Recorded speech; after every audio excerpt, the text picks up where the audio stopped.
Hey guys, it's Ryan. I'm gonna play Doki Doki Literature Club Plus. I'm here with my shitty green screen. Alright.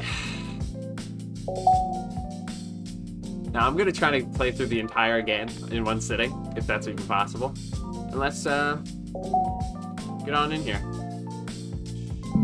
Music's gonna be loud, sound's gonna be loud. It's even louder for me. But I think it's good to be loud.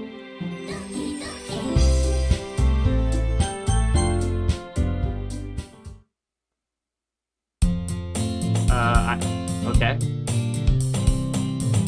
Hey, I see an annoying girl running toward me from the distance, waving her arms in the air like she's totally oblivious to any attention she might draw to herself. I suck at reading, by the way.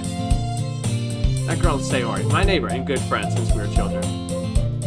You know, the kind of friend you'd never see yourself making today? But it just kind of works out because you've known each other for so long. We used to walk to school together on days like this. Starting around high school, she would oversleep more and more frequently, and I would get tired of waiting up. What? But if she's going to chase after me like this, I almost feel better off running away. Wow, freaking asshole. However, I just sigh and idle in front of the sidewalk and let Sayori catch up to me. Ha! I overslept again. I'm not doing their voices. Screw you, okay? But I caught you this time. Maybe, but only because I decided to stop and wait for you. You say that like you're thinking about ignoring me. That's mean. Well, if people stare at you or acting weird, and I don't want them to think we're a couple or something. Fine. But did you wait for me after all? I guess you don't have to be mean, even if you want to. What?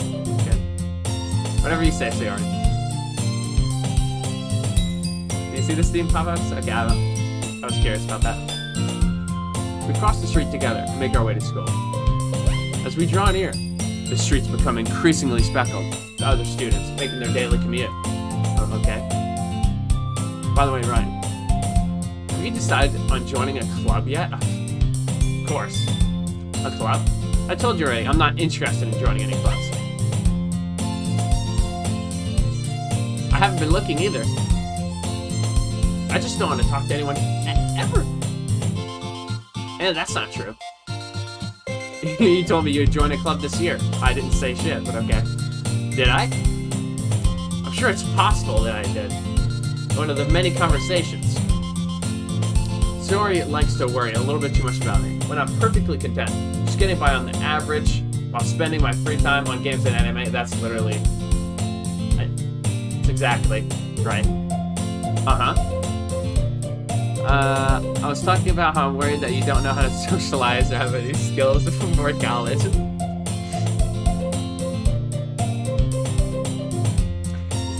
Your happiness is really important to me, you know? And I know you're happy, but I die at the thought of you becoming a NEET in a few years, because you're not used to the real world. Okay? You trust me, right? No. Don't make me keep worrying about you. Alright. I'll look for a few clubs if it makes you happy. No promises, though. Will you at least promise me you'll try a little? Yeah. I guess I'll promise you that. Classic sucker. Yay. Why do I let myself get lectured by such a carefree girl? More than that, I'm surprised I can even let myself relent to her. I guess saying you're worried too much makes you worry about... What? If you want to ease her mind... Okay, it's gonna be a long day. School is as ordinary as ever. And it's over before I know it. Yeah, that's Big Cat. It takes forever. Feels like an eternity. After I pack up my things, I stare blankly at a wall, looking for an ounce of motivation. Man, it's facts. Clubs. Sayori wants me to check out clubs. I guess I have no choice but to start with the anime club. Oh, yes. Yes. Hello. Sayori? Sayori must have come into the classroom while I was spacing out. I look around and realize that I'm the only one left in the classroom. I thought I'd catch you coming out of the classroom, but I saw you just sitting here, spacing out, so I came in. Honestly, you're even worse than me sometimes. I'm impressed. Yeah. You don't need to wait up for me. If it's gonna make you late for your own club. Well, I thought you might need some encouragement. So I thought, you know what? You could come to my club. Sayori. Yeah. There is no way I'm going to your club. Wow. Okay. Sayori is the vice president. Wait, what? Sayori is vice president of the literature club. Not that I was ever aware that she had any interest in literature. Yeah, I had no idea. Totally had no idea.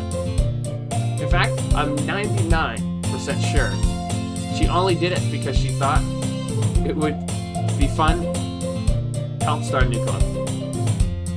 Since she was the first one to show interest club, she inherited the title vice president.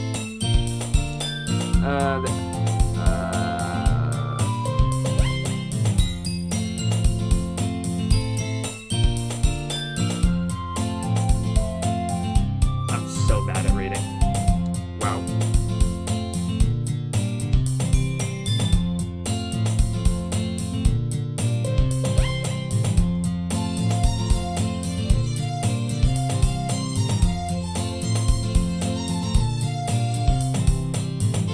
That said, any interest in literature is guaranteed to be even less. Yeah, I'm going to the anime club. Yeah. Come on, please. Why do you care so much anyway? Well, I kind of told you. Yeah, I kind of told the club yesterday I'd bring a new member. Okay, that's cap. No. So he's trying to bait you. I ain't falling for that. Come on, man. Natsuki made cupcakes and everything. Hee hee. Don't make any promises you can't keep. Need that on a shirt. I can't tell if Sayori is really that much of an airhead, or if she's just so cunning as to have planned this all out. I let out a long sigh. Fine, I'll stop by for a cupcake, okay? Yes, the only way you can bait me is with food. Guaranteed. Yes, let's go.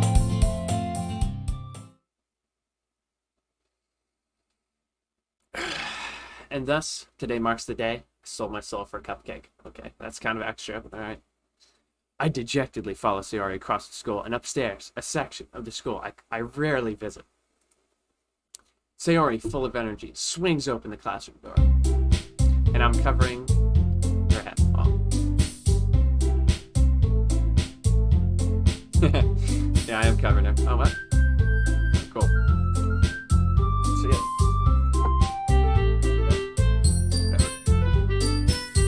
Everyone, the new member is here. Wow. Get you baited. Wow. I told you, don't call me a new member. I glance around the room. Welcome to the literature club. It's a pleasure to meet you. Yeah. Okay, whatever. Sayori always says nice things about you. Yeah, okay. Funny. Seriously? You brought a boy? Yeah, of course. Way to kill the atmosphere. I mean, yeah, honestly. Hey, what a surprise. Welcome to the literature club.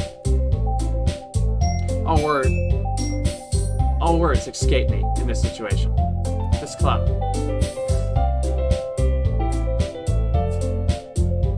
You can read. What are you looking at? You want to say something? Say it. Sorry, man. Natsuki. The girl with the sour attitude, whose name is apparently Natsuki, is the only one I don't recognize. Or is the one I don't recognize. Her small figure makes her look like her first-year student. Is also the one who made cupcakes, according to Sayori. You can just ignore her when she gets moved. Wow, okay. Sayori says quietly in my ear, and turns back to the other girls. Anyway, this is Natsuki, always full of energy. And this is Yuri, the smartest in the club. I don't know about that. Don't say things like that. Yuri, who appears comparably more mature and timid, seems to have a hard time keeping up with people like Sayori and Natsuki. Well, it's nice to meet both of you. It seems like you already know Monikaa, is that right? Yeah, that's right. Yeah. It's nice to meet you. Smile sweetly. Yeah, okay. There's a smudge on my screen. I can't get off. There we go.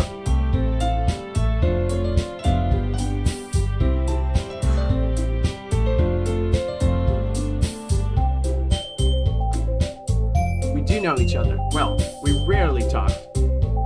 But we were in the same class last year. It's really loud for me, just so you know. So if something crazy happens, it's going to be really loud. Monikaa is probably the most popular girl in the class. Smart, beautiful, athletic. Wow. Man, okay. Basically completely out of my league. So, okay. You too, Monikaa? Come sit down. We made room for you at a table, so you can sit next to me or Monikaa. Okay. I'll get the cupcakes. Yeah, the most important part. Hey, I made them. I'll get them. I got too excited. How about I make some tea as well? Yes. Tea and crumpets. The girls have a few desks arranged to form a table. As she already mentioned, it's been widened so that is there. One space next to Monikaa. One space next to Yuri. Okay? Natsuki and Yuri walk over to the corner of the room where Natsuki grabs a wrapped tray and Yuri opens the closet. Still feeling awkward, I take a seat next to Yuri. Natsuki proudly marches back to the table, tray in hand. Okay, are you ready? Ta-da. Oh wow, cupcakes I can't see. Natsuki lifts the foil off the tray to reveal a dozen cupcakes and stuff. Yeah. The whiskers and the shits. Yeah, whatever. So cute. I had no idea you're good at baking. Yeah, just no idea. Yeah, well, you know, you pick up things, you know, when you're in a stupid high school in Japan, okay? Just hurry and take one. Sarah grabs one, then Monikaa, I follow. Wow. It's delicious. Sarah talks with her mouth full. Already managed to get icing on her face. Okay. Turn the cupcake around in my... What? Sangle to take a bite. Okay. Natsuki is quiet, as always, right? I can't help but notice sneaking glances in my direction. Is she waiting for me to take a bite? Yeah, okay. Finally, bite down. The icing is sweet and full of flavor. I wonder if she made it herself. This is really good. Thank you. Why are you thanking me? It's not like I haven't heard this somewhere before. What? Okay, you can't just break the fourth wall like that, okay? It's not like I made them for you or anything. Yeah, I thought you technically did. Sorry, said. Man, overstepping boundaries now. Well, maybe. But not for you, you dummy, baka. Alright. I give up on Natsuki's weird logic and dismiss the conversation. Yuri returns to the table, carrying a tea set. She carefully places a teacup in front of each of us before sitting down the teapot next to the teacup. Next to the cupcake tray.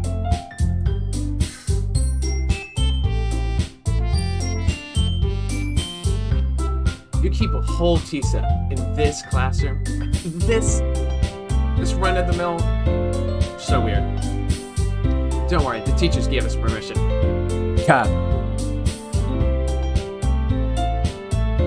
After all, this isn't a hot cup of tea. I'll be enjoying a good book. I don't read books, okay? Only manga, okay? Which I don't even have in real life. I guess. Don't let yourself get intimidated. Yuri's just trying to impress you. Wow. Expose him. Oh, man. No, that's not. Insulted. Yuri looks away. I meant that, you know. I believe you. Okay. Well, tea and reading might not be a pastime for me, but I at least enjoy tea. Oh, yes. Exactly. I feel like this is a little says MC a little bit too much like me. It's kind of weird. I'm glad. Yuri faintly smiles to herself in relief. Okay. Monikaa raises an eyebrow, then smiles at me. So what made you consider the literature club?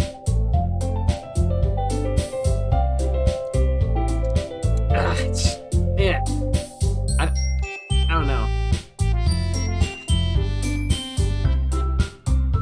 I was dragged here.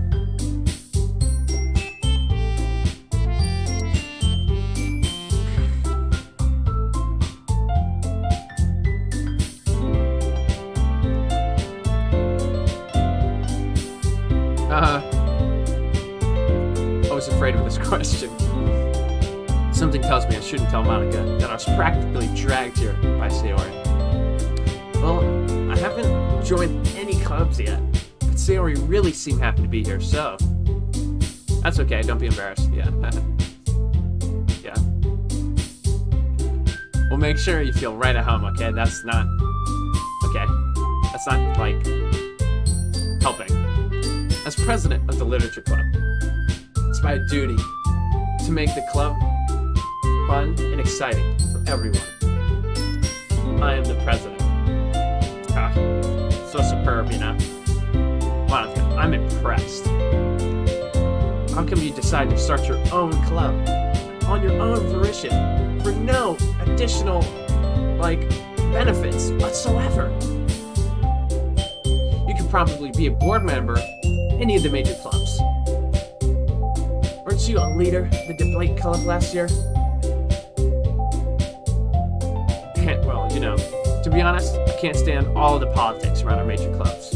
Okay? Right? It feels like nothing but arguing about the budget and publicity. The publicity. I'd rather take something I personally enjoy, and make something special out of it. And if it encourages others to get into literature, then I'm fulfilling that dream. Okay? Monikaa really is a great leader. Yuri also nods in agreement. Okay. And I'm surprised there aren't more people in the club yet. It must be hard to start a new club. You could put it that way.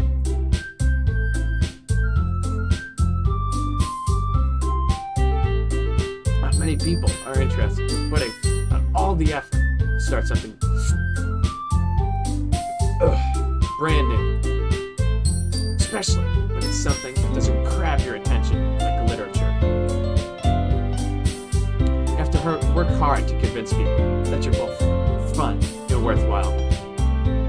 But it makes school events like festival that much more important. Oh, of course. I'm confident that we can all grow this club before we graduate, okay? Right, everyone? Oh, yeah, totally, yeah. Everyone enthusiastically agrees. Just different. Wow. All interested in the same goal. Monikaa must have worked really hard trying to find these three.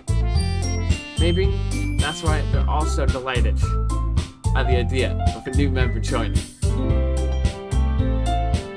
Though I still don't know if I can keep up their level of enthusiasm about literature.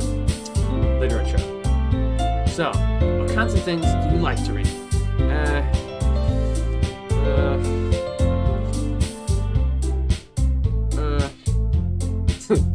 Considering how little I've read these past few years, also correct. I don't have a really good way of answering that. Manga. Yeah. I'm a person of literature. Yeah, definitely. I mutter quietly to myself, half joking. It's not a joke.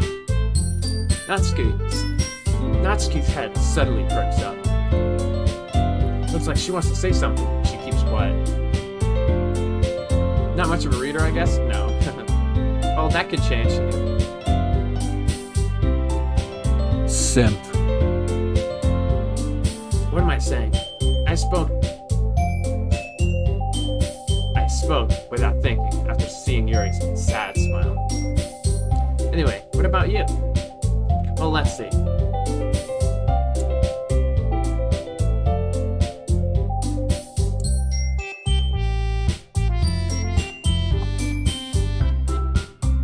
My favorites are usually novels that build deep and complex fantasy worlds. The level of creativity and craftsmanship behind them is amazing to me. Telling a good story in such a foreign world is equally impressive. Yuri goes on, clearly passionate about her reading. She seems so reversed and timid since the moment I walked in. But it's obvious by the way her eyes light. Okay, she likes books, okay, you get it. But you know, I like a lot of things. Stories with deep psychological elements usually immerse me as well, okay? How much time we got here, man? Isn't it amazing how a writer can so deliberately blah, blah, blah, blah, blah, blah. Anyway, I've been reading a lot of horror lately, okay. Now I'm intrigued. I read a horror book once, okay. I desperately grasp something I can relate to at a minimal level. At this rate, Yuri might as well be having a conversation with the rock, definitely. More ways than one, okay. Really, you wouldn't have expected that, Yuri. Wow. Someone as gentle as you, yeah. I guess you could say that. But if a story makes me think, or takes me to another world, I really can't put it down. Surreal horror is often very successful in changing the way you look at the world, only for a brief moment. Ugh, I hate horror. Wow, okay. Alright. Oh, why is that? Well, it's just Natsuki's eyes yard over for a split second. Never mind. That's right. You usually write about cute things. What? What gives you that idea? Freaking vodka, man. You left a piece of scrap paper behind last club meeting. Looked like you're working on a poem. Collins, don't say it out loud. And give it back. Fine. Your cupcakes, your poems. It's just so... Sorry, what? Natsuki puts her hands around her shoulders. Yeah, you are though. Natsuki, you write your own poems? How? You're just... Everyone's just so talented, man. Wow. Well, I guess sometimes. Wow. Okay. Why do you care? Wow. Okay. I think that's impressive. Why don't you share them sometime? No. I second that. Natsuki averts her eyes. Wouldn't you... You wouldn't like them. No, you're right, yeah. Not a very confident writer yet. I understand how Natsuki feels. Sharing that level of writing takes way more confidence. The truest form of writing is writing to oneself. Okay? Must be willing to open up to your readers, expressing your vulnerability, blah, blah, blah, blah. Man. Do you have writing experience too, Yuri? Of course he does. I'm gonna get my pillows, because I'm gonna freaking be here a while. Alright. Maybe you share. Maybe if you share some of your work, you can set an example of how Natsuki feel comfortable enough to share hers. Yeah, right. I guess the same for Yuri. Wow. I wanted to read everyone's poems. Okay? We all sit in silence for a moment. Okay. I have an idea, everyone. Oh, here we go.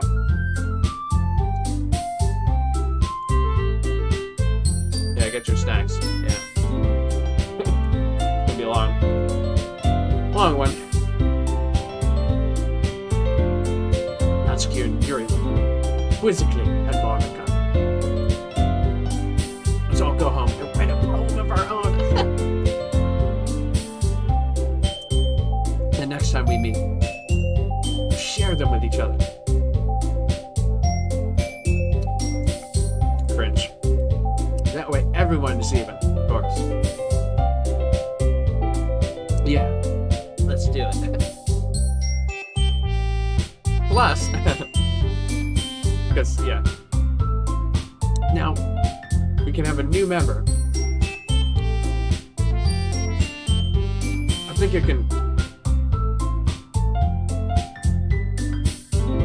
it will help us all get a little more comfortable with each other. Strengthen our bond as a club. Isn't that right? Right. Monika smiles. Hold on, there's still one problem. What is it? What is it? Now we're back on the original topic, me joining the club. I bluntly come forth with what's been on my mind the entire time. I swear, I went to school, I swear. I never said I would join this club. Wow, some balls you have, man. Sayori may have convinced me to stop by, but I never actually technically made a decision. I still have other clubs I can look at. Yeah. I'll lose my train of thought. All four women stare back at me with dejected eyes. But, oh sorry. Sigh. Guilt, trip.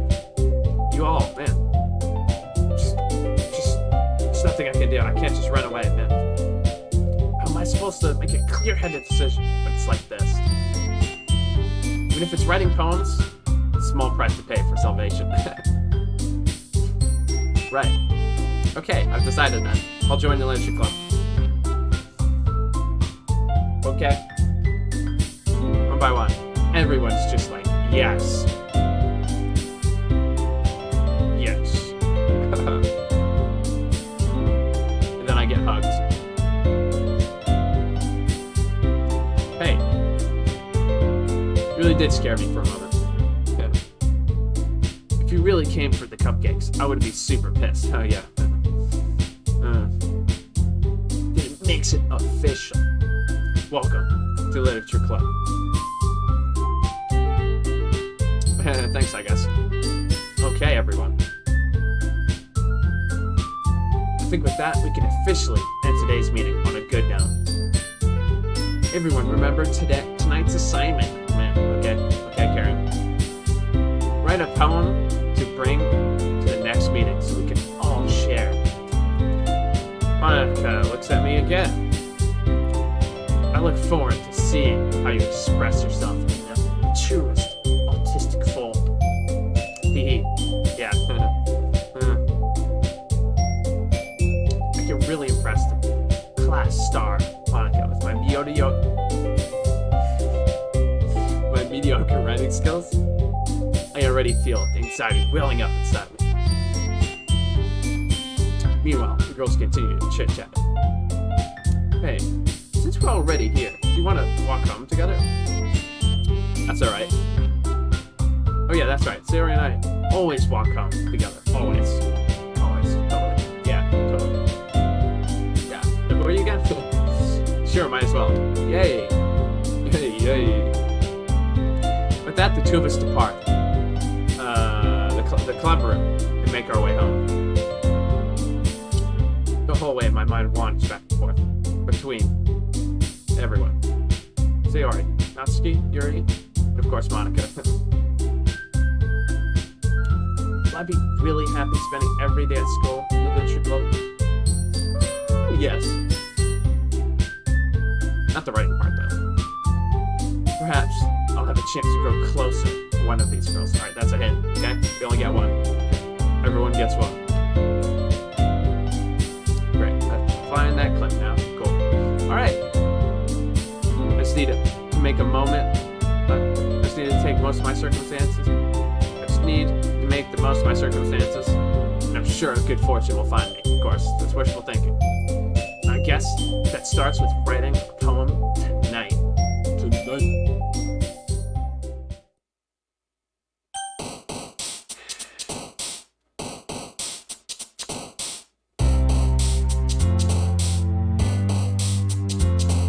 Just looking at my OBS, just seeing my stupid face, and then it's time to write a poem.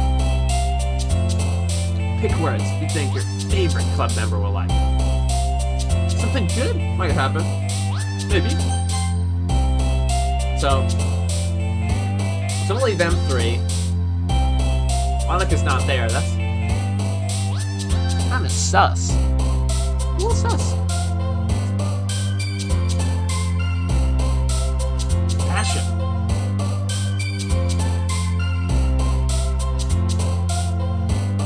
Blanket. Okay. This is so stupid, man. If this is Yuri, this is just me. Okay, about to say. Socks? Anime? Oh, okay, I don't know why. I'm gonna pick this just because I'm curious. Okay, that's... okay. Secretive.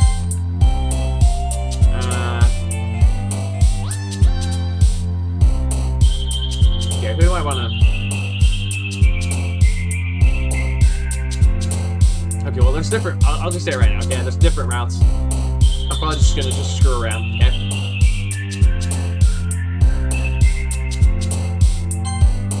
Yoinks. Ribbon. Parfait.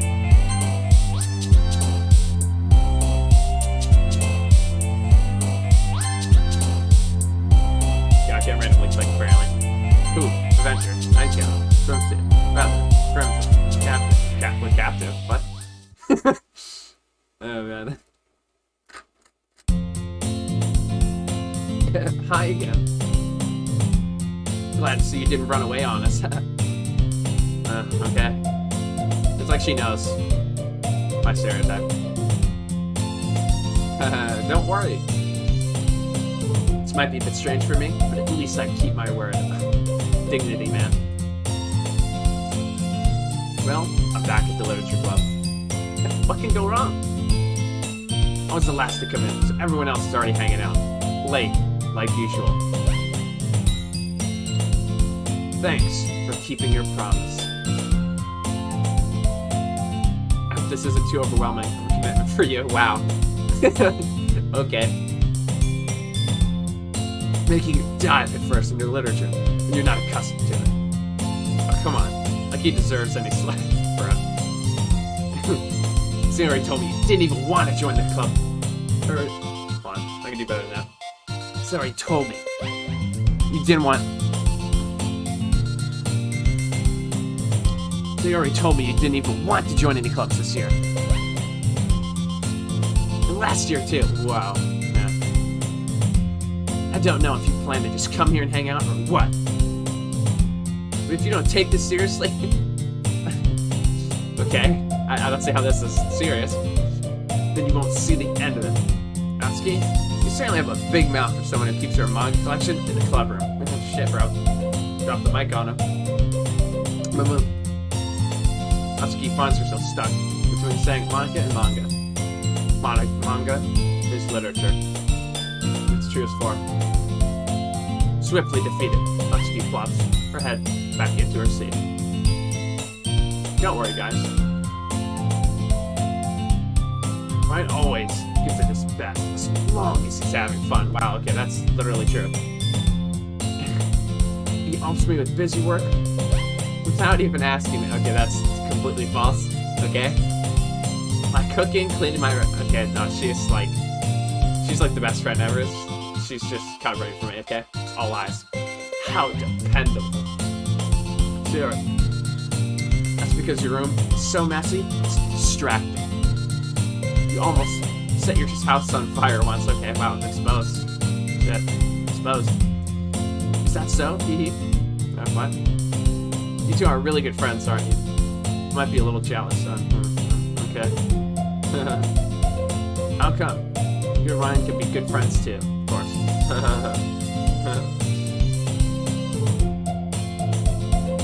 Sayori. As usual, Sayori seems obvious. Sayori seems oblivious to the weird situation she put me into.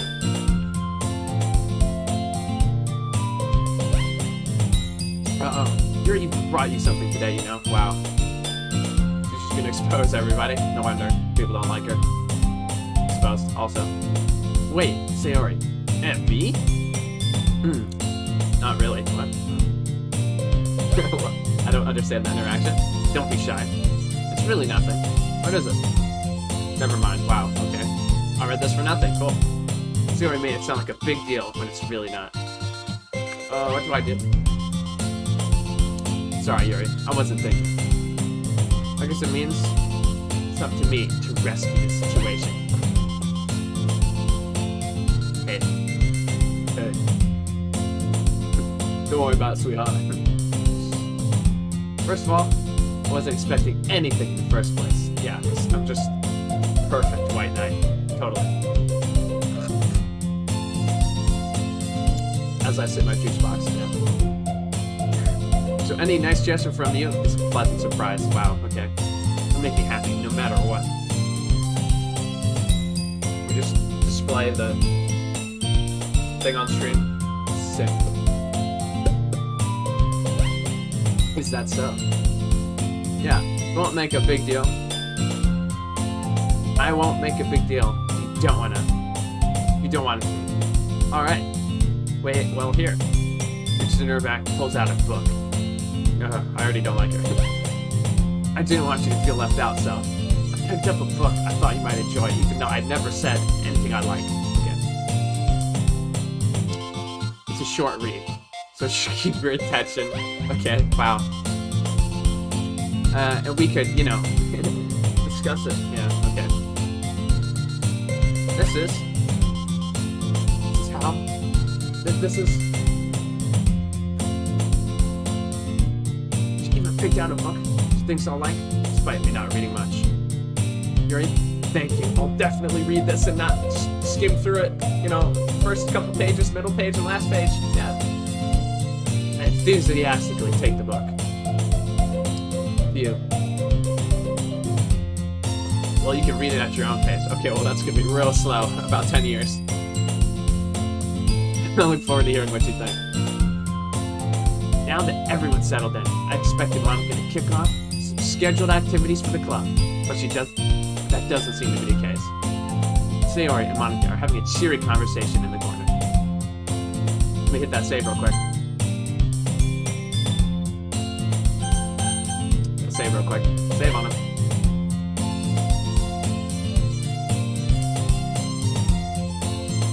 Yuri's face is already buried in the book.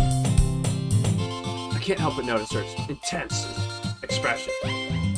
She was waiting for this chance. Meanwhile, Natsuki is rummaging around the closet. Okay. I hear Natsuki utter an exasperated sigh from within the closet. She seems to be annoyed by something. I approach her. In case she needs a hand. You looking for something in there? Frickin' Monika, bruh. She never puts my stuff back in the right spot. What's the point in keeping your collection organized if someone else is just gonna mess it up? Baka. Natsuki slides a bunch of stacked books and boxes across the shelf. Manga. You read manga too, right? Sometimes. Okay, that's all the time. Manga is one of those things where you can't just admit you're really into it until you figure out where the other person stands. Completely factual. How did you know anyway? I heard you bring it up at some point. Besides, it's kind of written on your face. Oh, what's that supposed to mean? I see. There's a lone volume of manga amidst the stack of various books on the side of one of the shelves. Curious? I pull it out of the stack. Wow, okay. There it is. Snatches it out of my hand. She turns to the box of manga and slips the right volume into the middle of the rest. Click. Just right in there. I don't know why that sounded weird. Ah, much better. Seeing a box set with one book missing is probably the most irritating sight in the world.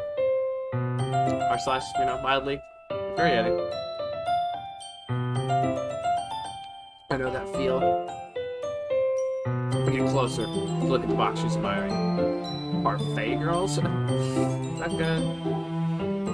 It's a series I've never heard of in my life. Probably means it's either way out of my demographic or it's simply terrible. Wow. Way to shit on her. Like, what the heck? If you're gonna judge, you can just go. What? You can go do it through the glass on that door. Whoa. Man, edgy, bro. Why's her hair pink? It should be all black. She clothes all black, you know? She points to the classroom door. Yeah, I wasn't judging anything. I didn't even say anything. Oh, wait, sure, yeah. It was your tone of voice. But I can tell you one thing. Consider this lesson straight from the literature club. Don't judge a book by its cover. In fact, Natsuki pulls the first hand. The first volume, Parfait Girls, out of the box. I'm gonna show you exactly why. What are you about to show me, Ka? She shoves the book right into my hands. Stare at the cover. Features 4 girls in colorful attire, striking animated, feminine poses. It's exceedingly moe. Don't just stand there. So they're basically saying it's Sailor Moon. That's what I'm getting at. Natsuki grabs my arm, pulls me out of the closet. What? Oh, okay. He takes a seat against the wall, beneath the door sills. She pats on the ground next to her, signaling me to sit there. Wouldn't chairs be more comfortable? I'll take my seat. Chairs wouldn't work. What? Okay. You can't read at the same time like that. And why is that? I guess it's easier close together like this. Gasp. Don't just say that. Make me feel weird about it. Natsuki crossed her arms. Scooches an inch away from me. Wow. Okay. Sorry. Okay. I didn't exactly expect to be sitting this close. What am I playing, bro? Not that I can say it's particularly bad. Oh, okay. I open the book. It's only a few seconds before Natsuki wants to get inches closer, reclaiming the additional place. While she hopes I won't notice. I can feel peering over my shoulder. Much more eager to begin to enjoy reading, as I am.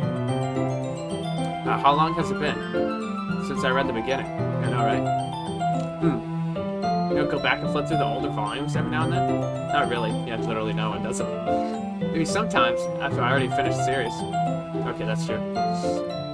Hey, are you paying attention? Huh? I am, but nothing's really happened yet, so I can talk at the same time. Looks like it's just a bunch of friends in the high school. Typical slice of life affair. I kind of grew out of these, since it's rare to shits, yeah. So, what should I expect from this? Is there going to be any plot? Yeah, plot.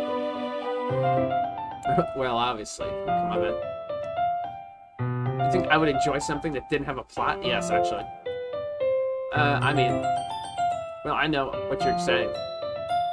A lot of the beginning, it's about simple things. Like, there's a really funny chapter where they obsess over the guy at an ice cream shop. Okay, I think I saw that one, not gonna lie. But that just helps you get to know the characters.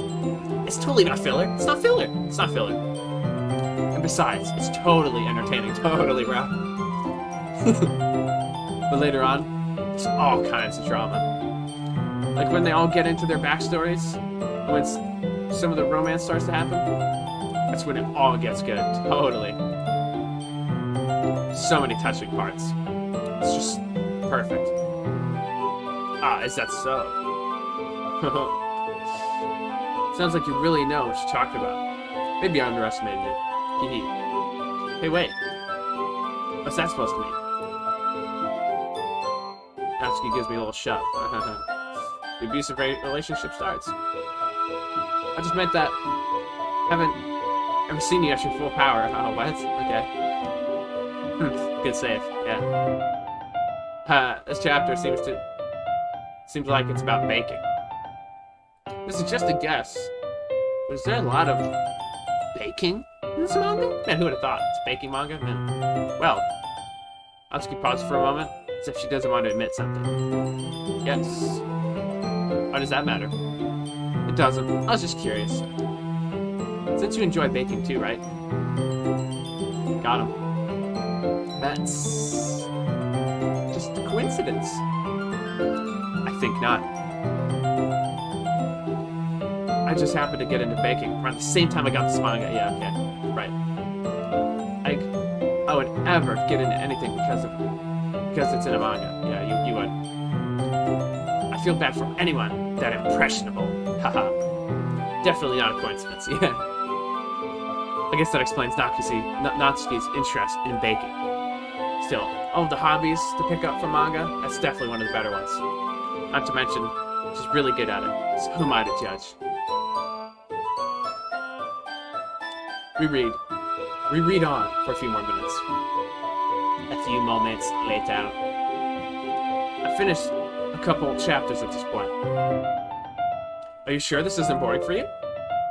You sure? We can stop. We can leave. It's not. Even though you're just watching me read. Bro. Well, I'm fine with that. If you say so. I guess it's fun sharing something you like with someone else. I always get excited to convince my friends to pick up a series I enjoy. Series, I mean game. I mean anime, I mean manga, I mean... You know what I mean. You don't? That's not... Well, I wouldn't... What do you mean? Don't you share manga with your friends? No.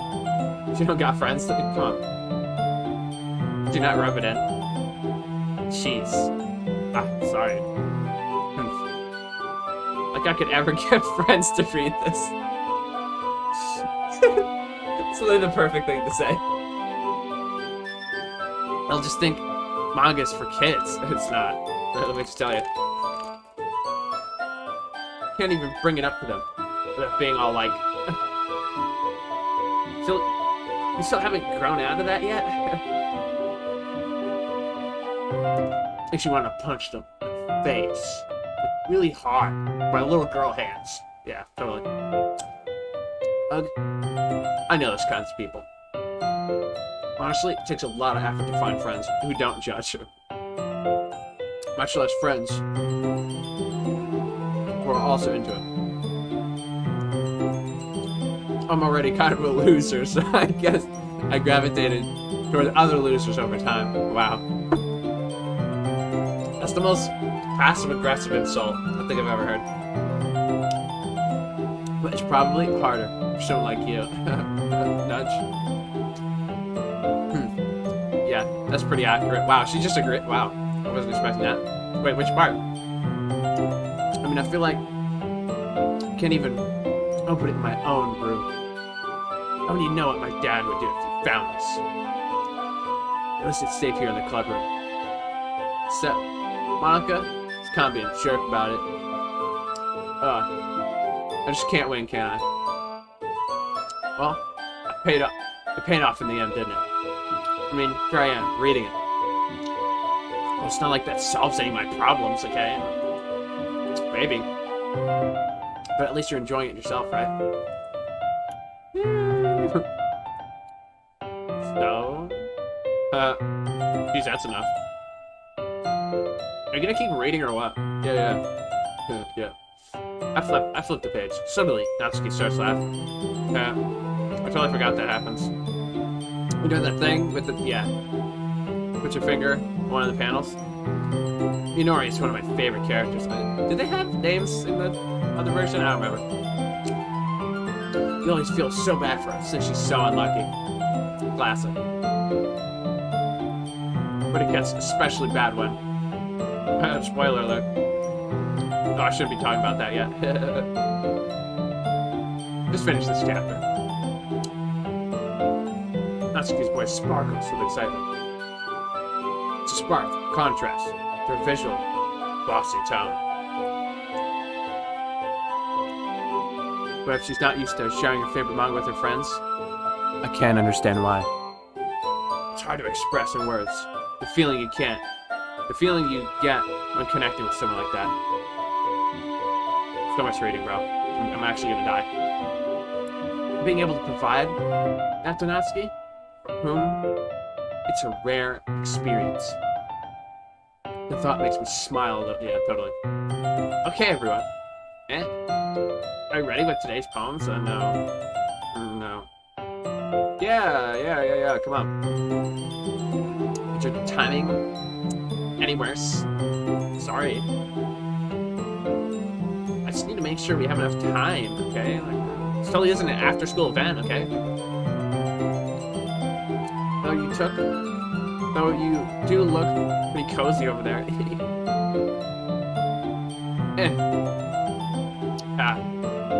Nothing to notice, okay? Natsuki suddenly notices how close she's got. She hastily slides herself a good 12 inches away from me. It's a lot of inches, man. Alright. I guess I'll stop here for now. I closed a good book and headed back towards Natsuki. You're just giving it back? You don't want to, like when you know what happens? Yeah, but Monika just said, don't be dumb. Just take it home with you. Mission blast, respect plus. Yeah. Is that okay? Is that okay? Wow, I can't. I say that mostly because I really didn't plan on using my spare time to read this. Come on, man. Well, of course. It wouldn't take forever to finish it if you didn't. Or it would have taken forever if you didn't take it home. Just finish that one before tomorrow, so we can start the next one. If it gets bent, I'll kill you. Alright? By tomorrow? I only got partway through the volume. I might fall behind on some shows if I try to get through this. But I suppose it's a small price to pay for salvation. Or am I scared of what will happen if I don't finish it? Probably. Alright then. Stand out. I return to where I put my stuff and carefully slip out the book in my bag. By the way, did you remember to write a poem last night? Yeah. Our relaxation ends.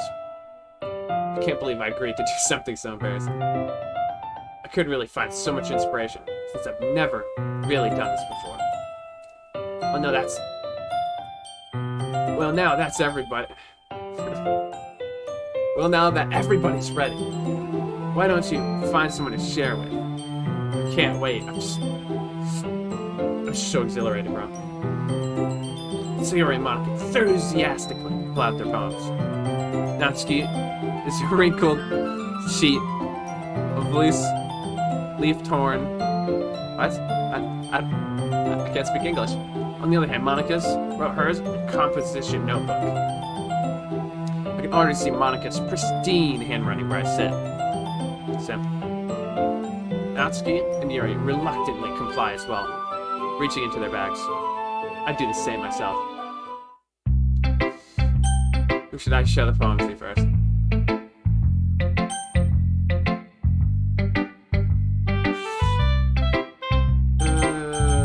Which route are we going? Oh, we already started this.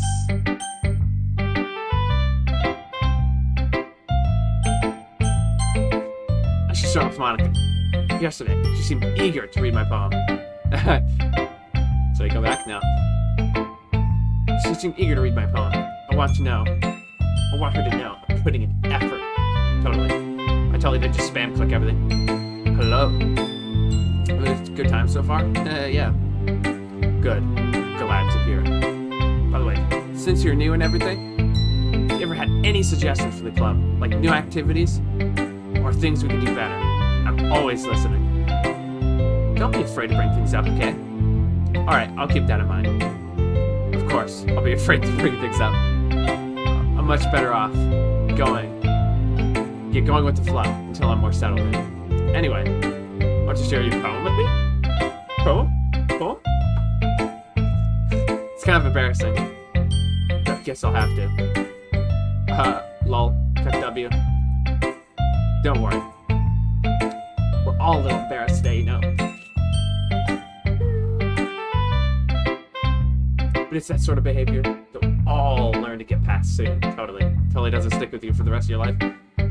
Yeah, that's true. Hey, Monica, my poem. I like it. Yeah, you're capping really hard. Really? It's a lot cuter than I expected. Wow. Expose it. Oh, jeez. No. Kind of makes me think something Natsuki would write. She's a good writer, too. No, she isn't. So take that as a compliment. What? I don't know, man. You say so. Yeah, literally. Yep.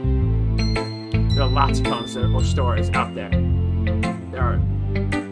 There are no more than a few simple words. They can be funny, endearing, or even sad. Sometimes, they're only a few lines long.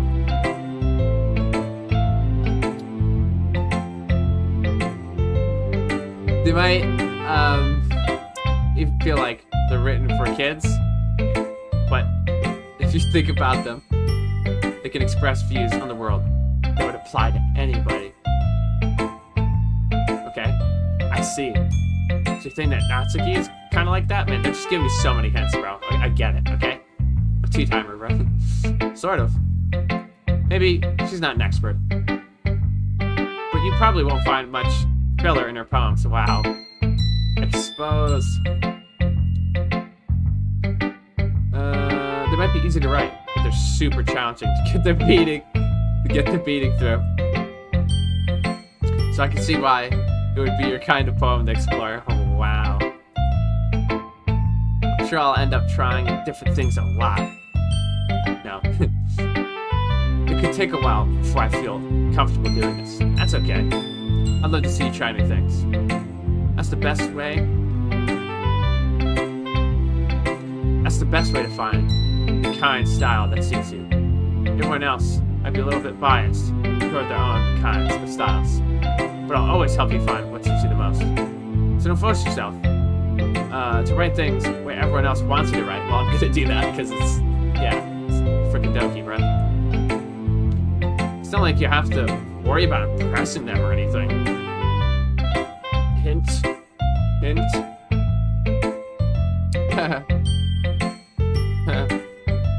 Anyway, you want to read a poem now? Don't worry, I'm not very good. She's very good. Spoiler alert. You sound very confident for someone who claims to not be very good. Well, that's because I have to sound confident. Wow, okay. Doesn't mean I always feel that way, you know? I see. Well, let's read it then.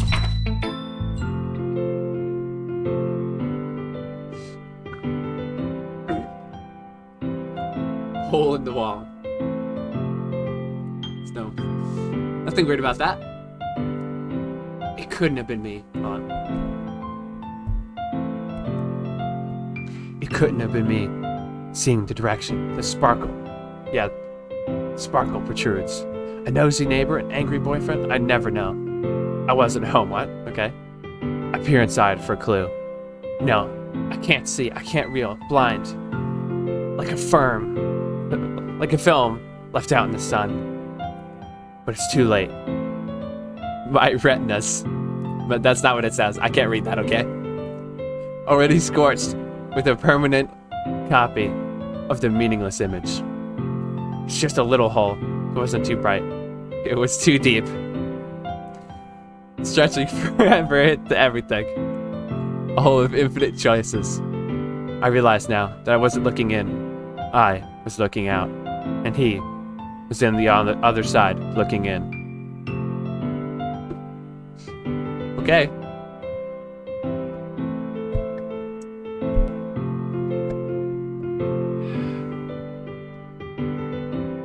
Fixing mic. Alright, cool. So, what do you think? It's very freeform, if that's what you call it. Yeah, totally. So, sorry, I'm not really the right person to ask for feedback. It's okay. Yeah, that kind of style has really gotten pretty popular nowadays. That is, a lot of poems have been putting emphasis on the timing between words and lines. When performed out loud, it can be powerful. Can't take this seriously. What was the inspiration behind this one? Well, I'm not sure if I know how to put it. I guess you could say that I had some kind of empathy recently. It's been influencing my poems a bit. I can't imagine. And, oh, it's an epiphany. I can't believe I read that wrong. Yeah, something like that. I'm kind of nervous to talk about deep stuff like that. When it's kind of coming on strongly. Okay, pause. Maybe after everyone is better, friends with each other. Anyway, here's Monika's writing tip of the day. Sometimes when you're writing a poem or a story, your brain gets too fixated on a specific point. If you try so hard to make it perfect, you'll never make any progress. Stolen quote, stolen quote. Just force yourself to get something down on the paper and then tidy it up later. Okay, I mean that's true. Another way to think about it is, if you keep your pen in the same spot for too long, you'll just get a big, dark puddle of ink. So just move your hand and go with the flow, man. That's my advice for today. Thanks for listening. Thanks for watching. Like and subscribe. Who should I show the poem to next? God, this is taking forever. Holy shit. Ddlc. Okay, well, let's start with the things I don't like. Wow, okay. First of all, Ddlc rereads my poem. Never mind. I don't feel like giving you my opinion. You're not entitled enough to hang out with me, okay?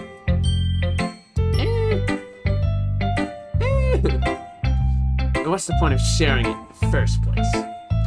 I wrote this when I could have been doing other things. I made it for you. In fact, remember how I said I wanted to read your poems? That's what I had in mind in writing this.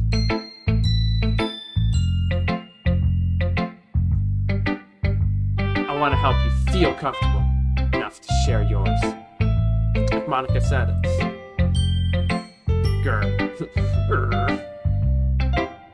well, I would be more comfortable sharing my poem. Yours wasn't really bad. Man, I joke.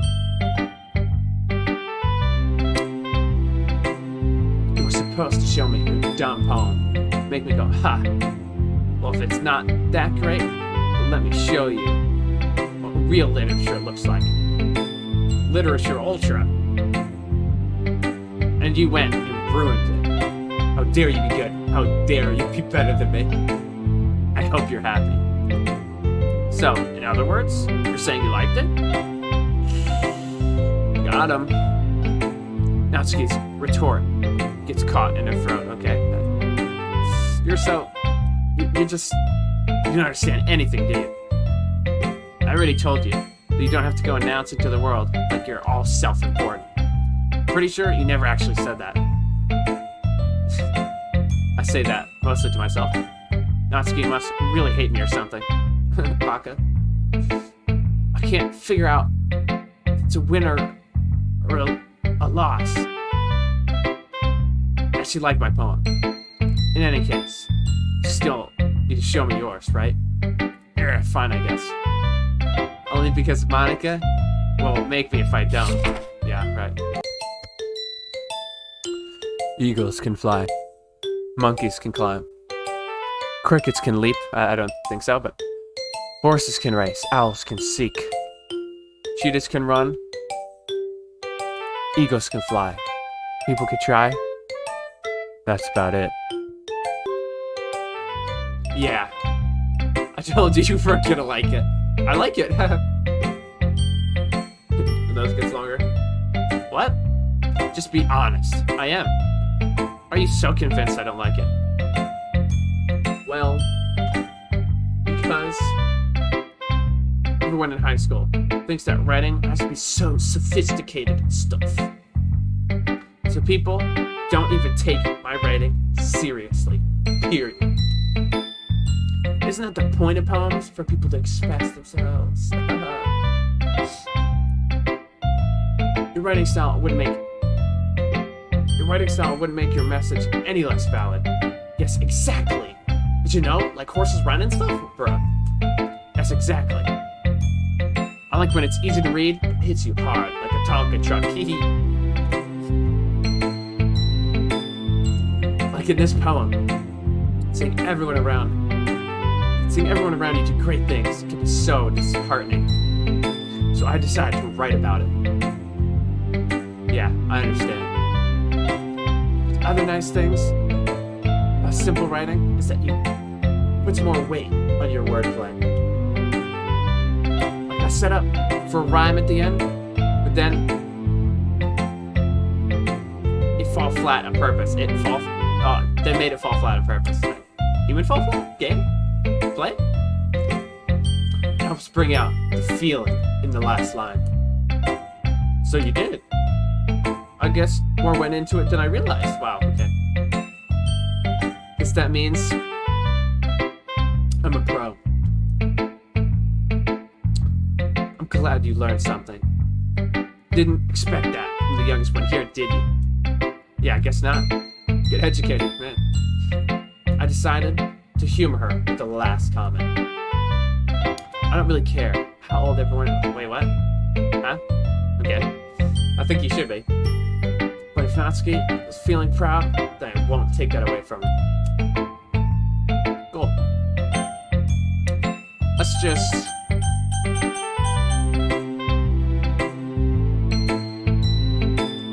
We're gonna take my glorious Gyarados coin, okay? Yeah. Glorious Gyarados coin.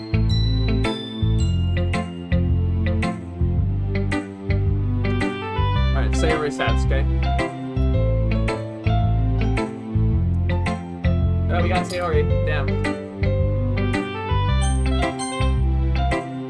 I wonder if it caught that, actually. Alright, whatever. This is a good poem. Pog. Yeah. Are you sure it's your first time? Okay, it's a poem. Okay, relax. Like, of course. It's not that good. Am I the kind of guy who would be writing poems in his spare time? No. I guess you're right. That's why it impressed me. Well, to be honest, I was afraid that you wouldn't do it seriously, or that you wouldn't write one at all. I'm really happy you just wrote one. It reminds me why you're really part of the club now. Not to mention the fact I'm standing in front of you in the classroom. Okay, well, of course. I'm not really into it, but that doesn't mean I'll break my promise. Chad 100, Chad 100. See? It's like I said before. Deep down, you're not selfish at all, you know? Trying new things like this for other people. She's so selfless, man.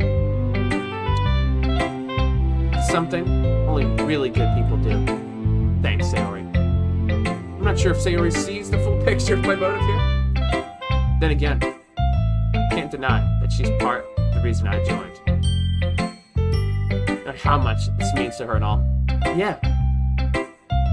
I'm gonna make sure we have lots of fun here, okay? Alright? Not too much fun. That will be my way of thanking you. Alright. Going to hold on to that then. Yay! Now, you'll read my poem too, right? Don't worry, I'm really bad at this. Yeah, I know you are. Hee hee. Well, I'll see about that.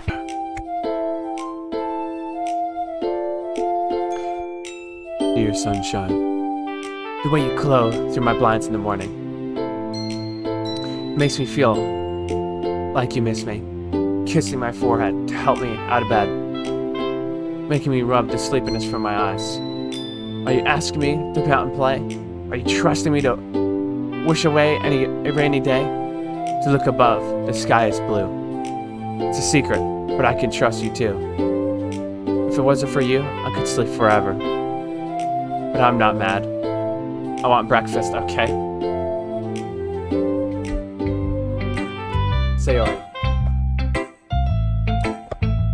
This is just a guess, but did you wait until this morning to write this? No, what are you talking about, bro? Just a little bit. You can't answer just a little bit to a yes or no question. I forgot to do it last night. So she said. Well, at least that makes me feel better about myself. Don't be mean. Wow, I still tried my best. Yeah. I didn't mean to say that it was a bad poem. It came out nice. Or, how should I put it? It sounds just like you. Really? Yeah. Especially that last line. I made eggs and toast, what? Oh, okay. Even though you were late to school? It's bad to skip breakfast, yeah. I get all cranky. Well, I guess there's no point in arguing. Anyways, thank you for showing. Hee hee. This was so much fun. Monika's the best. Major key alert, bro. Hey, yeah. Next time, I won't forget. I'm gonna write the best poem ever. Well, I guess I'll look forward to it. Who should I show my poem to next? I don't know, I'll flip a coin? No, yeah, Yuri, okay. Yeah.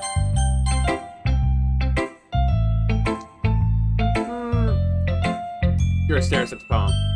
A minute passes before enough time for her to finish reading it. Oh, sorry. I forgot to start speaking. Oh, okay. It's fine, don't force yourself. I'm not. I just need to put my thoughts into words. Hold on, okay?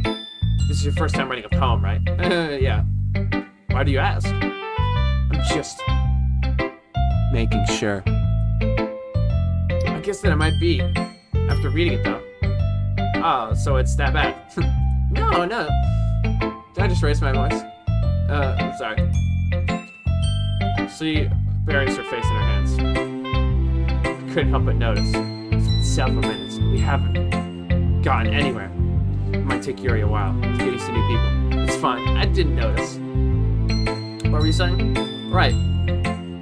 It's just that there are specific writing habits that are usually typical of new writers. And having been through all that, I kind of learned to pick up on them. To think the most noticeable thing I recognize in the new writers is that try to make their style very deliberate. In other words, they tend to pick a writing style separate from their topic matter. They forfeit it. Okay, I didn't get any bit of that. The end result is that the both style and expressiveness are weakened. Once Yuri finds her train of thought,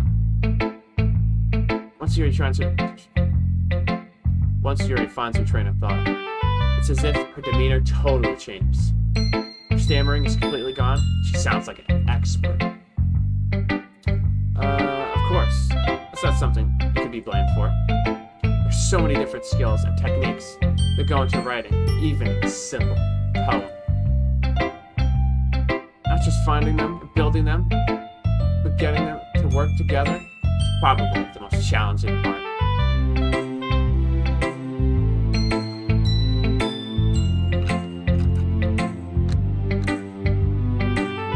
It might take you some time, but it all comes with practice and learning by example. and trying new things. I also hope that everyone else in the club has given you valuable feedback. Natsuki can be a bit biased, though. Biased how? Well, never mind. I shouldn't be talking about people like that. Oh, wow. Sorry. It's fine. I'm not sure if Yuri's apologizing to herself, me, or to Natsuki. Do you mind if I read your poem now? Please do. Oops. Yeah. I'd love to share my thought process behind it. Your response, dreamy, as if that's a rare opportunity for it. Which in and of itself is kind of fun. After all, isn't this supposed to be a literature club? Dang it.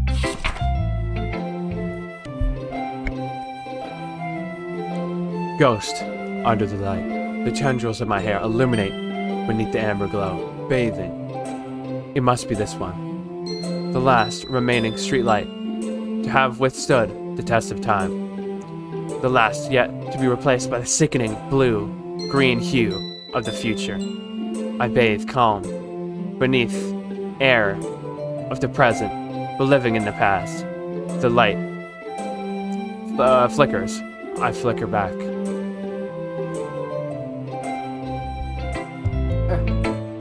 I'm sorry. That's such terrible handwriting. That's best damn handwriting I've ever seen, okay? I wasn't thinking that at all. But it took you a long time to read. Oh. Well, I don't understand. Well, I just don't read script very often. No, you can't read, okay?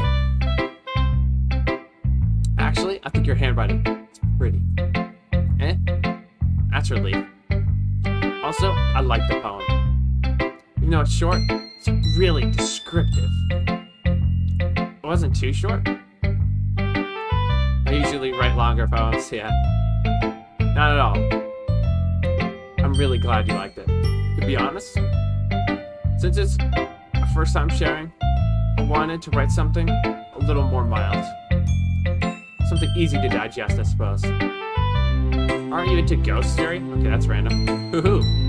Actually, the story isn't about a ghost at all.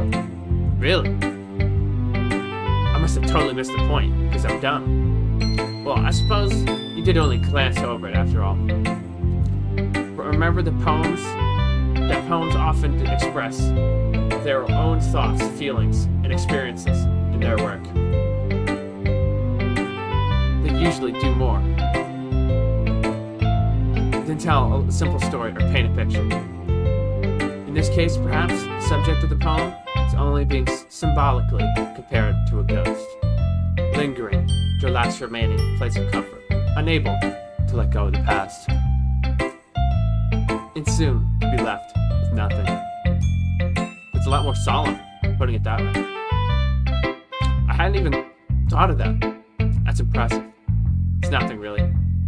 Well, it makes me happy that you think that. Just remember that it won't be long before you pick up these things too. Yeah, maybe you're right. I guess I'll have to keep trying. I'm counting on you. Okay. I guess that's everyone. A glance around the room. That was a little bit more stressful than I anticipated. As if everyone is judging me for my mediocre writing skills. Even if they're just being nice, there's no way my poems can stand up to theirs. This is a literature club, after all. I sigh. I guess that's what I ended up getting myself into. Across the room, Sayori and Monica are happily chatting. My eyes land on Yuri and Natsuki. They gingerly exchange sheets of paper, sharing their respective poems as they read in tandem. I watch each of their expressions change. Natsuki's eyebrows furrow in frustration. Meanwhile, Yuri smiles sadly. What's with this language? Did you say something? Wow. Oh, it's nothing. Yuki dismissively returns the poem to the desk with one hand. I guess you could say it's fancy. Ah, thanks. Yours is cute. Baka. Cute. Did you completely miss the symbolism or something? It's clearly about the feelings of giving up. What? Okay. How can that be cute? I know that. I just meant the language, I guess. I was trying to say something nice. You mean you have to try too hard to come up with something nice to say? Thanks, but it really didn't come out nice at all. I do have a couple suggestions.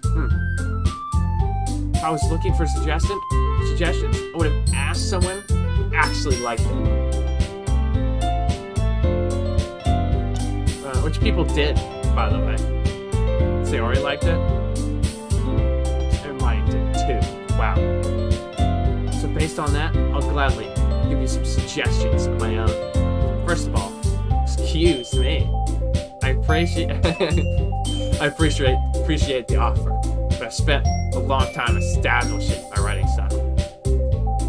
I don't expect it to change anytime soon.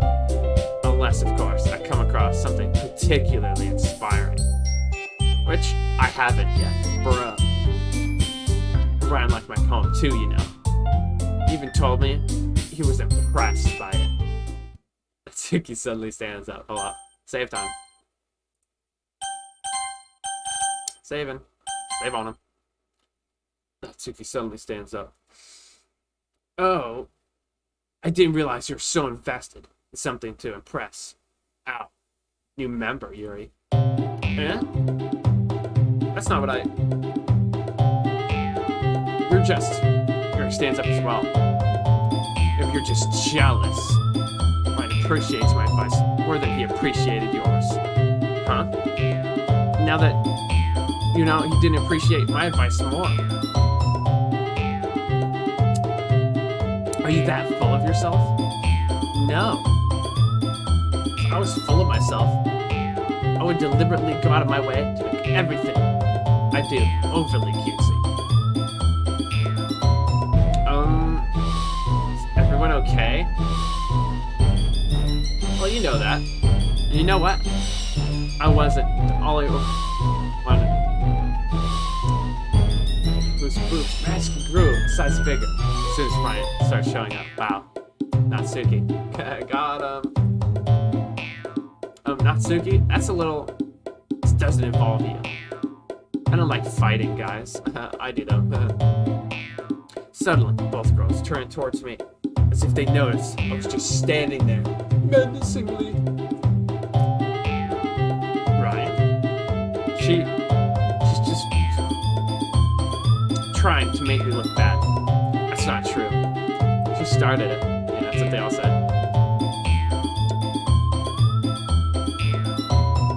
Get over herself and learn to appreciate that simple writing is more effective. Then this wouldn't have happened in the first place. What's the point of making all your poems all convoluted for no reason?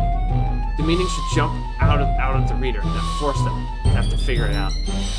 Help me explain that to her. Wait, there's a reason we have so deep and expressive words in our language. It's the only way to convey complex feelings and meaning the most effectively. Avoiding them is not only unnecessary and unnecessarily limiting ourselves, it's also a waste. You understand that, right? Well, how did I get dragged into this in the first place? It's not like I know anything about writing, but whoever I agree with, they'll probably think more highly of me. So of course, that's gonna be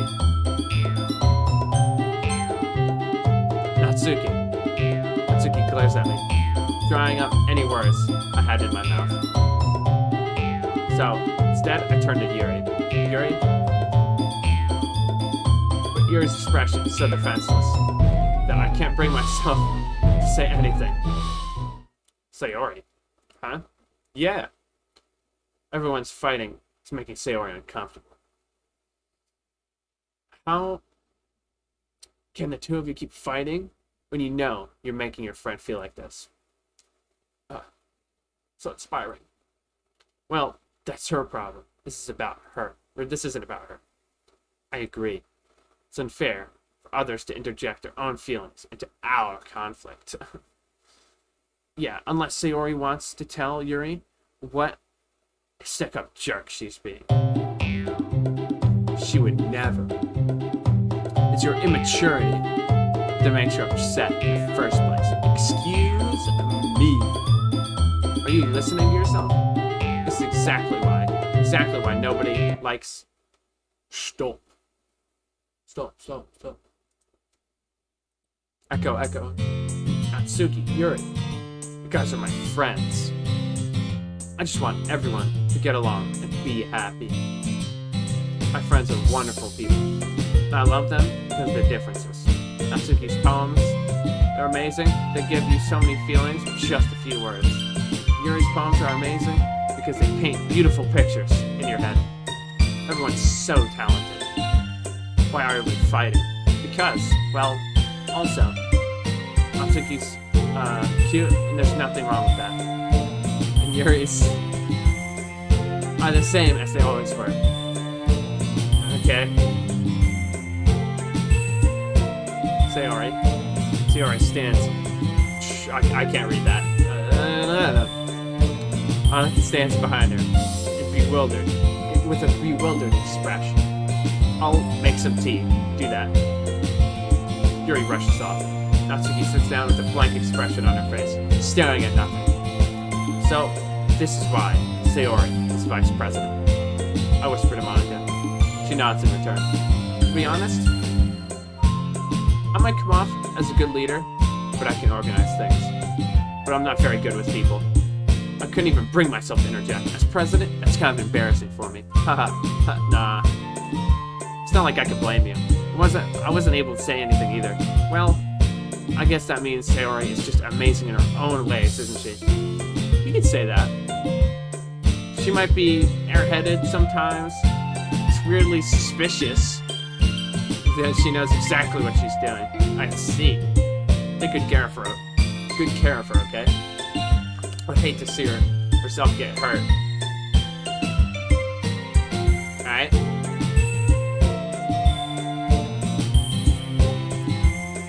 That makes two of us. You can count on me. Smile sweetly at me. It caused my stomach to knot. Wow, okay. Such a genuine person. Okay. Skip the simpness, okay? If only I could get a chance. Okay, everyone. It's just about time for us to leave. How did you all feel about sharing your poems? It was a lot of fun. Well, I'd say it was worth it. It was alright, well, mostly. Ryan, how about you? Yeah, I'd say the same. I'd say it's a neat thing to talk about with everyone. Awesome. In that case, we'll do the same thing tomorrow. Okay, I mean, what else can you do? It's a literature club. Maybe you learn something from your friends, too. So your poems will turn out even better. I think to myself, I did learn a little more about the kinds of poems everyone likes. With any luck, that means I can at least do a better job impressing those I want to impress. Okay, nudge, nudge. I nod to myself with a newfound determination. Ryan, ready to walk home? Sure, let's go. Sayori beams at me. It truly has been a while since Sayori and I spent this much time together. I can't really say I'm not enjoying it either. Okay? Sayori. About what happened earlier? What do you mean? You know, between Yuri and Natsuki. Does that kind of thing happen often? No. That's really the first time I've ever seen them fight like that. I promise, they're both wonderful people. You don't hate them, do you? No, I don't hate them. I just wanted your opinion is all. I could see why they make good friends with you. I don't think I spread that right, but okay. Phew. You know what? It's nice that I get to spend time with you in the club. But I think seeing you get along with everyone, that's what makes me the happiest. And I think everyone really likes that too. That's every day. It's going to be so much fun. Sigh. Looks like Sayori hasn't caught onto the kind of situation I'm in.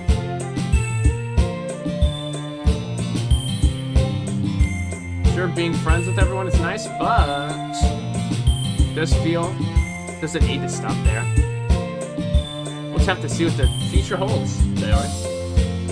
I pat Sayori on the shoulder. I said that more to myself than her, but it's easy to use Sayori as an internal monologue sometimes. Wow, so you're using her? Wow. Okay. Yeah. Let's do this. They're just walking home, okay? Alright, we're saving right here. Alright.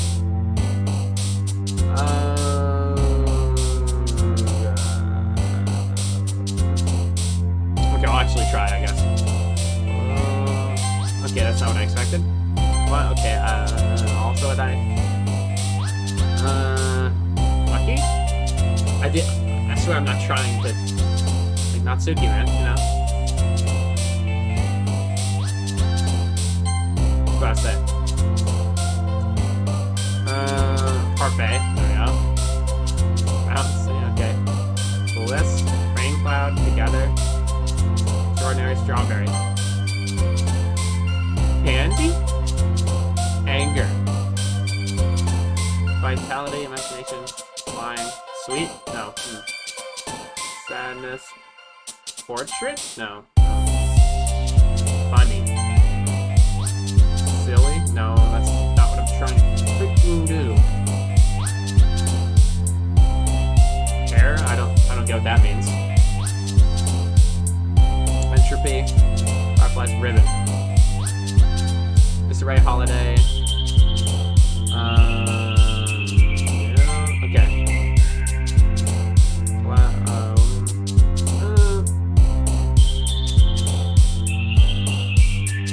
Music color? No.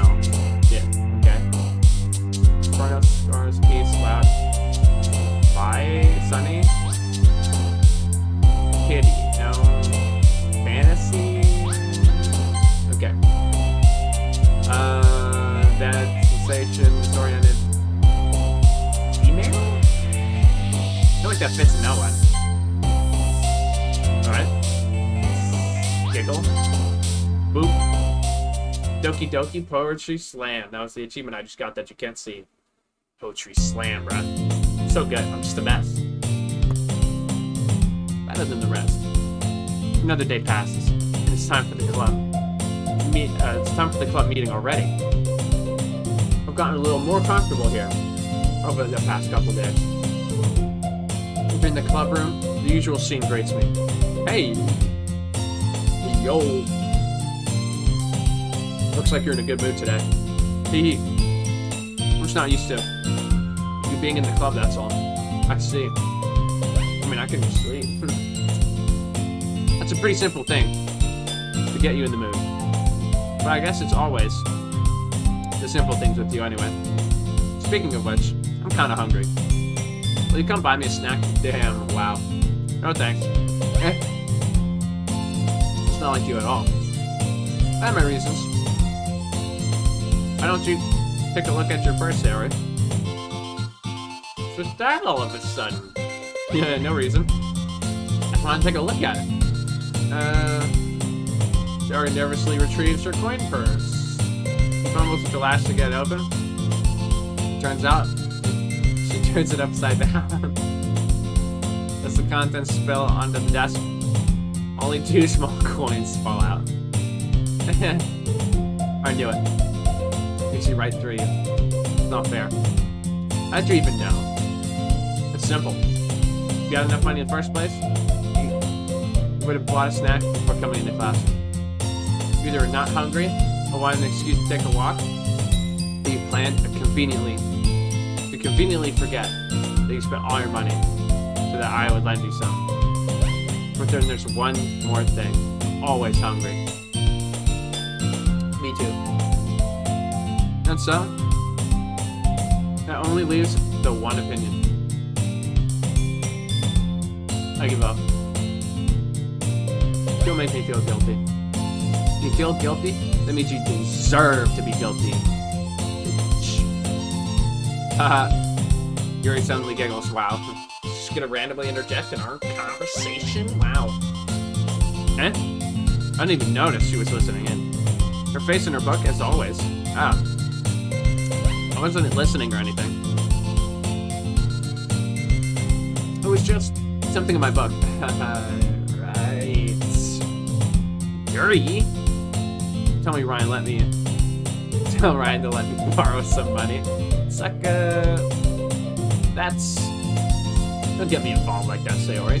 Besides, you should only buy what you can responsibly afford. And frankly, after pulling a mischievous little stunt like that, your suffering is fair enough retribution. Ah. I didn't mean that. I got too absorbed into my book. Totally. I really like it when you speak your mind, Yuri. It doesn't happen much, but it's a fun side of you. There's no way you could think that. You were right, though. I did something bad, and now I have to accept my retribution. Oh. That. Still, coming from you, Sayori? I guess there's a little devil inside all of us, isn't there?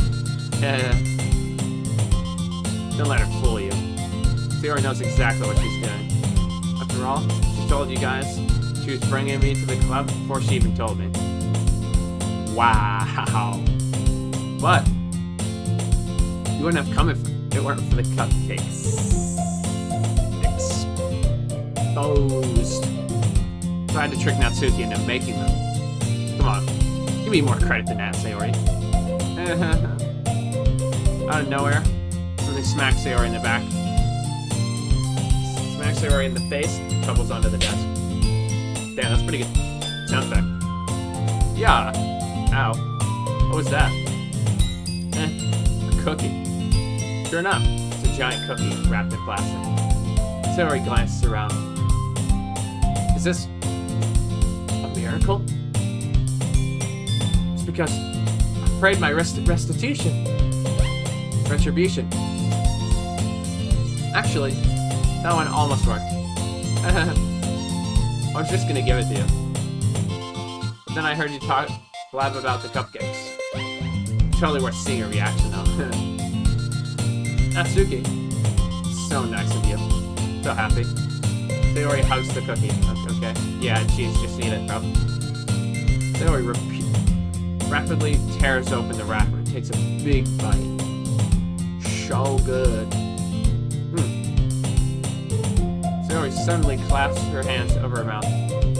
I bit my tongue. Wow. Okay. Hee hee. You're going through a lot over just one cookie. Natsuki takes a bite of her own cookie.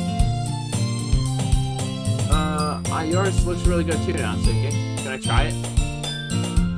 Jeez. Beggars can't be choosers. Literally, though. But yours is chocolate. Yeah, don't you think? You know, why do you think I'd give you that one? Fine. Still, I'm really happy that you shared this one. Hee hee. She hugs her. Aw. Ah, jeez. I get it. Cookie in hand, Natsuki reaches up and hugs. Sayori suddenly leans down to take a bite of Natsuki's cookie. Ooh, she got a death sentence. Hey, did you just seriously do that? Hoo-hoo. Mouthful, and Sayori trots away to safety. Yuri and I laugh as well. Jeez, you're such a kid sometimes. No, I think she's a kid all the time. Monika, can you tell Sayori... Natsuki glanced around. Monika isn't in the club room. Ugh. Where's Monikaa anyway? Good question. Have any of you heard anything about her being late today? Not me. Yeah, I haven't either. That's a bit unusual. I hope she's okay. Of course she's okay. She probably just had something to do today. She's pretty popular after all. Eh? You don't think she ditched us. That's yeah, I wouldn't be surprised. She's probably the most desirable. She's probably more desirable than all of us combined. That's true. Excuse me? Suddenly, the door swings open. Sorry, I'm super sorry. Ah, there you are. I didn't mean to be late. Yeah, late to your own class. Wow. I hope you guys weren't worried or anything. Monikaa chose the club over her boyfriend after all. You're so strong-willed. But boyfriend? What on earth are you talking about? Monikaa quizzically glances at me. Never mind that. What held you up anyway?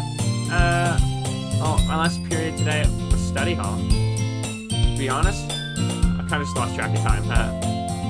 That makes no sense, though. You would have heard the bell ring at least. I must not have heard it since I was practicing piano. Piano? I was wondering where you played music as well, Monikaa. I mean, she does everything, because she's perfect, totally. I don't really. I just kind of started recently.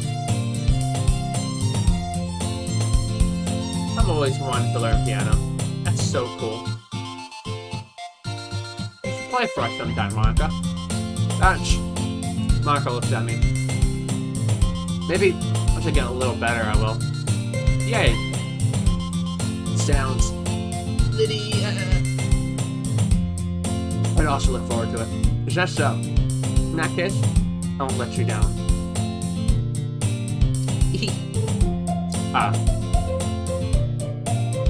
Didn't mean any pressure or anything like that. Don't worry. I've been practicing a whole lot recently. I'd love the chance to share once I'm ready. I see. In that case, best of luck. Thanks. I didn't miss anything, did I? No, not really. I choose to leave out Sayori's mischievous escapade. I'm sure Natsuki will end up complaining to her anyway. Looks like everyone has settled down. Sayori somehow already finished her entire cookie. Teach Minecraft Steve that, bro. Yuri's back to her book. Natsuki disappeared into the closet.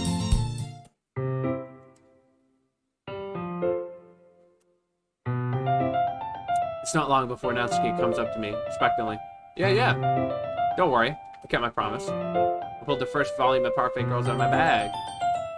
Natsuki takes it from my hands. Then quickly turns it over, presumably to check for wrinkles. I'm not that careless. I handle manga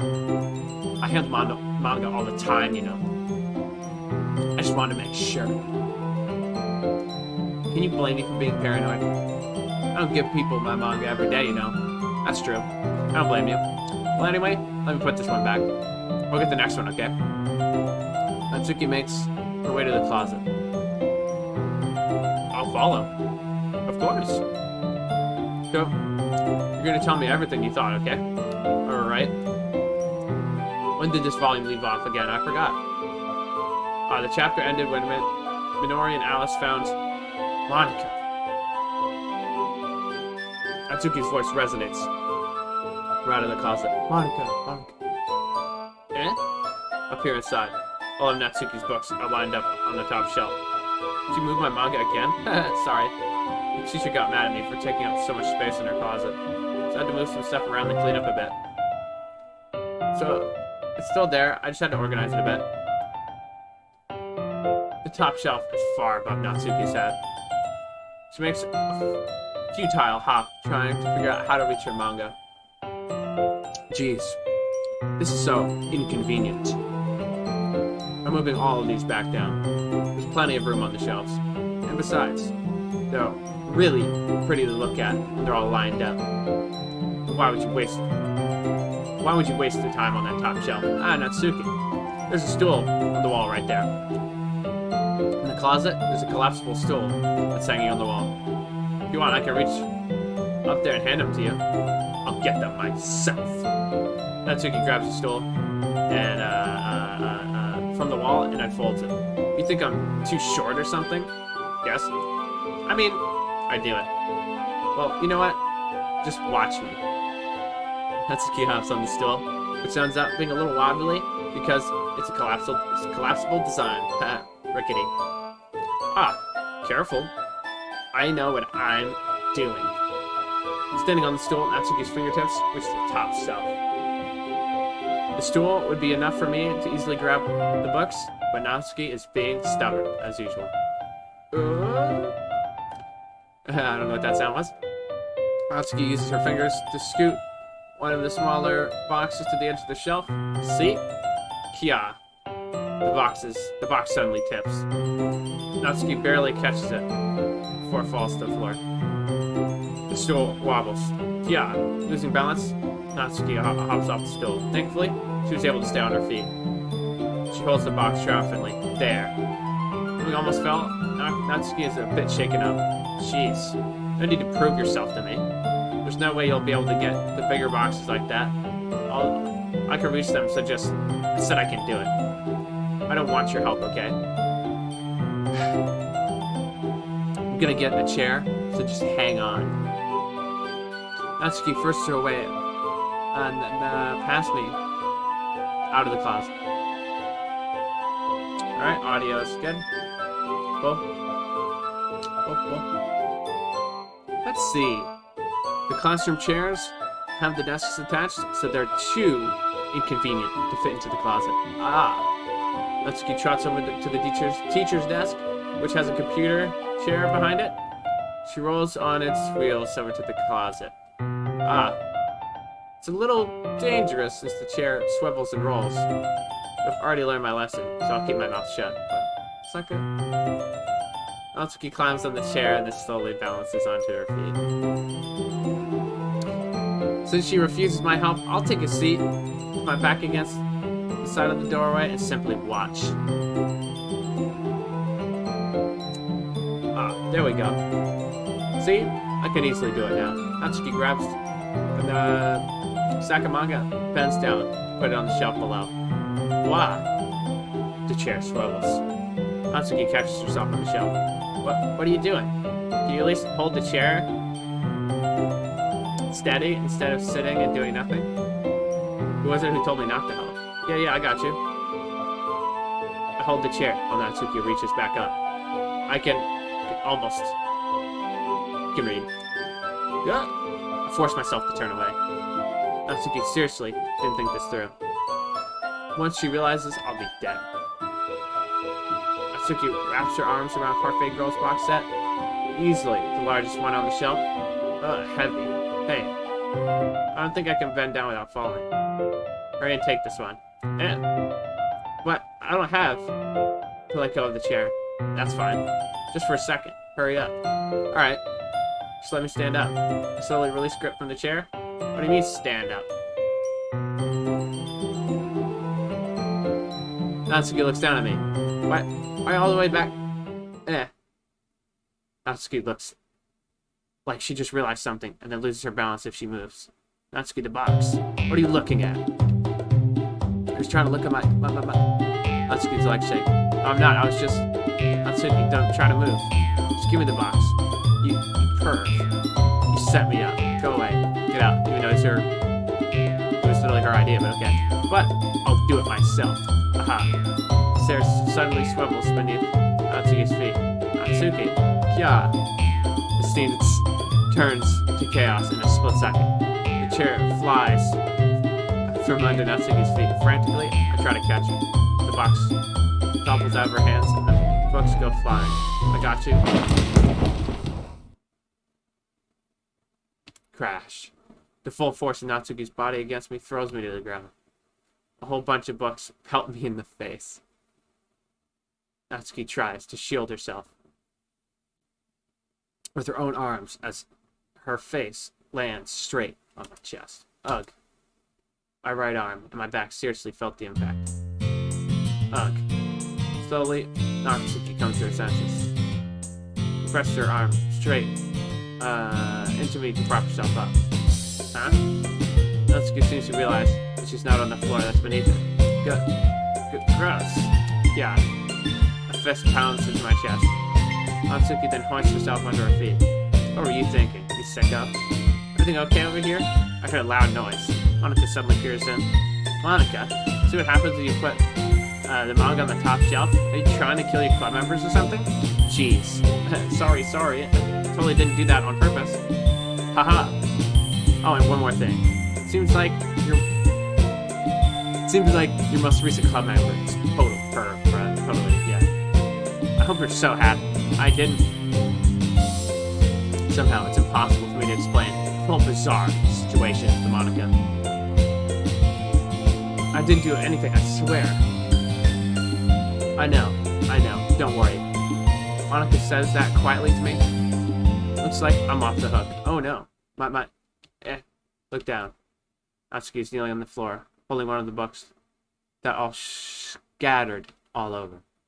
There's a large diagonal crease along the page that she's desperately trying to smooth out. It must have landed on the page. Natsuki tries a bit more to fix the crease, but she can't get it out. Suddenly, she gives up and slams the book shut, then throws it to the floor. Instead of continuing to yell, she just lowers her head. Sob. Natsuki, are you? No. Natsuki's voice cracks. I see tears on her face. I'll help you get the crease out, okay? It's partially my fault, so. Natsuki shakes her head, still looking down. No, I don't even care that much. I'm having a really bad day today. Natsuki sobs again. I didn't mean to take it out on you. I really didn't mean to. It's fine. Is there anything you want to talk about? Natsuki shakes her head. Just every day. It's so hard. I just want to come to the club and... Natsuki falls silent again. I can't press her, so I only do what I know how to do. Alright. Well, I'll help clean this up. Then I'll move the rest of your manga for you. I pick up Volume 2 of Parfait Girls. We'll set this one aside. This will help you cheer up a bit, right? We can get started on it once I'm done here. Natsuki looks up with her glossy eyes. Lip quivers, okay. You're really nice. That sounds really strange coming from Natsuki. I didn't expect it at all. Well, I'm just treating you like a friend, you know. Natsuki lowers her head. Snuffles. Or sniffles, I guess, yeah. I'm not sure what happened to her today, but being nice is the least I could do. The next couple of minutes are silent between us as I begin to gather the scattered books. I make sure to slip them into the box in the correct order. After a nervous bit, after a little bit, Natsuki starts helping. It isn't long before we're done, and I hoist the box up onto the shelf where Natsuki wants to put it. Then I get on the stool and quickly finish moving the rest of her books from the top shelf. Alright, that should do it. I hop off the shelf. Natsuki averts her gaze. Thanks. Aha! It's nothing. Natsuki is holding the volume I set aside in her hands. Alright, I'm ready. Good. Even if you weren't, I'd make you anyway. You're taking responsibility for what you said. Think about cheering up, if you insist. We're sitting in the same spot as last time. I opened the second volume up. Natsuki's head mood quickly improves, laughing and pointing things out to me. She's surprisingly sharp, making note of a lot of subtle, repeated jokes and background elements. In the end, I'm pretty impressed by how everything ties together in this manga. I guess Natsuki has good taste, after all. After some time, Monika gets our attention as usual, and it's time to share our poems again. Save time.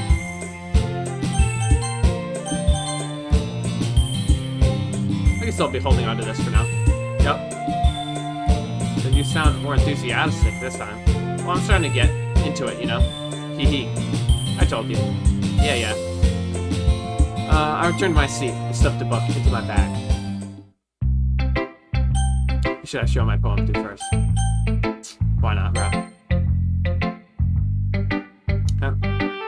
Once he reads my poem, she keeps glancing at it. At me, then back to the poem. Me, poem, back at me, poem, back at me. By now, she must have read it more than once. Ugh. Is it that bad? No, it's not. It's good. It's really good, okay? There, I said it. Ugh, this wasn't supposed to happen at all. Why can't you just be bad at this? My poems are stupid, or are supposed to impress you, not the other way around. You're trying to impress me? Obviously you think I'd let you enjoy Yuri's writing more than mine? Give me a break. Well, in that case, what's the problem with me trying to impress you? Well, I'll tell you, Natsuki's face freezes.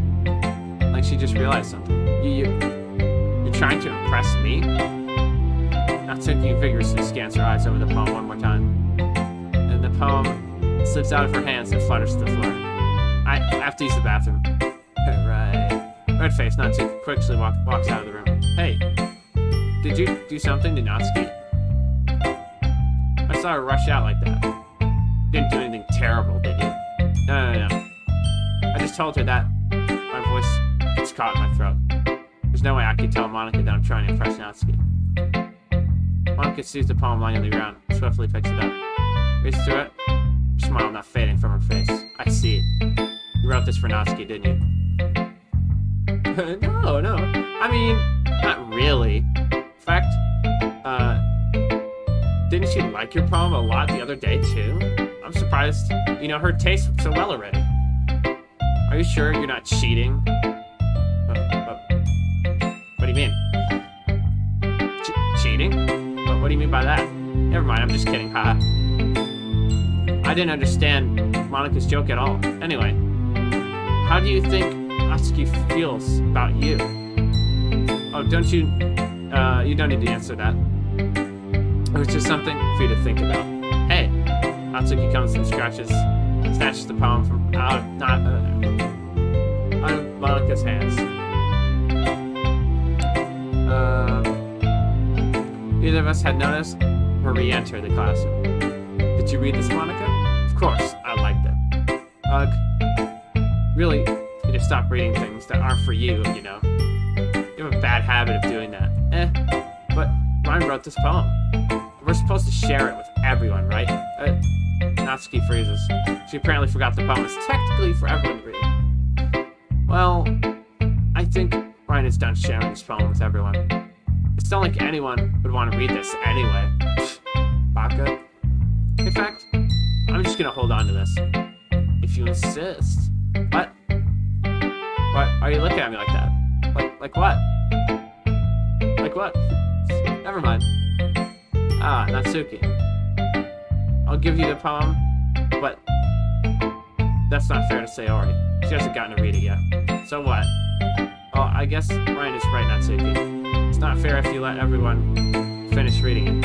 Or if you don't let them finish reading it. Fine. Natsuki returns my poem. It's not like she's going to like it, though. Anyway, read my poem now. And no, I won't let you keep it. This is my only copy.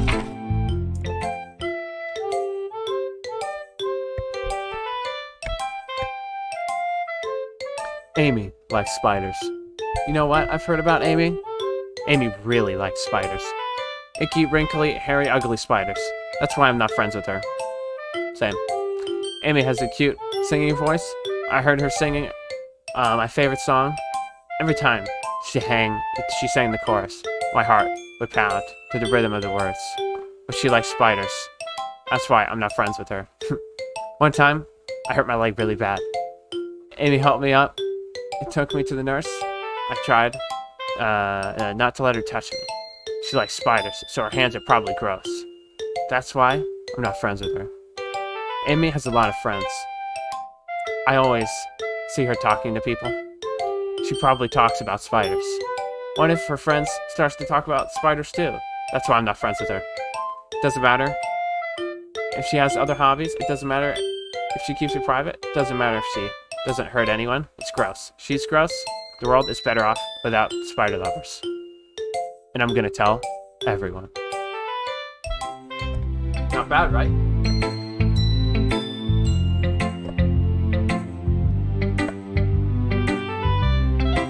Not bad, right? It's quite a bit longer than yesterday's. Yesterday's was too short. I was just warming up. I hope you didn't think that was the best I could do. Of course not. Anyway, the message is pretty straightforward in this poem. I doubt I have to explain it. Sometimes you can explain complicated issues with such simpler analogies, okay? And it helps people realize how stupid they're being. Like anyone would agree with the subject of this poem. He's an ignorant jerk. Do you know people like that? Of course. It's about how everyone thinks doesn't matter. It could be about anything. I wrote it to be easy to relate to. Everyone has some kind of weird hobby or guilty pleasure, I guess. Something that you're not afraid, or that you're afraid of people to find out and make fun of you and think less of you.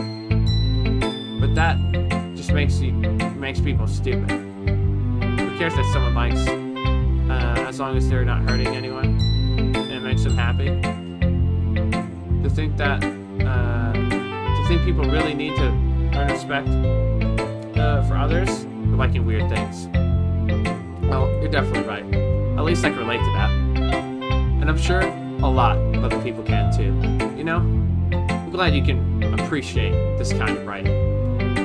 I mean, I know I was talking about that yesterday, but I've been enjoying my writing with you, so consider yourself lucky, okay?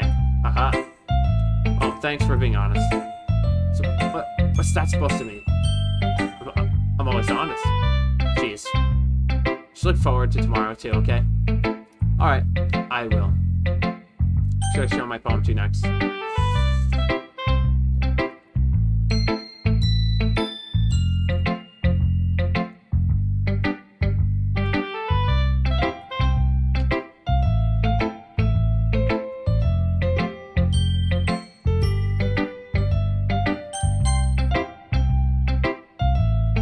Hi again.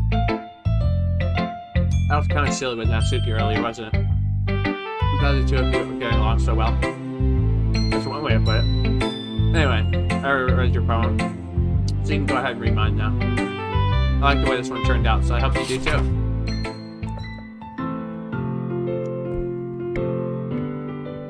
Save me. The colors, they won't stop. Bright, beautiful colors, flashing, expanding, piercing. Red, green, blue, and endless.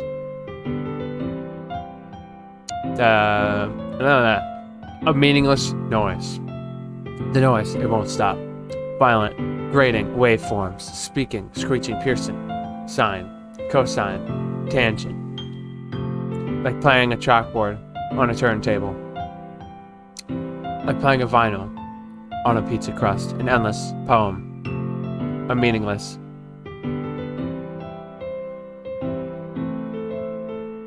Load me. Okay.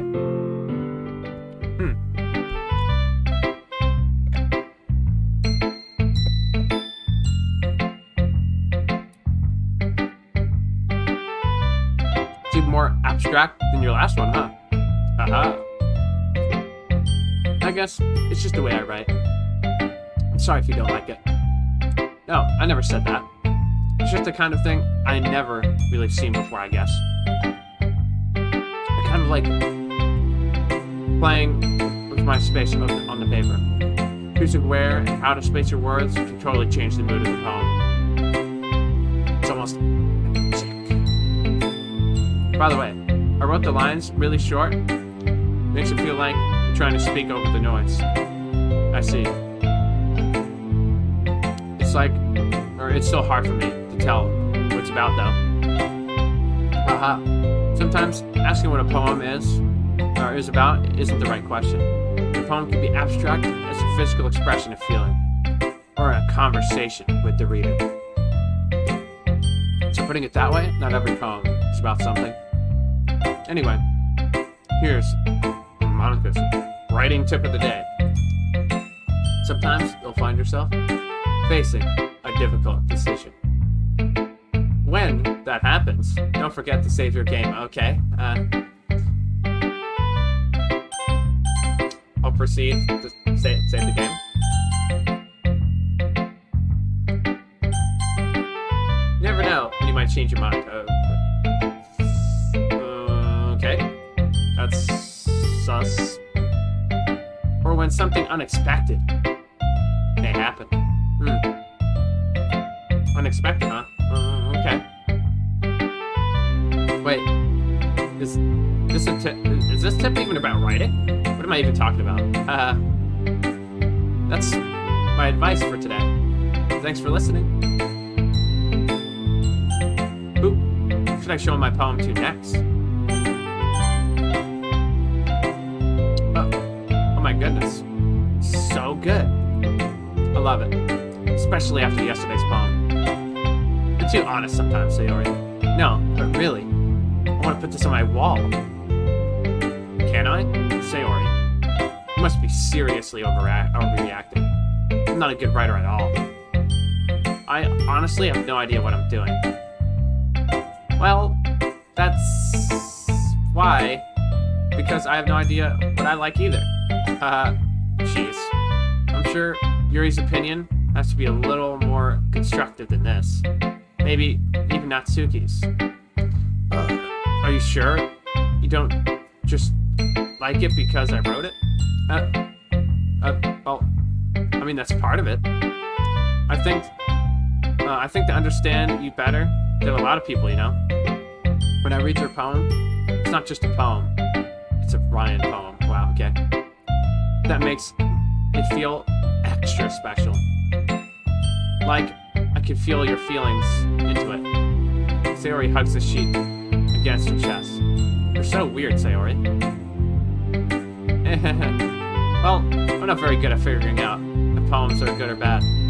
But that's why I just go by my heart. If it makes me feel things, then it must be a good poem, okay? I'm not sure if that's exactly how it works. But then, I guess conveying feelings is a pretty important part in this whole thing. Yeah, maybe. Honestly, I don't even know what kind of writing you like in the first place. Yeah, me neither. It's about food. That's definitely what it is. Ugh. Why don't you at least try giving it some thought? Aw, you want to write something for me? Wow, okay. That's so sweet. Yeah, right. But you're always thinking about other people. You need to think about yourself once in a while. If you don't, you might end up getting hurt at some point. Okay, it's kind of weird specific thing you just said there. Well, I don't really know what you mean, but I'll try keeping it in mind. Well, whatever. Anyway, let's see. I guess I like happy poems. Wait, sometimes I like sad poems too. Sometimes a little bit of both. There's a word for that, right? What's the word I'm looking for? Bittersweet. Yeah. I like things that are happy and things that are sad. Happy and sad? I can't see you liking something sad, Sayori. Well, I like happy the most.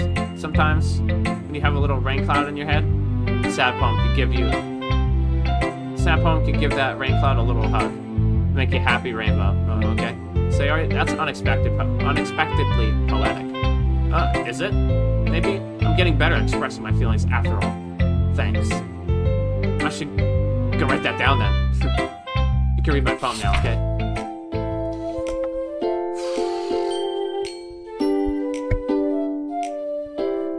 Bottles. I pop off my scalp like a lid of a cookie jar. It's the secret place where I keep all my dreams. Little balls of sunshine, all rubbing together with a bundle of kittens. I'll reach inside with my thumb and forefinger and pluck one out. It's warm and tingly, but it's no time to waste. But I put the bottle, I put it in the bottle to keep it safe. And I put the bottle on the shelf with all the other bottles. Happy thoughts, happy thoughts, happy thoughts, and bottles all in a row. My collection makes me lots of friends. Each bottle a starlight to make amends. Sometimes my friends feel a certain way. Down comes a bottle to save the day. Night after night, more dreams. Friend after friend, more bottles. Deeper and deeper my fingers go. I like exploring a dark cave, discovering the secrets hiding in the nooks and crannies. Digging and digging, scraping and scraping. Alright, I blow dust off my bottle caps. It doesn't feel like time elapsed. An empty shelf could use some more. My friends look through my locked door. Finally, all done. I open up, and in come my friends. And they come in such a hurry. Did they want my bottles that much? I frantically pull them down from the shelf, one after the other, holding them out to each other, each and every friend. Each and every bottle. But every time I let one go, it shatters against the tile between my feet. Happy thoughts, happy thoughts, happy thoughts, happy thoughts. And shards all over the floor. They were supposed to be for my friends who aren't smiling. They're all shouting, pleading, something. But all I hear is echo, echo, echo inside my head.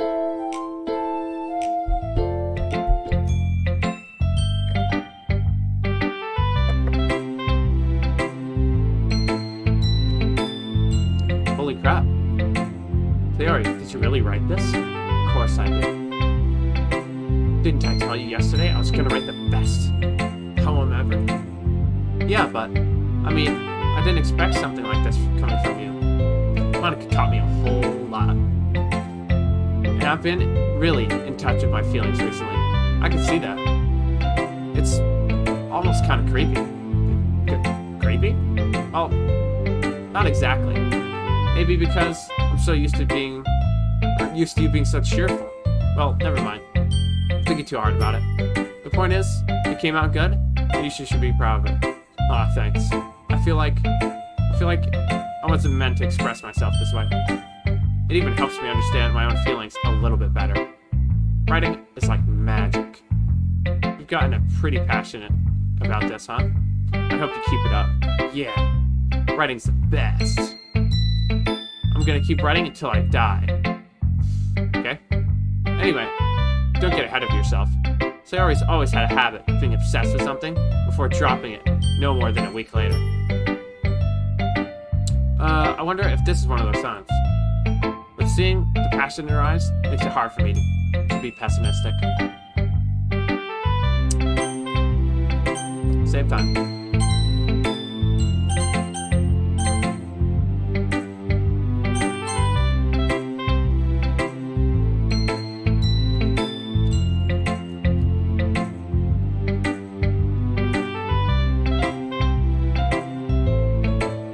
Is it my turn? Let's see how it compares to yesterday's. I see. It's a bit different. I respect you for trying different things. Were you inspired by Natsuki's poem? Or Sayori's, perhaps? Well, I guess you could say that. I thought so. I'm happy for you. You don't need to find inspiration in my poems. I write them for myself. Okay. Not for anyone else. But I don't really need for people to like them or anything. Yuri. Hey.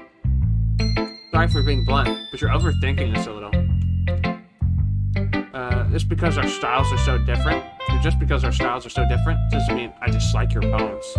In fact, I tried to do something in your style. I should probably do a terrible job. Or I would probably just do a terrible job if I tried something in your style. I see. I'm sorry. My stupid mind, it likes to do that sometimes. Anyway, you don't need to be afraid. Be a little bit more daring. Metaphors can go a long way. Don't feel like you need to work your brain like tuning a bunch of gears. Try letting your mind wander through your feelings. And write down the feelings you see and hear. That's one way to truly enable your reader to see into your mind. It's a very intimate exercise. I see. That's a certainly interesting technique. Thanks for sharing. I have, well, an example of that, if you'd like to read it. Of course. Is this the poem you wrote for today? Yuri nods and timidly hands me her poem. The Raccoon. It happened in the dead of night, while I was slicing bread for a guilty snack. My attention was caught by a scuttering of a raccoon outside my window. That was, I believe, the first time I noticed my strange tendencies as a unordinary human. Okay. I give the raccoon a piece of bread. My subconscious, well aware of the consequences, well aware that the raccoon that has fled will always come back for more. The enticing beauty of my cutting knife was the symptom. Bread, my hungry curiosity. The raccoon, an urge. The moon increments its phase and reflects that much more light off my cutting knife. The very same light that glistens in my eyes of a raccoon friend. I slice the bread, fresh and soft. The raccoon becomes excited. Or perhaps I'm merely projecting my emotions onto the newly satisfied animal. The raccoon has taken to following me. You could say that we've gotten quite used to each other. The raccoon becomes hungry more and more frequently, so my bread is always handy. Every time I brandish my cutting knife, the raccoon shows me its excitement. A rush of blood. Classic. Conditioning. I slice the bread, and I feed myself again. I was a little more daring with this one than yesterday's. I can see that. It's a lot more metaphorical. I don't know if it's my fault, but I can't even imagine what this poem is about. That's right. It's a bit closer to my preferred writing style.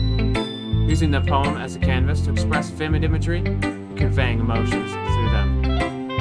Yeah, if I can take it at face value, then I can't even figure out what it's supposed to mean. Well, I think it's something that different people can relate to in their own way. Wanting to express the way it feels to indulge in the more unusual hobbies. Unusual, you say? It's those sort of things I'm usually forced to keep to myself. So I sometimes enjoy writing about them. Huh, that's funny. Did Natsuki also write something about this? About something being ridiculed for being a strange interest? She did. Yeah. She was talking about it.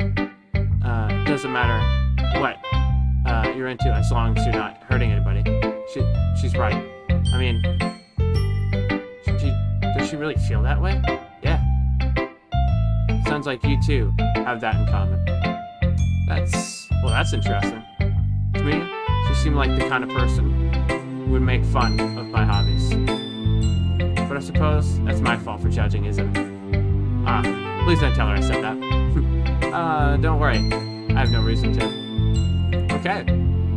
Well, thank you for sharing it with me. After all, if I hadn't learned to embrace my own weirdness, I would probably hate myself. I might be ranting a little bit now. Yep. But I'm glad that you're a good listener. Okay, everyone. We're done reading with each other's poems, right? I have something extra planned. So if everyone can come sit at the front of the room. Is this about the festival? Well, sort of. Do we have to do something for the festival? It's not like we can put together anything good in just a few days, we'll just end up embarrassing ourselves instead of getting any new members. That's a concern of mine as well. I don't really do well with last-minute preparations. Don't worry so much. We're going to keep it simple, okay? We don't need much more than a few decorations. Sayori's been working on posters, and I've designed some pamphlets we can give out during the event. Okay, great, that's all. But that doesn't tell us what we're actually going to do for the event.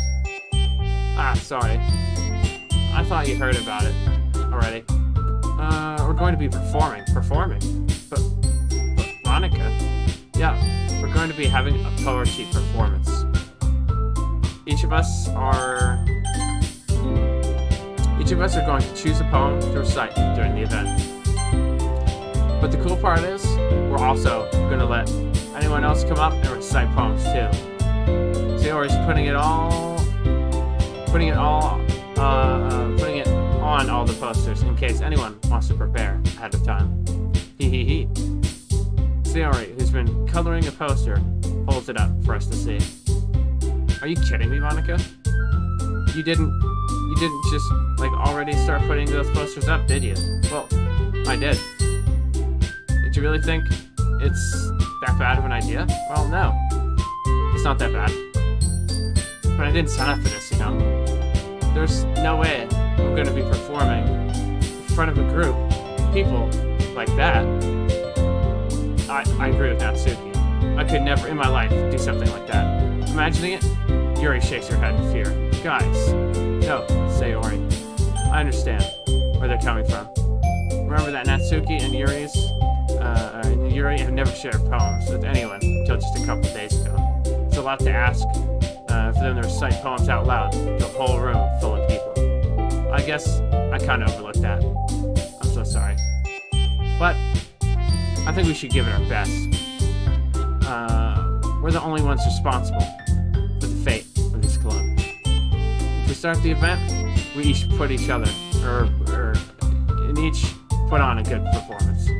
And then it will inspire others to do the same.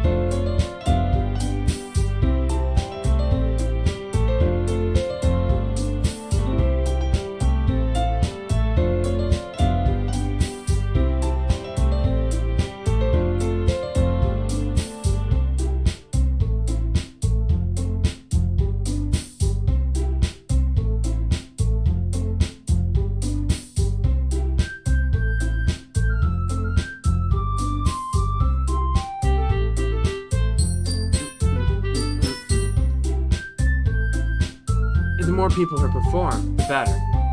We'll be able to show everyone what literature is all about.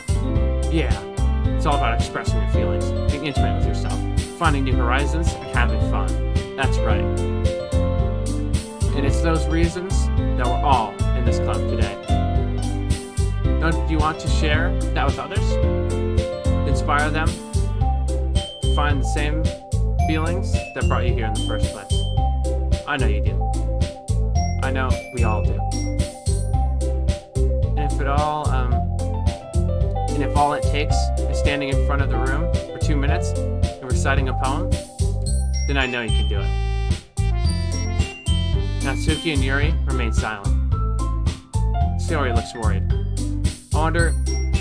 I guess that leaves me no choice. I agree. I don't think it's too much to ask. I think that Sayori and Monikaa have been trying really hard to get new members. The least we could do is help them out a bit. Well, maybe, but looks like Natsuki doesn't have any agreements left. Okay, fine. I guess I'll have to get it over with. Alright. You. Thanks, Natsuki. What about you, Yuri? Yuri dejectedly glances around the room, around at everyone else's expectant faces. Sigh. I guess I don't really have a choice. Aha. That's everyone. You're the best, Yuri. This club is seriously gonna be the death of me. Oh gosh. You'll be fine, Yuri. But anyway, let's move on to the main event. I want each of you to choose a poem of yours. We're going to practice reciting them in front of each other. No way. Monikaa, This is too sudden.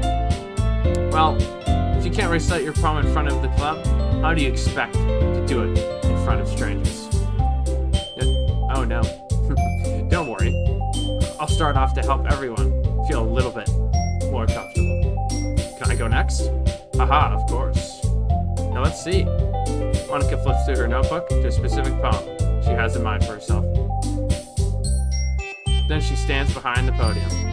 The title of this poem is is The Way They Fly. Ahem.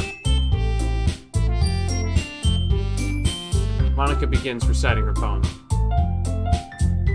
Her clear, confident voice fills the room. More than that, her inflection is pristine. She knows exactly how to apply emotion behind each line she recites, bringing the words to life. Is this something she's done before, or is it simply a natural? I glance around me. Everyone has their eyes on Monika. Sayori looks amazed. Yuri has an intense expression on her face that I don't understand. Finally, Monika finishes the recitation. The four of us applaud. Monika takes a breath and smiles. That was so good, Monika. Aha, thank you very much. I was just hoping to set a good example. Are you ready to go next, Sayori? I'll go next. Yuri's all fired up all of a sudden. Yuri clutches a sheet of paper between her hands and stands up. Keeping her head down, she walks quickly over to the podium. This poem is called... Yuri anxiously glances at each of us. You can do it, Yuri. It's called After Image of a Crimson Eye. Yuri's voice shakes as she starts reading the poem. Just a moment ago, she practically refused to do this. Why is she suddenly putting on so much effort? As Yuri gets past the first couple lines, her voice changes. It's almost like what happens when Yuri gets absorbed into her books. Her quivering words transform into sharp syllables of a fierce and confident woman. The poem is full of twists and turns, and it structures that sheet with perfect timing. This must be a rare glimpse into the whirling fire Yuri keeps concealed inside her head. Suddenly, she's finished. Everyone is stunned. Yuri snaps back into reality and glances around her, as if she'd bewildered even herself. It's up to me to save the situation. I'm first to start applauding. Everyone joins me afterward, and we give Yuri the recognition she deserves. It's not that we didn't want to applaud for her, but we were caught so off guard that we must have forgotten. As we applaud, Yuri holds the poem to her chest and rushes back to her seat. Yuri, that was really good. Thank you for sharing. Yuri looks down for the count. Yuri is down for the count. Okay, I guess I'm in then. Sayori hops out of her chair and cheerfully walks to the podium. This one's called My Meadow. Aha. Sorry, I giggled. Hee. Sayori, it's a lot harder than I thought. How did you guys do it so easily? Try not to think of it you're reciting to other people. Imagine you're reciting to yourself, like in front of a mirror, or in your own head. It's your poem, so it'll come out the best way that it can. I see. Okay then. Sayori begins her poem. Somehow, it feels like her soft voice was made as a perfect match. The poem isn't aimlessly cheery like Sayori is. It's serene and bittersweet. If I were to read this on paper, I probably wouldn't think of much of it, but hearing it come from Sayori's voice almost gives it a whole new meaning. Maybe this is what Sayori meant when she said she likes poems. It's like I get to reach more deeply into someone I thought I knew, though, or through and through. Sayori finishes, and we applaud. I did it. Good job, Sayori. Hee. Yep. Yeah, I like that too. I guess that's a good sign. What does that even mean? It came out nicely, Sailor. The atmosphere of the poem fits you really nicely. What it might be, that other poems won't work as well with that kind of delivery. I don't understand. In other words, I've seen poems of yours where that sort of gentle delivery wouldn't work as well. They might need a little more force behind it, depending on what you're reading. Oh, I know what you mean. That's well, I've been practicing, kind of. It's just embarrassing to do it in front of everyone. Hee hee. Then, next time, we're going to make you pick a poem that challenges you a little more. We don't have much time for the festival, you know. Okay. So who's next? Natsuki. Don't make me go before Ryan, huh? It's not like I could compare to you guys anyway. So I'll let Ryan lower everyone's standards a little before I have to do Natsuki. It's fine, it's fine. I might as well get it over with. But it's not like I have much of a selection of what to read. I just have to go with what I wrote for today. I stand up and step in front of the podium. Everyone has their eyes on me, making me feel terribly awkward. I recite my poem. Since I'm not exactly confident in my own writing, it's hard to put energy into it. Despite that, once I finish, I receive applause anyway. Sorry. I'm not really as good as everyone else. Don't worry about it as much. I think it's less about your abilities and more about your lack of confidence in your writing. That's something that'll improve over time, though. Yeah, maybe. Alright then. That just leaves you, Natsuki. Yeah. I'm going. Natsuki begrudgingly gets in her seat and makes her way to the podium. The poem is called... Why are you looking at me? Because you're presenting. The poem is called... Jump. Natsuki takes a breath. Once she starts reciting the poem, her sour attitude disappears a little. While she's a little unenthused, her poem has a rhythm and rhyme to it. It's Natsuki's trademark style. It works surprisingly well when spoken aloud. The words feel like they bounce up and down, as if giving life to the poem. Natsuki finishes and everyone applauds. She hops back to her seat. It wasn't so bad, was it? Easy for you to say. Aka. You better not make me do that again. Well, do you at least feel prepared enough to recite a poem in front of other people? Well, I mean, doing it in front of other people will be way easier. I can put on whatever face I want for other people. But when it's just my friends, it's just embarrassing. That's a surprise, Natsuki. I think it would be the other way around for me. Well, that's just how it is, so. Well, I guess in that case, you won't have much to worry about for the festival. That said, I want to thank everyone for coming through. It might be hard, but I hope that you all have an idea of what it's like now. Make sure you pick a poem and get enough practice before the festival, okay? I'll be making pamphlets, so let me know the time you'll be reciting. Jeez, I should probably find some other poem to recite instead. That's fine too. It doesn't have to be your own. I'm already pleasantly surprised that you're putting in all the effort for the club. Makes me really happy. Yeah, no problemo. Okay, everyone. I think that's about it for today. I know the festival is coming up, but let's try to write poems for tomorrow as well. It's working out really nicely so far, so I'd like to continue that. As for the festival, we'll finish planning tomorrow, but then we'll have the weekend to prepare. Monday's the big day. Can't wait. I can do this. Alright. Stand up. There's no way I'll be able to find this same enthusiasm in Sailor or Monikaa. What? do my best to get through.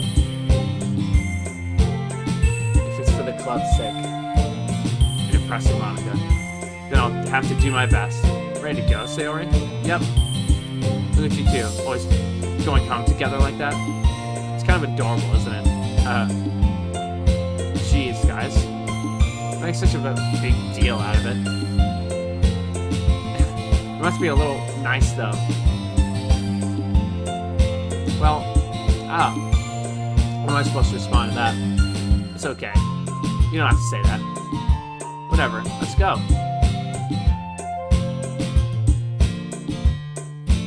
I'll walk home with Sayori once more.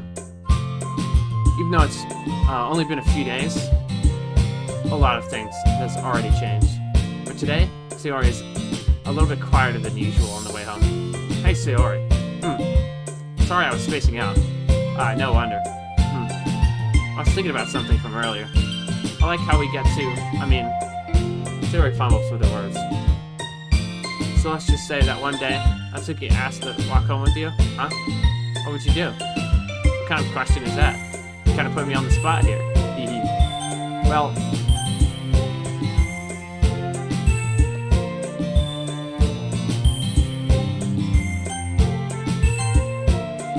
Sayori, you really think I would ditch you for Natsuki?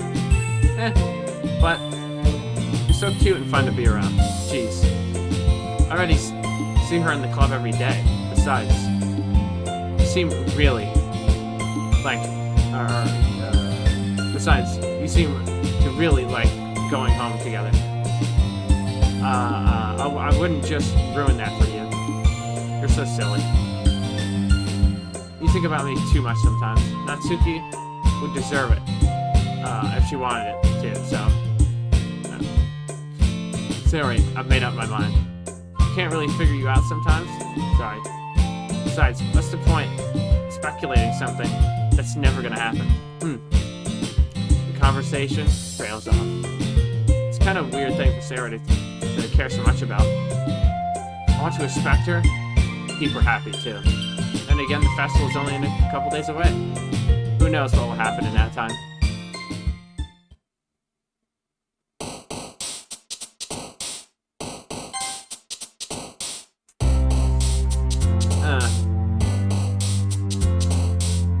Teeth are white. So a rainbow feather, come and cry. What do I want to aim this to? It's Natsuki, because I'm still doing that route, I guess.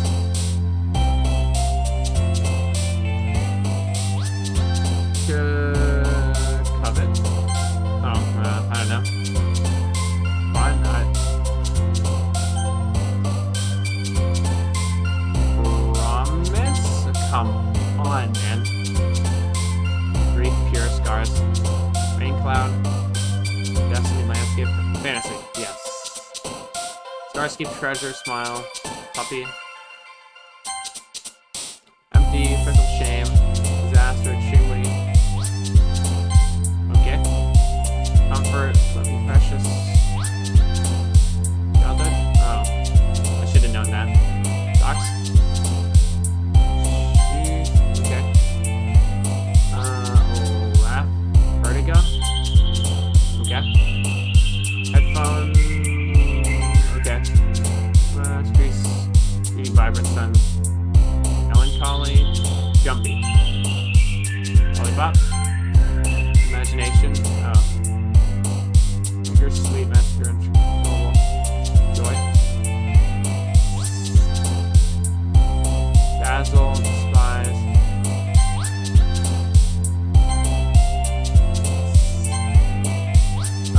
Okay, so last one.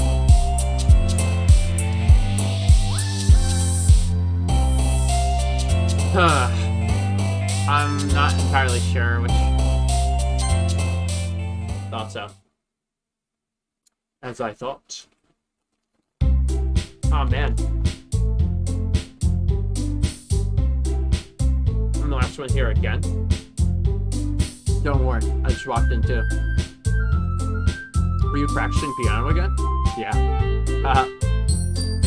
You messed up a lot. Determination. Starting this club, now picking up piano? Well, maybe not determination. But I guess passion. Remember that the club wouldn't be here if it wasn't for all of you. I'm super happy that you're all willing to help out for the festival too. I can't wait for the festival. It's gonna be great. You weren't complaining about it yesterday, Natsuki. Well, yeah. I'm not talking about our part of the festival. But it's a whole day of school where we get to play and eat all kinds of delicious food. You sound a bit like Sayori all of a sudden. Monikaa, do they usually have fried squid? Squid? That's a pretty specific thing to look forward to. Oh, come on. Are you saying you don't like squid? You of all people? Don't say it like that. Besides, what do you mean by you of all people? Because, write in your name. Monikaa. That's not how you say my name at all. Also, joke makes no sense in translation. Yep. Never mind. Let's just focus on our own event for now, okay? Hee. Fine. Your reactions aren't as fun as Yuri's or Sayori's anyway. Excuse me. Where's Sayori anyway? Ah, there you are. Sayori was sitting at a desk in the corner of the room, looking down at nothing. I walk over to her. Hey, Sayori. I wave my hand in front of her face. You're spacing out again. Hee, sorry. Don't mind me. You can go talk to everyone else. Is everything alright? Of course. Why wouldn't it be? It just feels like you're a little off. Sorry for assuming things. Jeez, you're worrying too much about me. Fine, you see. Shows me a big smile. Don't let me distract you from having fun with everyone. Well, alright. If you say so. I worriedly glanced at Sayori before turning back toward everyone else. But the conversation was already dispersed. Everyone back at their usual activities. Maybe I should ask Monikaa if she's noticed anything about Sayori recently. Since they've been preparing for the festival, they must be spending a lot of time together. I timidly approached Monikaa, who was shuffling through some papers at her desk. Hey, what's up? Hey, this might sound a little strange, but have you noticed anything up with Sayori recently? Anything up with her? What do you mean? Maybe I'm reading into it a little too much, but she seems a bit downcast recently. Oh, you think so? I can't say I've noticed anything about her. Monikaa peers across the room at Sayori, who was idly dragging a rubber eraser down on her desk. Maybe there is something on her mind. But I'm surprised I'm not the one asking you. You certainly know her a lot better than I do. Yeah, but she's never really like this. She's always talked to me about things that bothered her. But this time, when I asked her, she was really dismissive. So I know it's not your problem. I just wanted to ask if you knew anything, so I'll drop it now. No. It's important to me too. I mean, I'm also friends with her. And I also care about the well-being of my club members, you know. Maybe I'll try talking to her myself. Are you sure about that? She seemed like she wanted to be left alone. Are you sure? Maybe she just has a hard time bringing it up with the person of interest. Person of interest? What do you mean by that? I'm saying that maybe the thing on her mind is you. Me? How on earth would you come to that conclusion? Well, I probably shouldn't say too much, but Sayori talks about you more than anything else, you know. Yeah. She's been so much happier ever since you joined the club. It's like an extra light turned on inside of her. What? No way. Sayori's always like that. She's always been full of sunshine. It's not any different now than it always has been. Hee hee. You're so funny. ever thought that maybe you've always seen her as so cheerful? Because that's how she is when she's around you? Ah, I said too much. Sorry. What do I know anyway? I didn't mean to jump to conclusions, so you should just forget about what I said. I'll try to walk to her, or I'll try to talk to her. Just try not to think about it. Alright. Monika smiles meaningfully. I know she said to forget about it, but I already know that I won't be able to get her words out of my head. Monika stands up in front of her desk and walks across the room where Sayori is sitting. I watch her kneel down next to Sayori and gently talk to her. She's keeping her voice so quiet that I can't hear from here. I sigh and sit myself down. I know Sayori told me not to worry about her, and to have fun with everyone else. That's impossible to do when she's behaving like this. Exactly how much do I care about her? That I'm letting this weigh down on me so much. And now, it feels like I'm the one behaving out of the ordinary. There's nothing I can do besides wait for Monika. Hey, you. Ah. I look up to see Natsuki next to me. Are you just gonna sit there and keep staring at nothing? There isn't that much time, so... Ah, sorry. I didn't mean to make you worry or anything. It's not like I'm that worried. I was just... Natsuki glances down at her side. She's holding a volume of manga in her hand. That's right. Something just came up for a minute, but we can get started now. I won't make you wait any longer. Jeez. They're making me feel like a jerk. If something's bothering you, you can just tell me, or you can just tell me to leave you alone, and I will.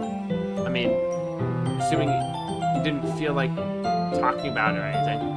She practically mumbles that last part. Nah, I'm probably making it seem like a bigger deal than it is. I'm just thinking about Sayori, that's all. Is it Sayori? Thinking about her? Yeah, she seems pretty down lately. But she didn't want to admit it to me. So I can't help but wonder if something's happened to her. Oh. Natsuki exhales. Well, first of all, you should really work on your phrasing. But anyway, you're her best friend, right? Yes, I guess so. Yeah. In that case, I think you should trust her a little more. If she needed you, you'd be the first person she'd go to, right? Well, I guess that's true. I mean, some people just have those days. You can't always avoid it. If anything, she probably doesn't want you to worry about her because it's not that important. Yeah, that's kind of what she said to me. But it's not right for me to go against her wishes. Exactly. A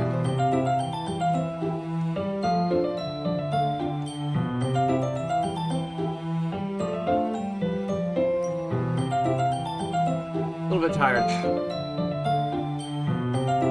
If she needs you to worry about her, then it'll be a lot more obvious. Yeah. I should have thought of that way from the start. Natsuki fiddles with the book she's holding in her hands.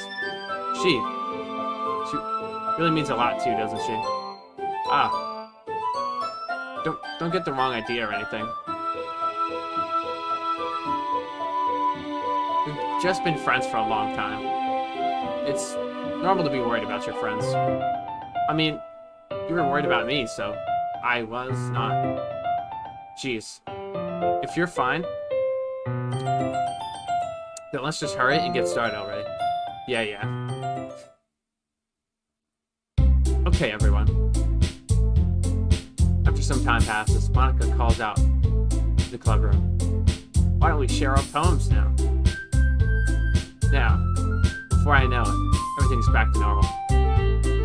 Everyone goes to retrieve their poems as I do the same.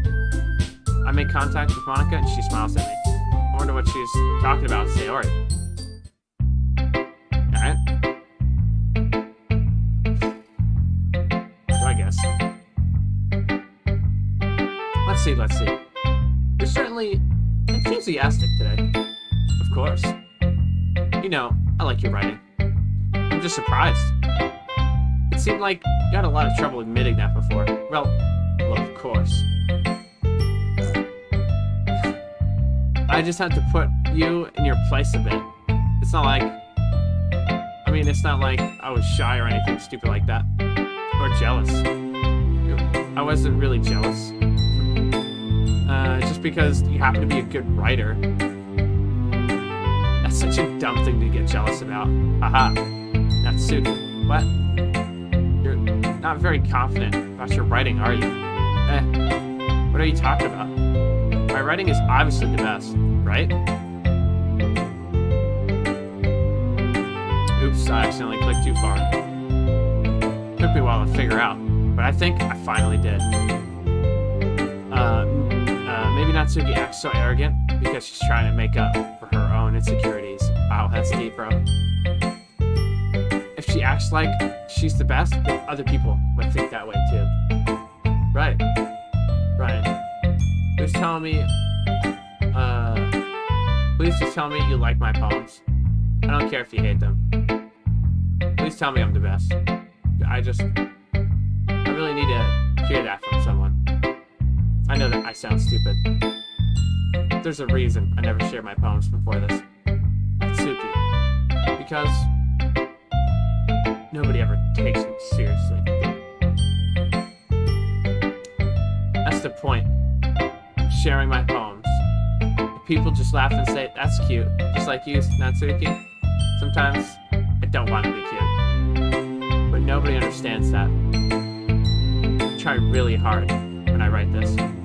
The style doesn't matter. The emotions are there. Why can't anyone see that? I just want Natsuki trails off. Maybe it's because her lip starts to quiver. I look down. Her fists are clenched really tightly. Hey, Natsuki. If you're not careful, you'll rip your own poem. I gently grab the poem out of her hand. I place it on the desk. Smooth out the wrinkles she put on it. Don't read it. Or I can pick it up. Natsuki snatches the poem from the desk. It's not any good. And I know you hate my poems. You don't have to read this one, okay? But I want to read it. Why? Because I like your poems. I really do. Why would I judge you for your style? It's not like my own style is anything crazy. I mean, it's true that the first time I read one of your poems, I didn't look much into it. But I know you better now. And it's wrong for Yuri to think your style is more amateur than hers. And Sayori, she always means well. Sometimes she's so focused on simple happiness that she doesn't understand what people really want. Yeah, I guess I never really thought about how hard it is for you. And I'm sorry if I was part of that problem. I understand though. You're not just cute. You're, what did I say? You're not just cute. You're a lot more than that. Natsuki, you're doing that again. Once again, Natsuki clutches her poem too hard. Looks down, hiding it from her eyes. I never realized how difficult this was for her. But finally, she forces herself to extend her arms and set her poem on the table. You can read it. Just turn that away. I don't want to look at your face right now. Wow. Okay, I will.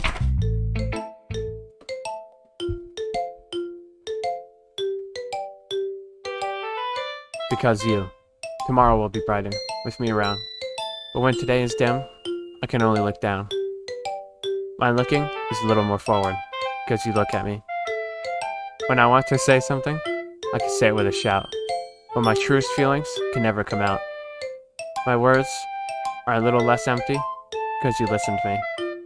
When something is above me, I reach for the stars. But when I feel small, I don't get very far. My standing is a little bit taller, because you sit with me. I believe in myself with all my heart.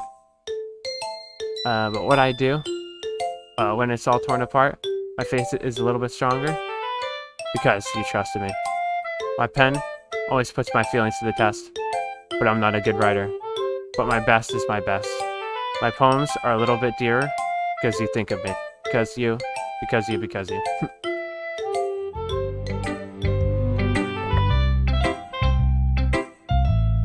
Why are you looking at me like that? If you don't like it, then just say it. I won't get mad. No, it's not that I don't like it. It's just like a little surprise to read. I guess I'm not used to hearing such nice things coming from you. Don't just say that, dummy, baka. What do you think the point of writing is? Expressing feelings that you just can't say. Yeah, I understand. I'm sorry for missing the point sometimes. I always mean well. And I'm happy that you showed this to me. I liked it.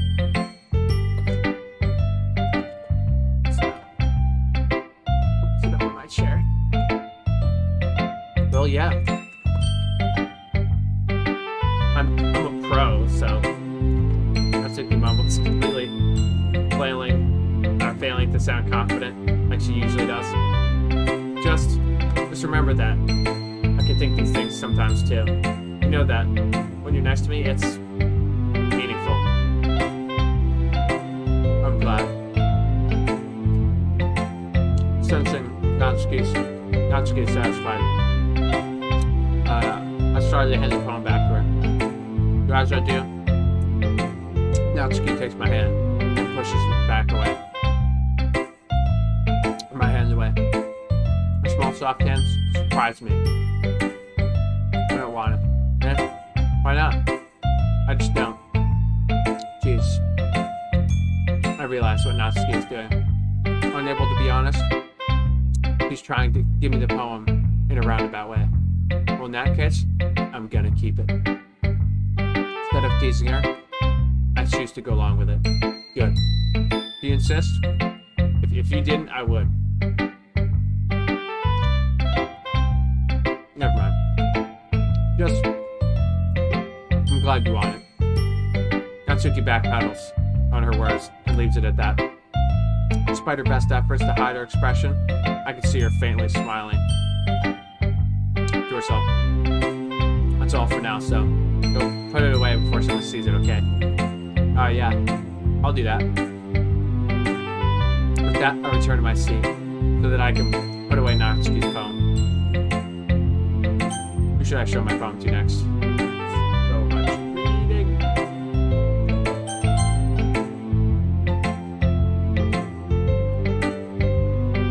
Have you thought about what you want to submit to perform at the festival? Well, being in this club is one thing, but performing in front of a bunch of people, I'll have to give it more thought. Okay, no pressure. Yeah, okay. But whatever you do, I'm sure it'll turn out great.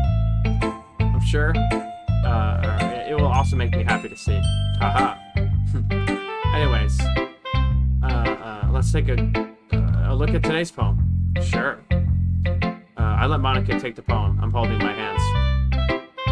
Sticking with the Natsuki style once more, I see. You really like Natsuki, don't you?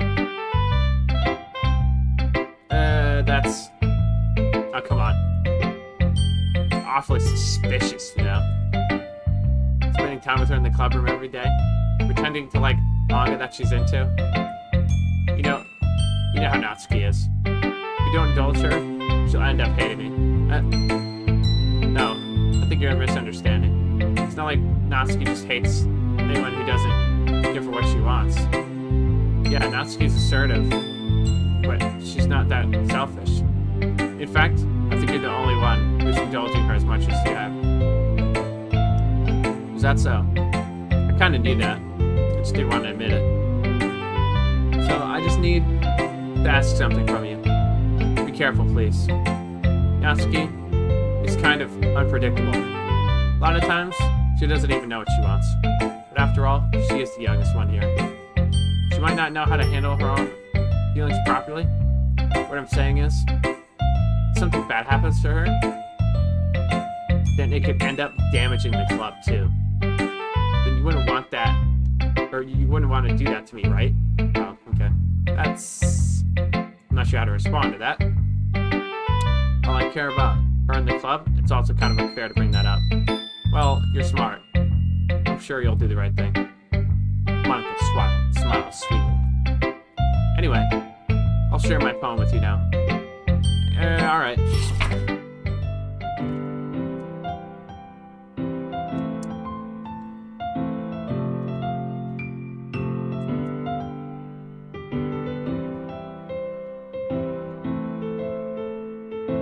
The lady who knows everything.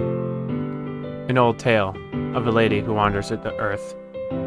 The lady who knows everything. A beautiful lady who has found every answer. All meaning, all purpose, and all that was ever sought.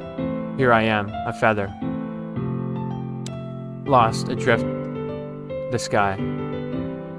A victim of the currents of the wind. Day after day I search. I search with little hope, knowing legends don't exist. When all else failed me, when all others turned away, the legend is all that remains. The last dim star glimmering in the sky. Until one day, the wind ceases to blow. I fall. And I fall and I fall, even more, gentle as a feather, a dry quill, expressionless. But a hand catches me between the thumb and forefinger, the hand of a beautiful lady, and I look into her eyes and find no end to her gaze. The lady who knows everything knows what I am thinking. Before I can speak, she responds in a hollow voice. I have found every answer, all of which amount to nothing. There is no meaning, there is no purpose, and as we speak, and we seek only the impossible. I am not your legend does not exist. And with a breath, she blows. She blows me back afloat, and I pick up a gust of wind.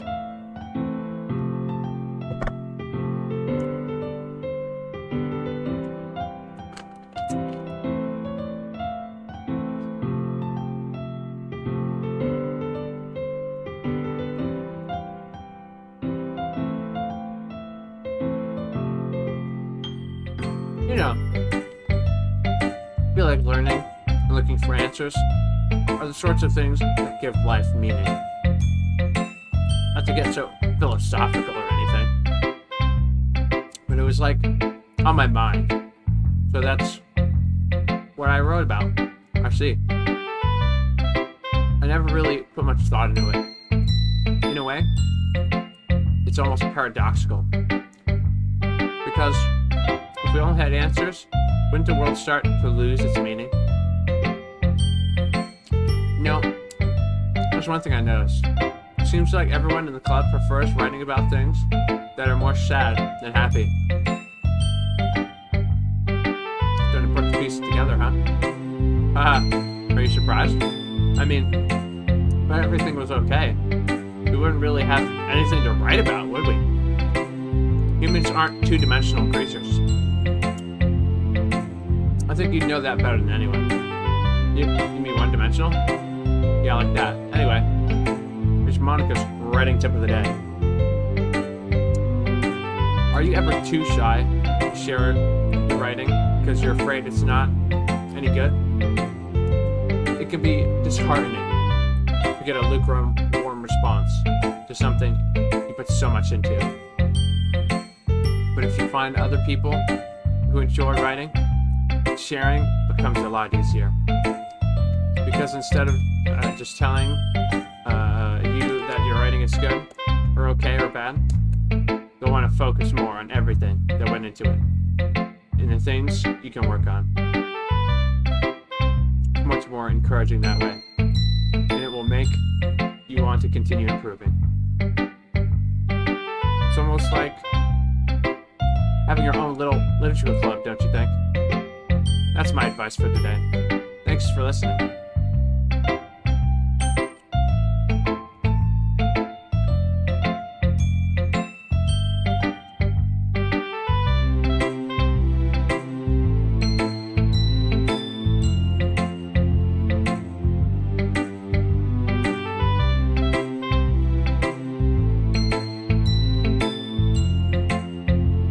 tired. Who should I show my poem to next?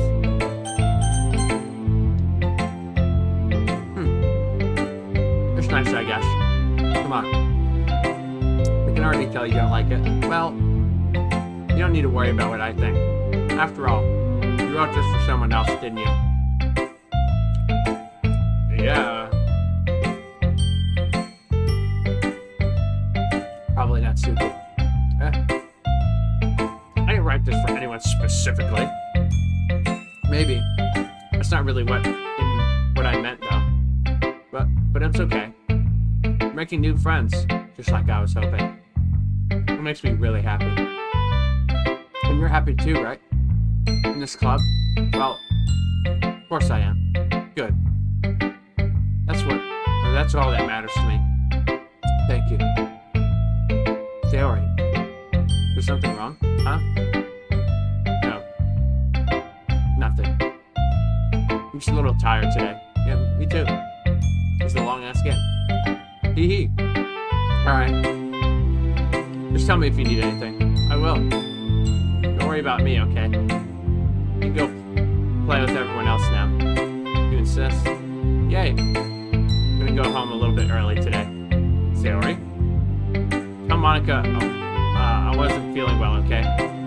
I'll see you tomorrow. Before I can say anything, Theory cheerfully walks out of the classroom, humming to herself.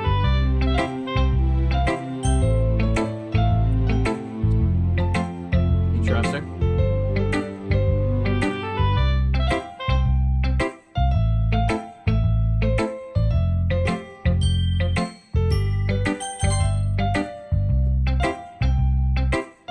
Well done. You're definitely improved your writing over the course of these few days. Has my advice been helpful to you? Yeah, definitely. I'm glad. Sharing our writing like this, it's a lot more fun and rewarding than I anticipated. I need to remember to thank Monikaa. I think we all felt a little awkward at first, but now it seems like everyone is enjoying sharing their writing and seeing what others think. I guess I can't really disagree. I was afraid this whole thing would be a chore, but it's a great way for me to spend some personal time with all the girls in the club. But it's been fun getting to know everyone and their writing. And I guess doing some writing myself. Well, have you learned anything about yourself? Well, you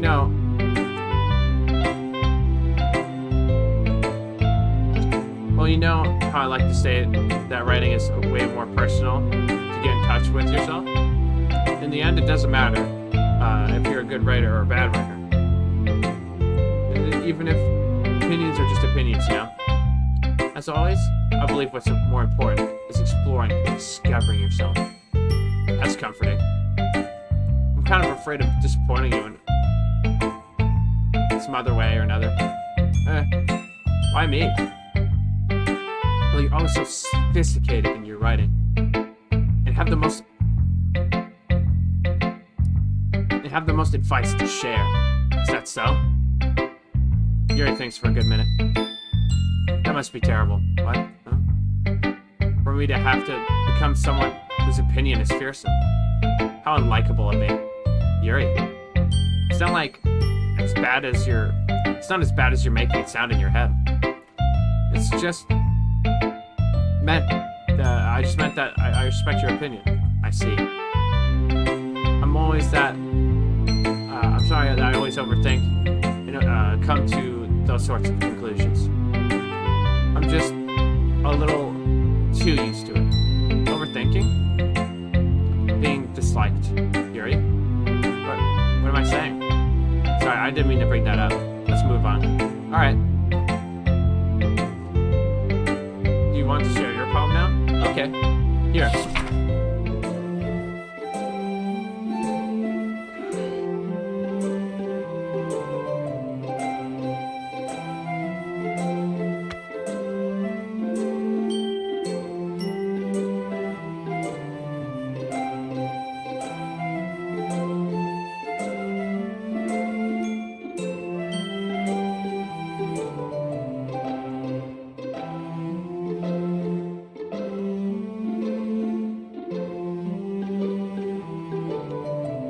Beach. A marvel millions of years in the making. Where the womb of Earth chaotically meets the surface under a clean blue sky. An expanse of bliss. But beneath gray, rolling clouds, an endless enigma.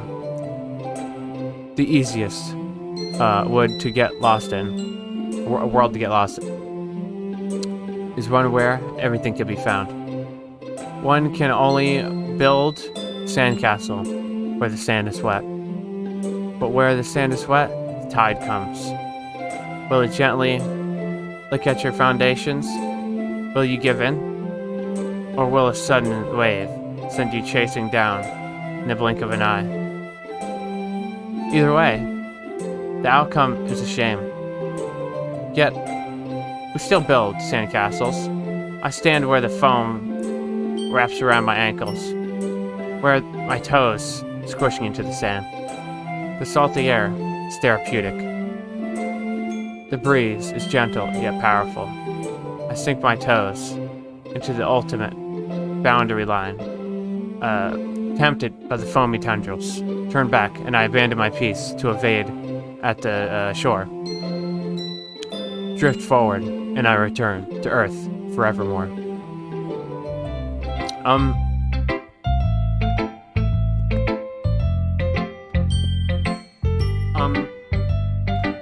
I'm aware that the beach is kind of an inane thing to write about, but I did my best to take a metaphorical approach to it. You say that like you didn't even want to write about it. Oh, you haven't heard? After yesterday, Natsuki and I, well, it was amusing that we wrote something similar in different ways. So Natsuki wanted us to write something, to write something on the same topic as each other again. I see. Something tells me the poem Natsuki showed me isn't the one she plans on sharing with everyone else. Of course. Of course I choose not to mention that to Yuri. I suppose we better compare the differences of our writing styles or thought processes. Anyways, it was her idea. Knowing her, it's no surprise that she'd want to do something special like that. She's probably just wants to show off. It's not like I have any particular interest in her writing style. It was just her request. But, well, I suppose it's not bad to write about something simple on occasion.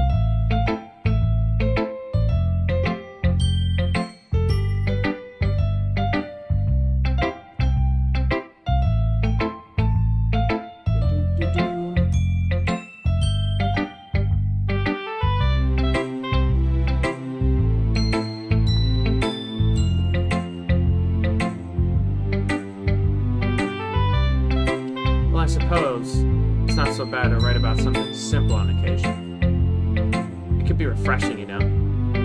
It's good for me to calm my thoughts once in a while. Yeah, I think I agree. Thanks for sharing. Okay, you three. We're all done sharing poems, right? Why don't we start figuring out... Hold on a second. Is it just me, or did you say something strange just now? Huh? Something... did sound a bit unusual. That's right. You deviated from your usual catchphrase when addressing the club. Catchphrase? I don't have a catchphrase. Jeez. Why is the mood so weird today? Look, even Yuri isn't immune to it. Stagnating air is common foreshadowing that something terrible is about to happen. Your books, maybe. Look, the only thing different is that Sayori isn't here. Ah, seems you're right. Sigh. Sayori always lightens up the mood a little bit, doesn't she? It's almost like everyone's balance is overthrown a bit when she's not around. Well, where the heck did she run off to, anyway? I thought she just went to pee. Natsuki, please show some decency. Oh, come on. She actually wasn't feeling too well and went home early. Is that so? I hope she's alright. Seriously? Of all times to not go home with her, and you picked the time she's not feeling well? So much for you two being all lovey-dovey. No. First of all, stop misunderstanding my friendship with Sayori. And second, she's kind of been avoiding me today, so I didn't want to force it. Oh. A curious expression coming from Yuri of all people? Calm down, guys. I talked to her earlier and everything's fine. What did she say? Anyway, we need to figure out the rest of the festival preparations, so let's decide what everyone will be doing this weekend. I already know what I'm doing. That's right. Natsuki will be making cupcakes. We might need a lot of them in different flavors. Can you handle that all by yourself, Natsuki? Challenge accepted. And as for myself, I'm going to be printing and assembling all the poetry pamphlets. Sayori will be helping me design them. And as for Yuri, you can, guys, can you help me come up with something for Yuri? I'm useless. No, that's not it at all. You're the most talented person here, you know. And that's it, he's pounding now, too. Wow. Jeez, even I can tell now. I guess I never gave Sayori enough credit, but I can tell things are getting a lot harder. A lot harder on you when she's not around. That may not be the case. But if I can't be a leader on my own, then I won't grow as a person. So Yuri, you have beautiful handwriting, you know. You should make some banners and decorations to help set the atmosphere. Atmosphere? About that. I love atmosphere.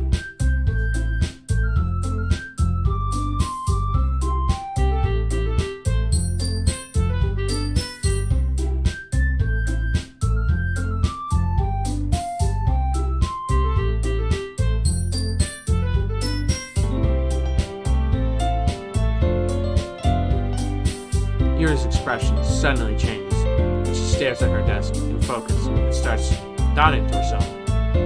Your mind is already racing, I see. That's great. It'll be a wonderful help, Yuri. But anyway, it just leaves you, Ryan. The one who is truly useless. Don't say that. In fact, both Natsuki and Yuri, it's a pretty heavy task to handle. It would probably go a long way to give one of them a hand. You could always help me out as well. I would be really appreciative to that. That's Monika suggesting I spend the weekend with one of my club members. How on earth are they going to respond to a suggestion like that? I suppose I wouldn't mind a bit of help. Well, even if you don't know how to bake, there's always some dirty work I could give to you. It's not like Monika's gonna give me a choice. And you shouldn't be sitting on your butt anyway. Natsuki tries to mumble a bit of excuses like that. If I recall, Natsuki, you mentioned that you would like to handle the baking on your own. Ryan may not like to be around if you only make him out to be a nuisance, so therefore, he may be more suited to assisting with the decorations. Hold on, I never said that. How hard could it be to make a few decorations anyway? Sounds like you're just making excuses for Ryan too. What are you saying? It'll be extremely meticulous work. Baking, isn't it? Just what do you think? Guys, just settle down for a moment. In the end, I think it's up to Ryan to decide how he'd like to contribute. Besides, he hasn't really gotten a chance to spend any time with me yet, you know. So, I'm sure he's interested in. He literally just said, I'm surprised as well. Sorry. I was just saying though, geez. We just settled this already? Yeah. Ryan, you're okay with this, right? In the end, it's up to you. Of course. Very well. case. Everyone looks straight at me.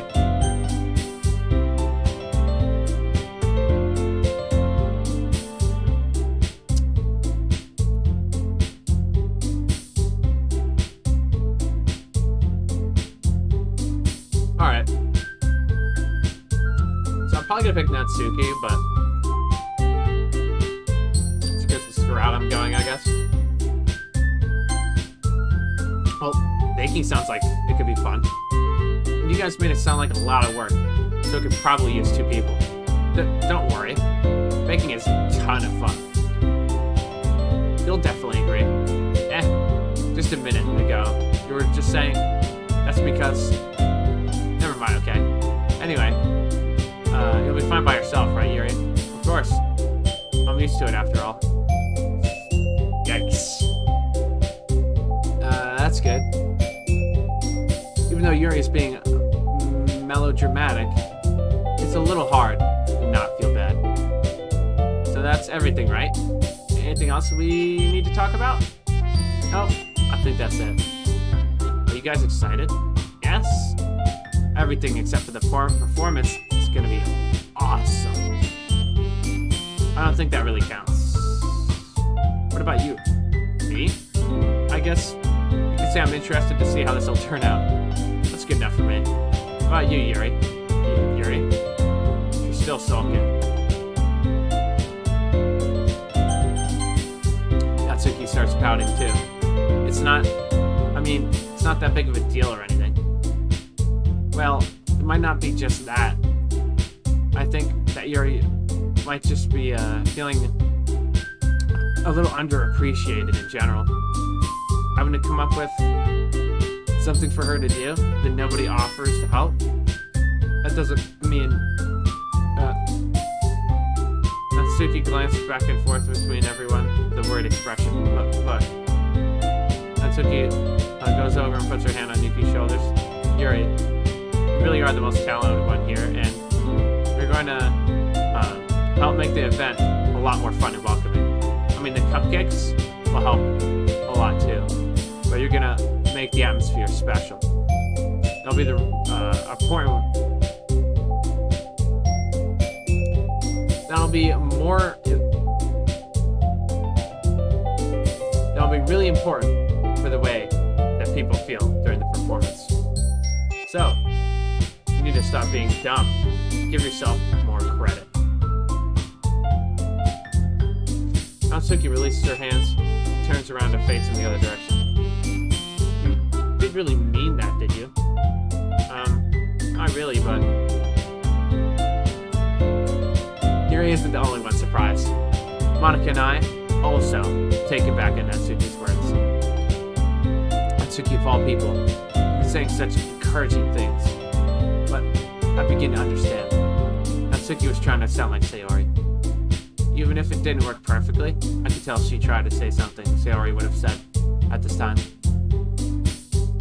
Because Sayori always helps everyone feel good about themselves. I'm sorry for being dumb. I'm going to do my best. And all of us are going to make it a really good event. Yeah. I hope to see everyone do their best. But with that, there's nothing more for today. I guess it's time to head out. Okay, I'm staying here a bit longer. I barely got to do any reading today, so fair enough. There's nothing wrong with that.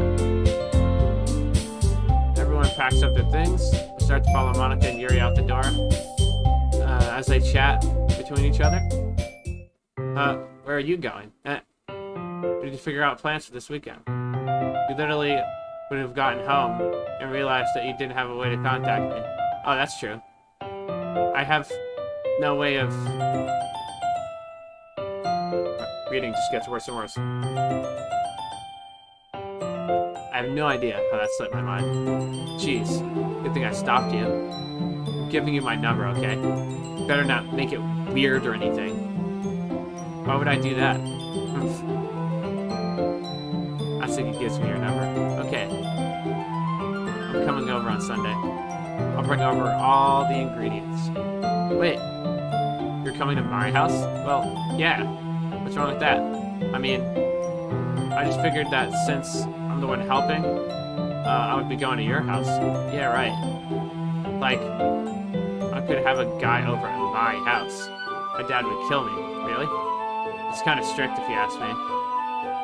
Yeah. How do you think I feel? I can't do anything with my dad is home. Anyways, I just needed to complain for a second. We have each other's numbers now. And that's all I needed from you. I guess I'll text you when I'm going over. Alright, fine by me.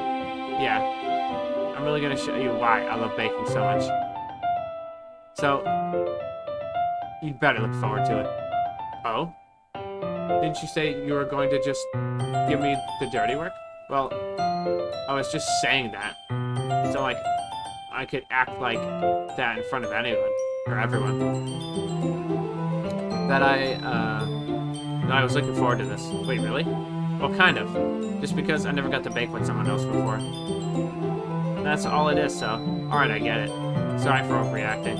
Anyway, I'll be heading out now. See you on Sunday. Never mind.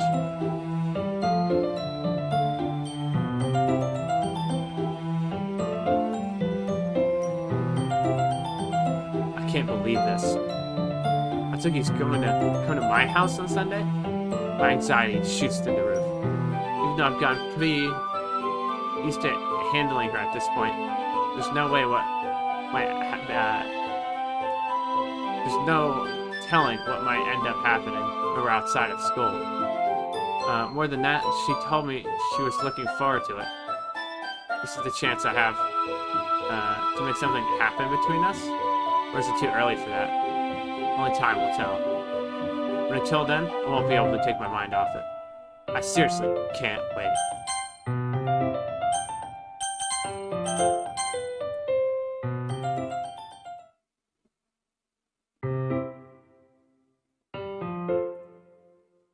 It's already Sunday. I've been getting increasingly anxious about Natsuki's upcoming visit. I keep telling myself there's no reason to be nervous. But I don't help much. But that didn't help much. I wonder if she'll act any different when it's just the two of us. Meanwhile, she's been texting to me a lot. Sending, we send each other one after. We've been sending each one after exchanging numbers to double check if it turned out into a conversation. She's almost a different personality on the phone, using tons of emojis and cute language. She also really likes complaining about things, but I saw that one coming. But putting Natsuki aside, I haven't heard anything from Sayori since she left the club the other day. It's not like we text each other all the time or anything. I've been worried about her in the back of my mind. Between what Sayori said and what Monikaa said, is it really gonna be okay for me to put Sayori's feelings aside when she might need me? I decide to visit Sayori before Natsuki comes over. Rather than asking, I'll simply tell her I'm coming over, much like we've done in the past. Once I reach Sayori's house, I knock on the door before entering myself. Once again, we used to play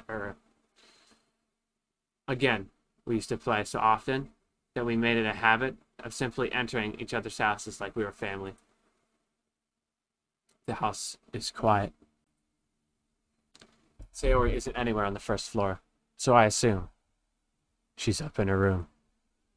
It's already strange of her not to run out, or to run down and greet me. I head up to her bedroom and where I finally find her. Is it Sayori? Hi, Ryan. I sit down in her room. Sayori forces a smile, but it's easy to tell that she's different.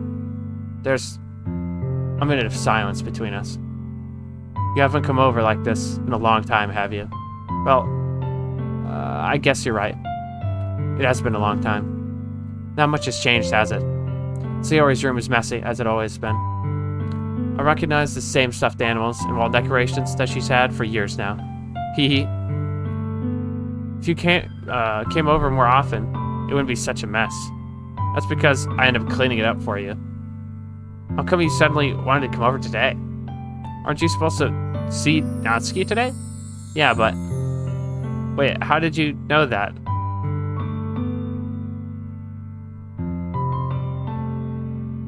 Oh, shit. Sayori had left by the time we decided that last meeting. Sus. Monikaa told me. It's only natural for her to keep me informed about the festival preparations, right? That's true. What about you? Aren't you going to be helping Monikaa today? Of course. I'm just helping her online. We didn't plan to meet up or anything. So, it's just me and Natsuki, then. Yep. Some more silence between us. Sayori stares in a random direction. Everything about her behavior is really uncharacteristic. I finally get to the point.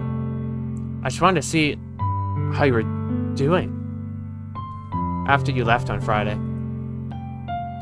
When something's wrong, you just can't hide it from me. I know you too well, so... Sayori smiles, shaking her head. That's no good. But... why can't it just be like it's always been? It's all my fault. If I didn't get so weak and accidentally express my feelings, if I didn't make that stupid mistake, then you wouldn't have been worried about me. You wouldn't have come here. You wouldn't have been thinking about me right now. But this... it's just my punishment. I'm getting punished for being so selfish. That's why the world decided to have you come over today. It just wants to torture me. Hee hee. Sayori. I grab Sayori by the shoulders. What on earth are you saying? Are you listening to yourself right now? I know something happened to you. There's no other explanation for why you're like this. So tell me already. Till I know, I won't be able to stop thinking about it. Aha. Sayori gives me an empty smile. You really put me in a trap. But you're wrong. Nothing happened to me. I've always been like this. You're just seeing it for the first time. Seeing what? What are you talking about, Sayori? Hee. You're just going to make me say it, aren't you? I guess I have no choice this time. The thing is, I've really had bad depression my whole life. Did you know that? How'd you think I'm late to school every day? Because most days, I can't even find a reason to get out of bed. What reason is there to do anything? When I know how worthless I am. Why go to school? Why eat? I make friends. I make other people put energy caring to waste, put their energy and caring to waste by having them spend it on me. That's what it feels like. That's why I just want to make everyone happy. Without anyone worrying about me. I'm in shock. Can't even figure out how to respond. How is it possible that Sayori kept this from me the entire time that I've known her? Did she want so badly for me to just not think about her? Why, Sayori? Huh? Why is it that you never told me about this? I almost feel like I've been betrayed by a close friend. It's almost as if I've never done everything I could to support you. Even if there's only so much I could do. I would have tried a little harder to make every day a little bit better for you. That's why I'm your friend. All you had to do is tell me. You don't understand at all. Why don't you think I didn't tell you? Because if I told you, then you would have to waste effort caring about me instead of doing important things. I don't want to be cared about. It's bittersweet when people try to care about me. It feels nice sometimes, but it also feels like a bat being swung against my head. Yeah, that's why I always wanted so badly for you to make friends with everyone else. Helping everyone be happy together is the best for me. That's why I discovered something else too. Seeing you make friends and get closer with everyone in the club, it feels like spear going through my heart. So that's why I decided the world just wants to torture me. Every path leads to nothing but hurt. Aha! You're right that I don't understand. I don't understand your feelings at all, Sayori. But I just don't need to understand. Whatever it takes for me to help you stop hurting. That's what I'll do. No, Brian, there's nothing. There's nothing at all. The only thing that could have helped is if everything could be like it always was. But I was selfish. I finally showed you what a horrible person I am.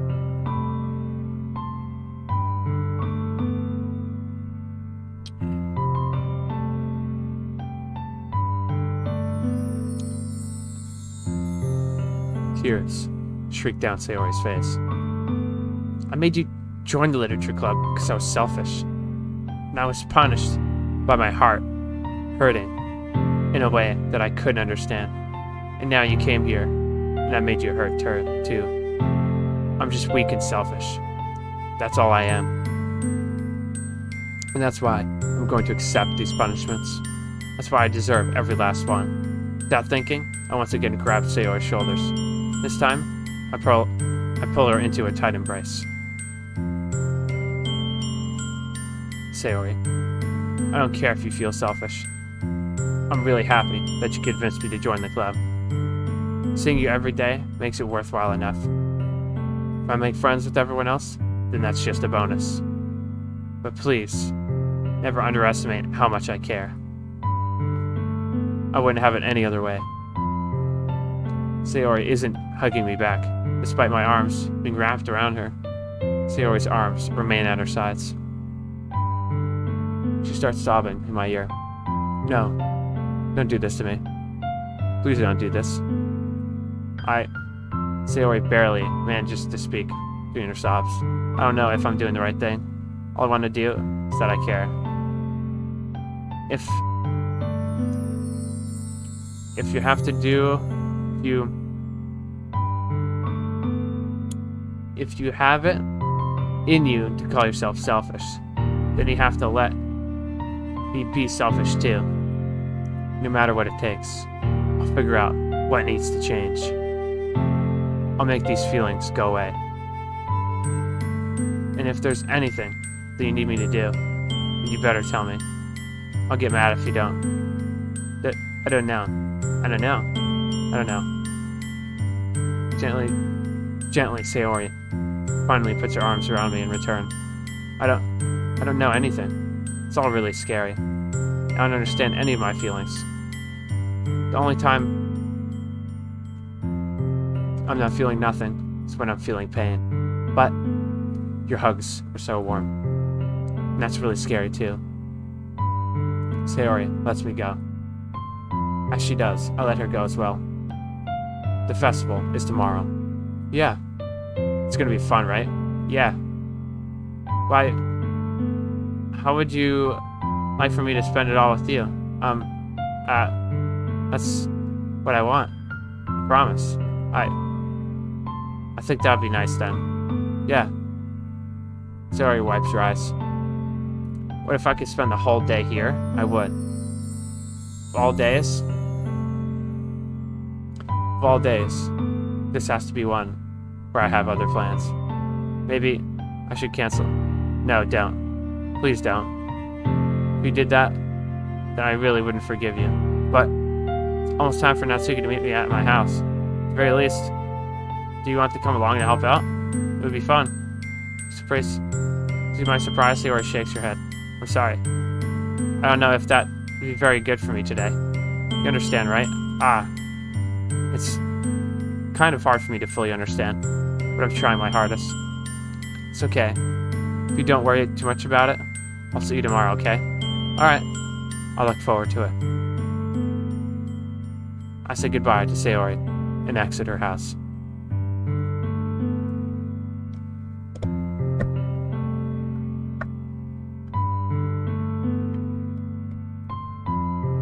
On my way home, I find myself still feeling uneasy. But it's hard for me to keep thinking about it when Natsuki is about to come over too. I think Sayori's right. I shouldn't be worrying too much. We're definitely going to have a great time tomorrow. I should just focus on what's ahead of me. I spent only a few minutes back home, anxiously waiting Natsuki's arrival. Before I know it, she texts me to let me know that she's outside the front door. Without delay, I open the front door to let her in. Sup? Hey! I don't know what I was expecting, but Natsuki is something other than her school form totally threw me off. Seeing her such cute clothes makes the uniform seem totally unfitting in comparison. Jeez, don't make me feel so awkward already. It's gonna be a long afternoon so don't be weird just because you're not used to seeing me outside of school. Anyway, I'm coming in. I see you brought a lot of stuff. Natsuki is carrying a large bag that's probably full of baking supplies. Well, I didn't want to come all this way to find out that your kitchenware isn't equipped for the job. You bought everything I asked you to, right? Yeah, I did. Yesterday, Natsuki asked me to buy a bunch of ingredients if I didn't already have them at home. Good. Glad I could count on you to do your part. Well, of course. I'm surprised to hear Natsuki suddenly say that. Rather than something snarky, like she usually does.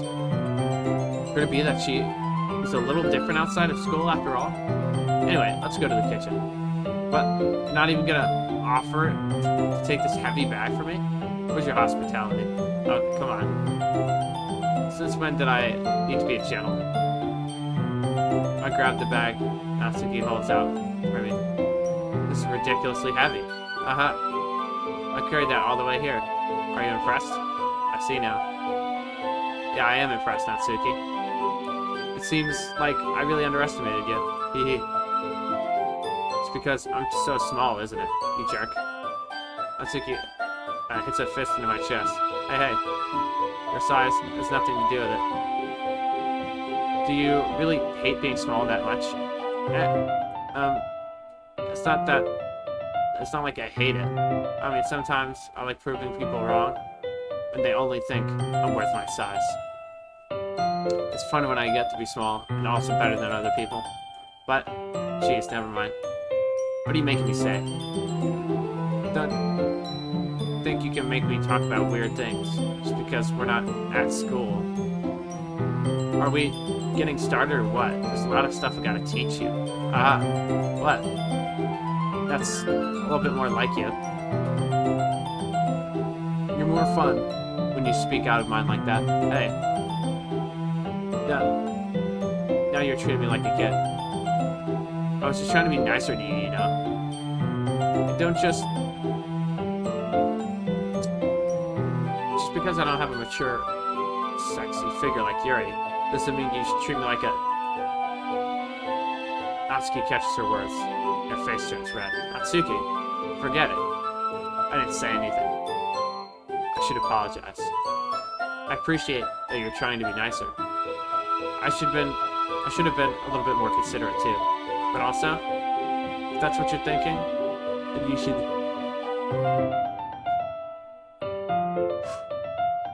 know that there are tons of guys who are into body types like yours.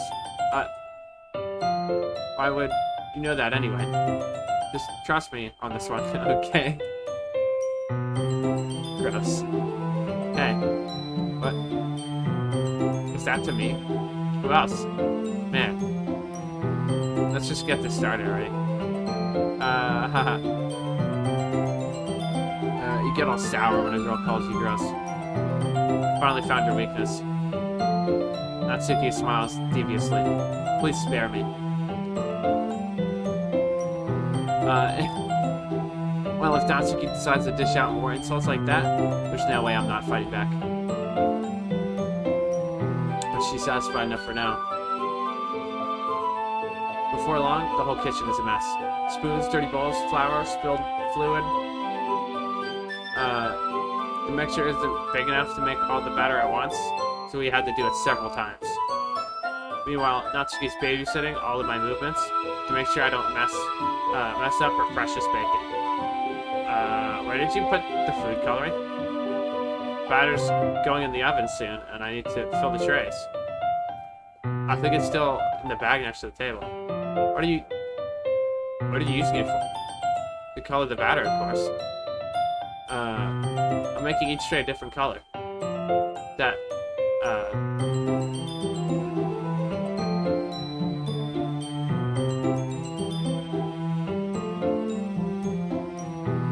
way, even if the flavors aren't different, everyone can still pick their favorite. That's a cute idea.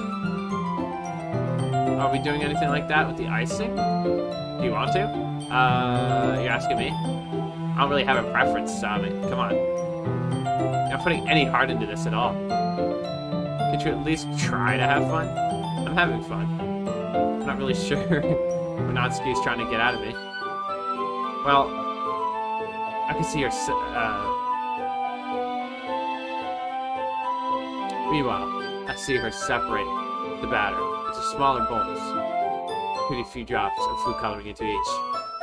Ah, that does look pretty cool. See? It's not like baking is just about following instructions. The presentation is where you get creative and have the most fun. It's a million times more worth it in the end. If you're just looking at it makes everyone's eyes light up. Like the ones you made on my first day, huh? I recall Natsuki proudly presented her cat-shaped cupcakes, and Shiori and Monika's delighted expressions. I wonder if I can make Natsuki proud like that too. Yeah.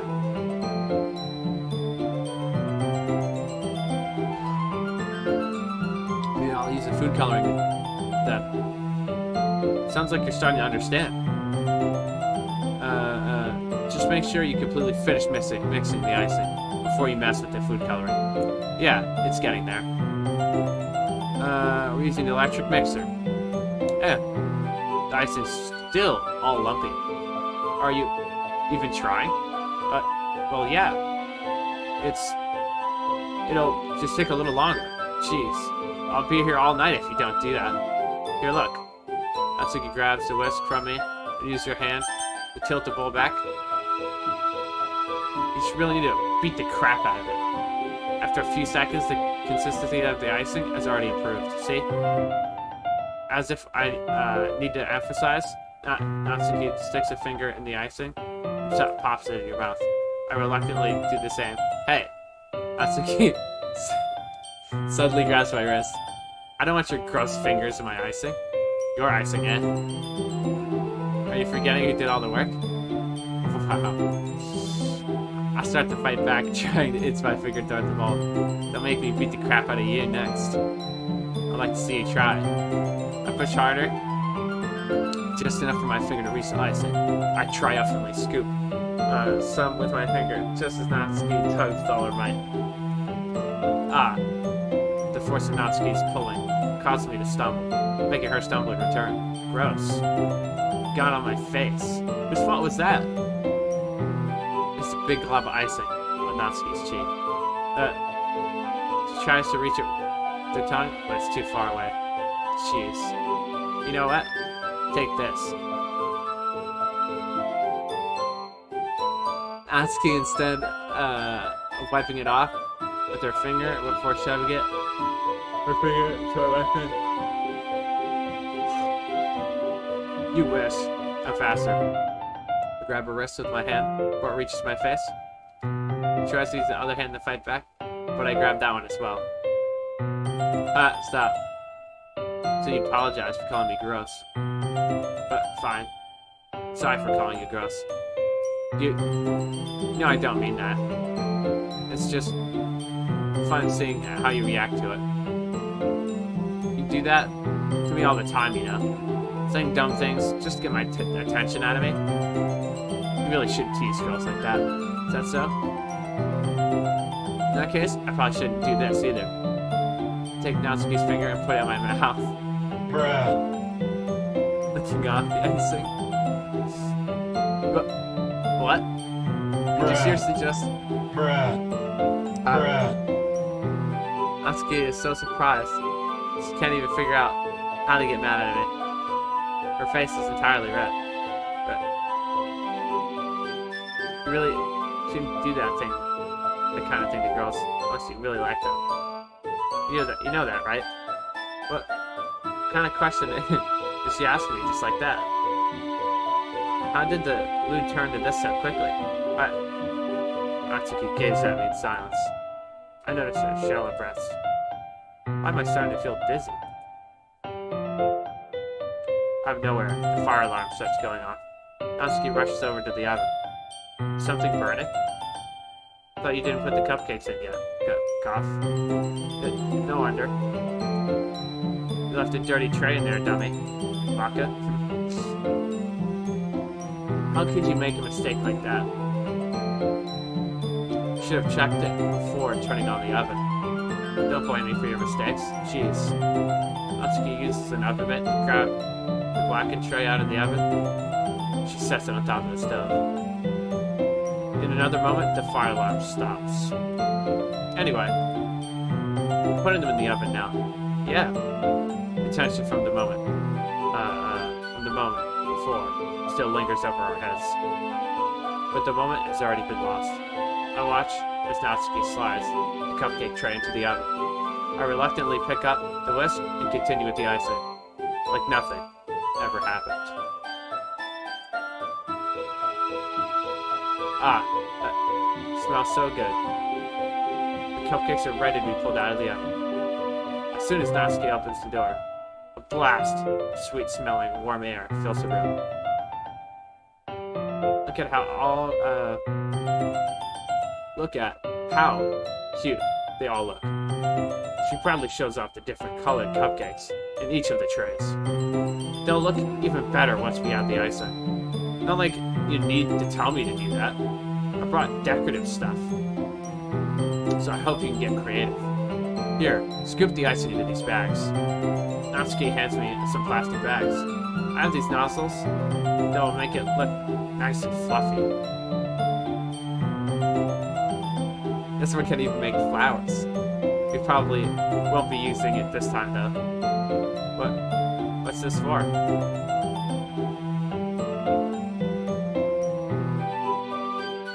I pick up one of the nozzles that has a much thinner tip than the others. That one's really thin, so you could use it to make stripes or other patterns. Stripes or other patterns. But you can also use it to write stuff on the cake. Like, happy birthday or whatever. Oh, I see.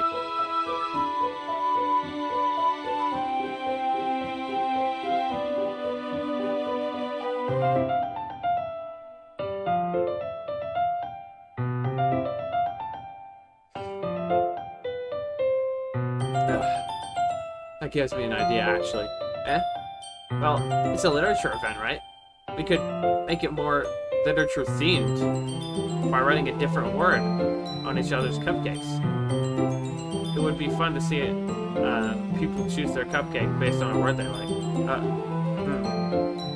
I was kind of expecting you to say something really stupid. That's actually a really cute idea, so... Maybe I'm getting it from you. What's that supposed to mean? Not cute. Come on. We're not at school. Nobody's judging. You can't dress and act like this and not expect me to think you're cute. Well, Natsuki's voice trails off. Same with you. Did you say something? Nothing. Just do the icing. Natsuki picks up the paste and fastens the nozzle onto each one of the bags. There's a lot to do, so we couldn't be wasting time. Here, I'll show you how to do it. Without giving me a chance to think about it, Natsuki quickly moves on. She shows me how to apply the icing, then we get to work. Then we're finally finished. Natsuki puts all side by side to admire our work. Look how pretty they are together.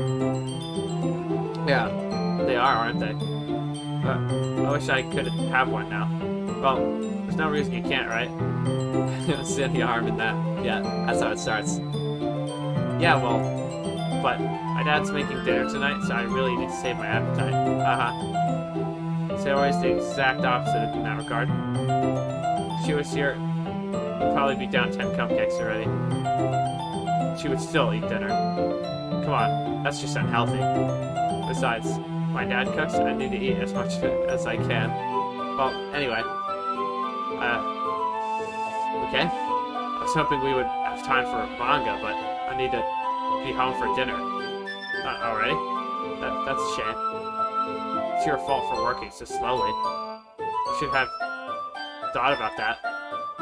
It's not like you'll always have this chance. Man, as usual, Natsuki places the blame on me.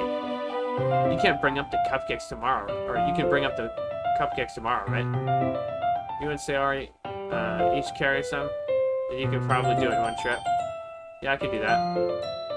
Don't worry, I won't let her eat any.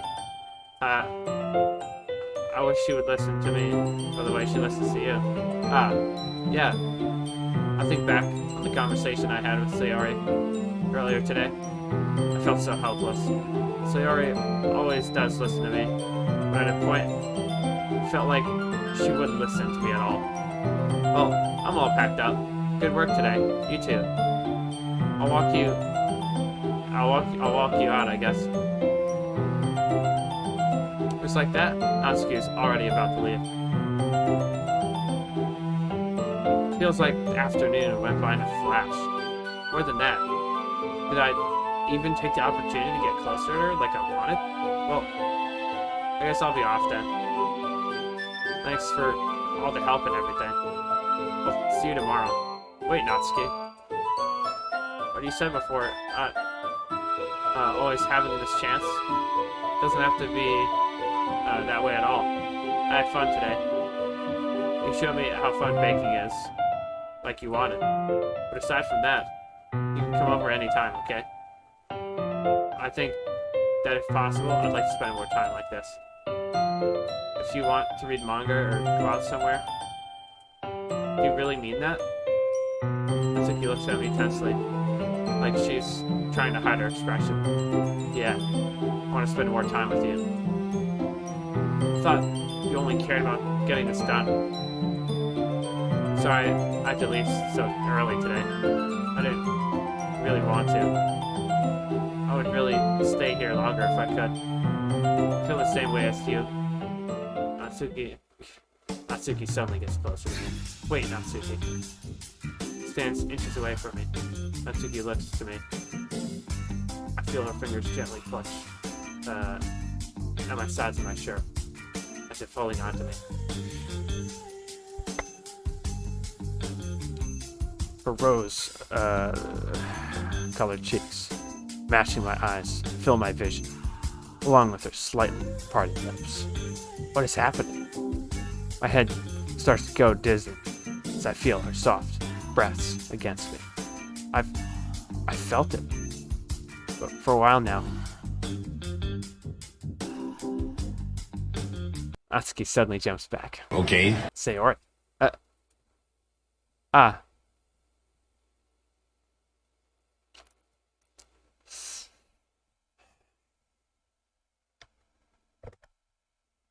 Hi, Sayori. Just now, we weren't.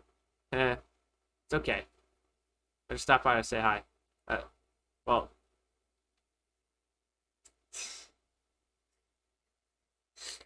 Oh, bro. You should have come over. Or, you should have come a little early. I'm already on my way out, but... Oh, really? That's too bad. Well, yeah, well, can I read, please? Okay. I'll still see you at the festival tomorrow, so it's fine. Just don't need to eat any cupcakes before then. Anyway, later, clearly flustered, Natsuki hurries off, and Sayori waves goodbye. Sayori.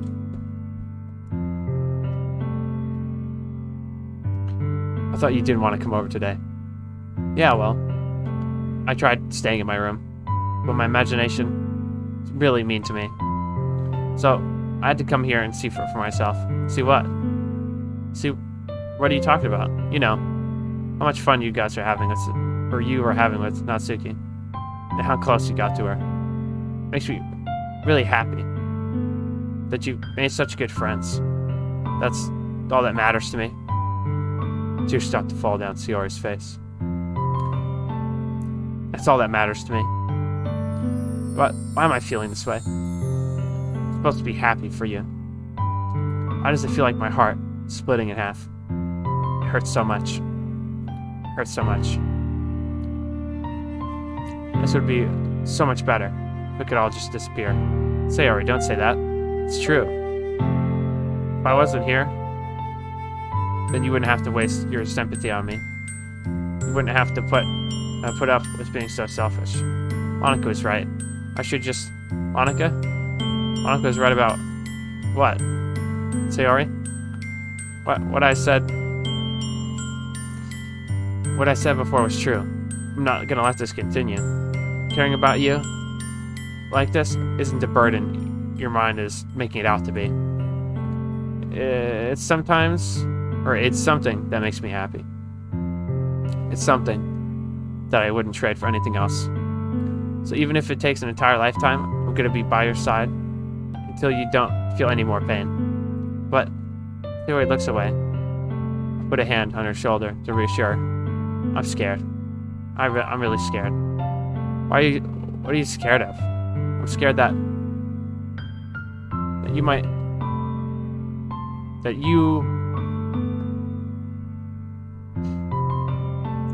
That I might like you more than you like me. Sayori. It's true, isn't it? I was weak. Started to like you too much. I did this to myself. But I like you so much I want to die. That's how I feel. And that's enough, Sayori. I don't want to hurt anyone. I slide my hand down Sayori's arm, squeeze her hand into my own. Do you remember how I said I always know what's best for you? Do you still believe me? Wordlessly, Sayori nods. Even if you don't understand all of your feelings, I know what you need the most right now. And that's what I'm gonna give you.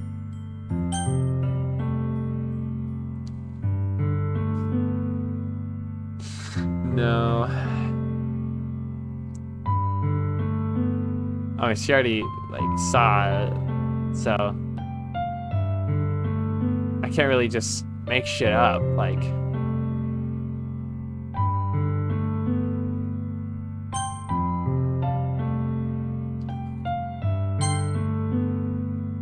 You'll always be my dearest friend. Mission failed. Get him next time.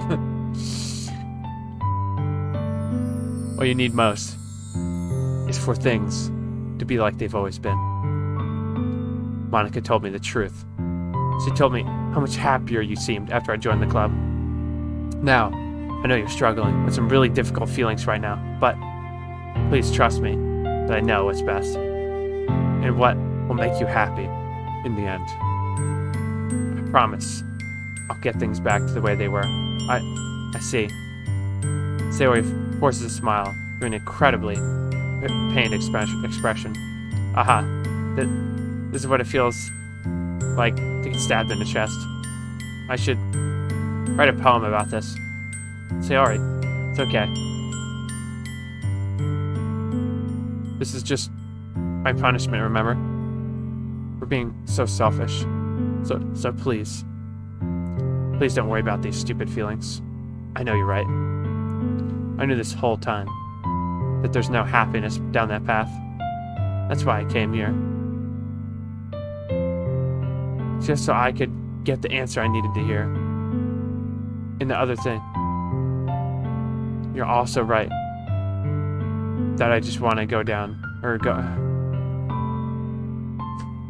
Come on, man. You're just right that I just want to go back to the way it was. I realize that now. You really do know me better than anyone, right? I'll trust you with anything. Anything at all. So, Sayori's smile finally breaks. All of a sudden, she turns around and drops to her knees. Ah! Clutching her head with both hands, screams as loud as she can. I'm so shocked that I don't know how to react. Sayori looks over her shoulder and flashes me once more with a weak smile before turning around and rushing off. Sayori? I'm left helplessly, standing in front of my house. Why am I feeling so horrible about this? There's nothing more I could have done. The most I could do is support Sayori through her feelings and help her on her path, that's right. But I'm having as much trouble understanding Sayori's feelings as it is. Even though I can comfort her, I keep wondering if I should keep doing something more, something different. I know these thoughts will continue to plague me until these things are back to the way they were. I'm going to give it everything I got. Sayori will always be my dearest friend. Hey, good friend card it, And it'll always do what it takes to put a smile on her face every day. You know what today is? It's the day of the festival.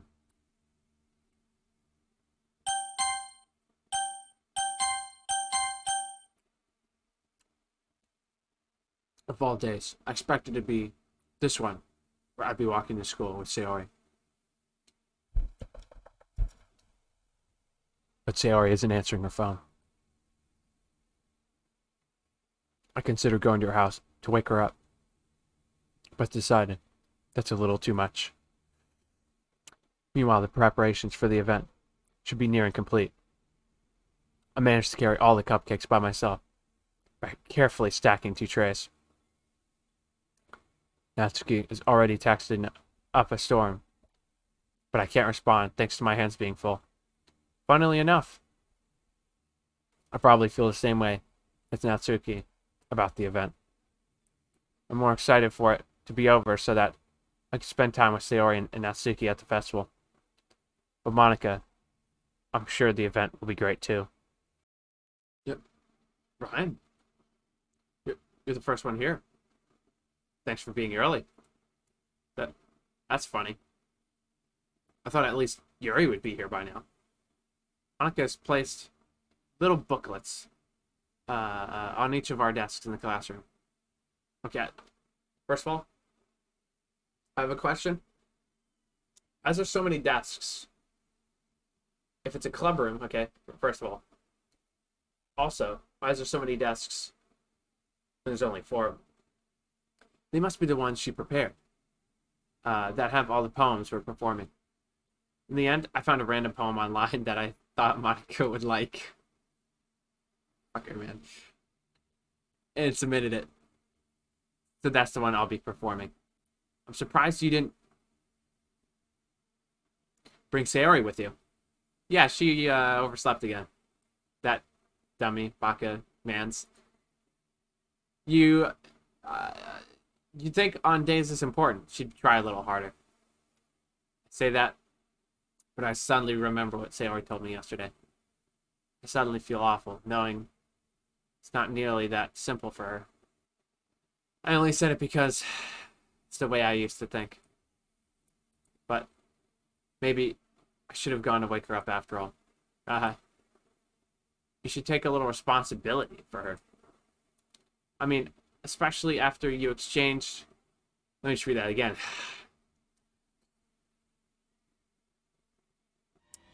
I mean, especially after your exchange with her yesterday.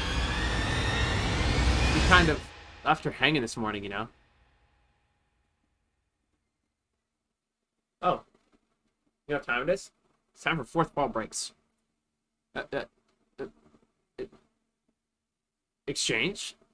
Monikaa, you know about that? Of course I do. I'm the club president, after all. But I stammer, embarrassed. Did Sayori really tell her about it that quickly? But about how I basically turned down her confession? that makes me really seem like a bad guy here. But I'm the only one who knows what's best for her, right? Jeez. You don't know the full story at all, so don't worry. I probably know a lot more than you think. Monica is being friendly as usual, but for some reason I felt a chill down my spine after hearing that. Hey, do you want to check out the pamphlets? It came out really nice. Yeah, sure. I grabbed one of the pamphlets laid out on the desk. I skipped. No, I didn't. Okay. Oh yeah, they really did. Something like this will definitely help take the club more seriously. Yeah, I thought so too. Flip through the pages.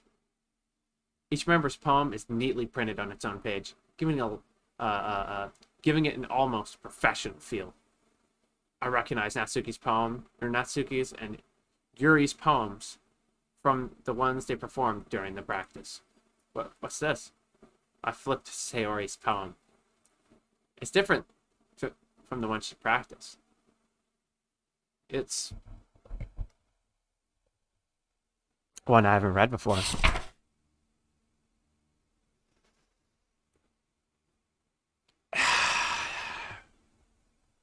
Get out of my head. Get out of my head. Times like 26. Get out of my head. Get out of my head before I do what I know is best for you. Get out of my head before I listen to everything she said to me. Get out of my head before I show you how much I love you. Get out of my head before I finish writing this poem. But my poem is never actually finished. It just stops moving. Ah, what is this? Reading the poem, I get a pit in my stomach.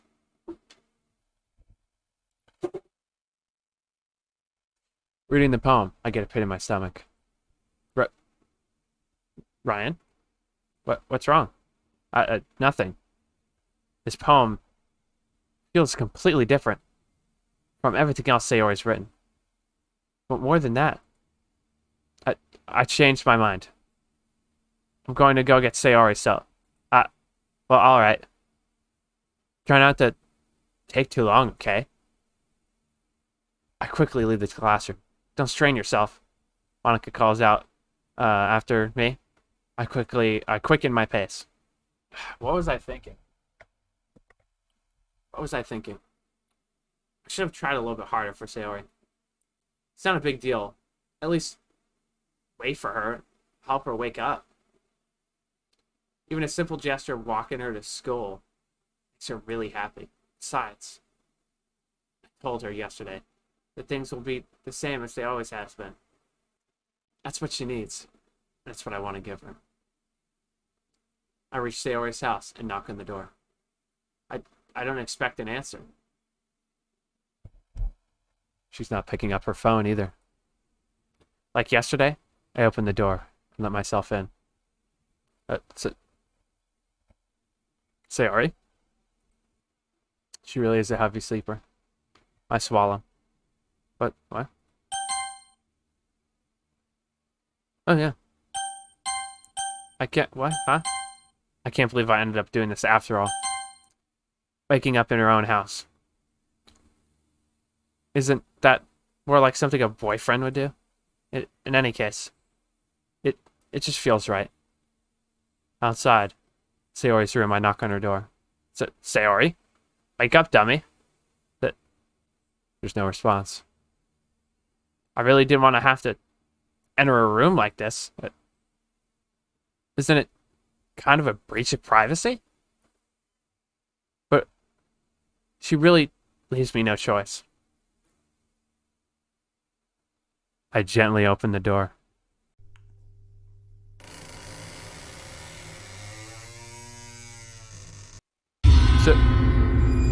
Sayori?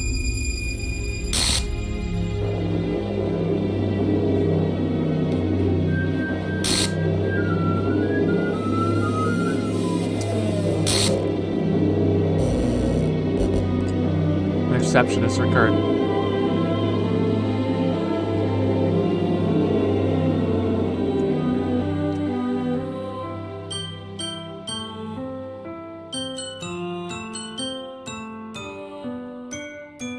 Is it for the faint of heart? What? What? What the hell? What the hell? Is this a nightmare? It has to be. This isn't real. There's no way this could be real. Sayori wouldn't do this. Everything was normal up until a few days ago. Why can't I believe what my eyes are showing me? Oh, I totally can't show this, by the way. I suppressed the urge to vomit. Just yesterday, I told Sayori I would be there for her. I told her I know it's best, that everything will be okay. Then why? Why would she do this? How could I be so helpless? What did I do wrong? Turning down her confession. That has to have been what pushed her over the edge. Her agonizing scream echoes in my ears. What did I do to hurt it when she needs me the most? Why was I so selfish? This is my fault. My swarming thoughts keep telling me everything I could have done to prevent this. If I just spent more time with her, walked her to school, and gave her what I know she wanted out of our relationship, then I could have prevented this. I know I could have prevented this.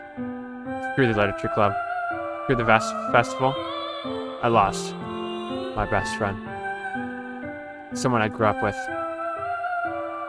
She's gone. Forever. Nothing I can do to bring her back.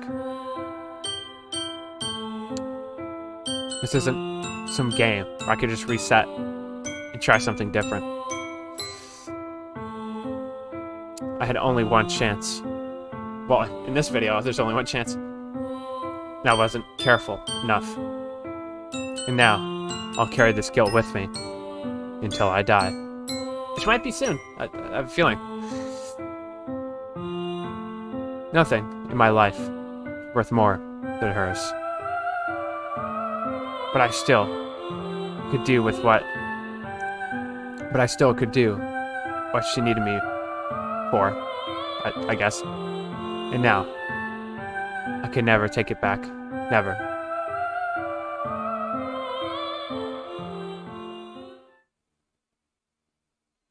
End. Dead end. This game is not suitable for children. I don't know if you fucking noticed that.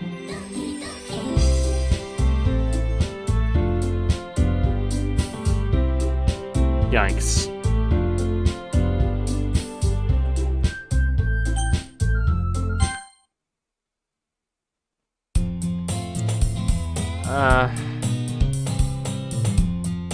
I see an annoying girl running toward me from the distance, waving her arms in the air. Like, she's totally oblivious to attention that might draw herself to herself, yeah. That girl is my neighbor and good friend since we were children. You know, the kind of friend you never see yourself making today. But it kind of just works out because you've known each other for so long. We used to walk to school together on days like this. Starting around high school, she would oversleep more and more frequently, and I would get tired of waiting up. But if she's going to chase after me like this, I almost feel better off running away. However, I just sigh and idle in front of a crosswalk and let catch up to me. You have to do better than that to get me. Achievement unlocked to start a new game. No. It's an ordinary school day, unlike any other. Mornings are usually the worst. Being surrounded by couples, friends, and friend groups, walking to school together. Meanwhile, I've always walked to school alone. I always tell myself it's about time I meet some girls, or something like that. but I have no motivation to join any clubs. I'm perfectly content, just getting on, or getting by on the average while spending my free time on games and anime. There's always the anime club, but it's not like there would be any girls in it anyway. It's sad but true. A school day is as ordinary as ever. And when it's over, and it's over before I know it. After I pack up my things, I blankly stare at the wall, looking for an ounce of motivation. Clubs. There isn't really any interest for me. Besides, most of them would probably be way too demanding for me to want to deal with. I guess I'll have no choice but to start with the anime club. Ryan? But Monikaa? Oh my goodness, I really didn't expect to see you here. It's been a while, right? Yeah, it has. Monikaa smiles sweetly. We do know each other well. We rarely talk, but we were in the same class last year. Monikaa was probably the most popular girl in class. Beautiful, smart, athletic. Basically, completely out of my league. So having her smile so genuinely.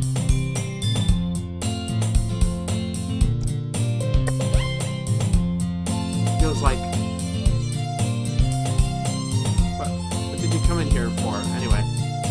Oh, I've just been looking for some supplies to use for my club. But do you know if there's any construction paper in here? Or markers? I guess you could check the closet. You're in the debate club, right? About that. I actually quit the debate club. Really, you quit? Yeah. To be honest, I can't stand all the politics around the major clubs. It feels like nothing but arguing about the budget and publicity and how to prepare for events. I'd rather take something I personally enjoy, make something special out of it. In that case, what club did you decide to join? Actually, I'm starting a new one. Okay, that got me a little bit, okay? Like 1%. Okay, like 20. A literature club. But literature? That sounds kind of dull. How many members do you have so far? It's only the 3 of us so far. It's really hard to find new members. Wait. Anyway, whatever. It's really hard to find new members for something that sounds so boring. Well, I can see that.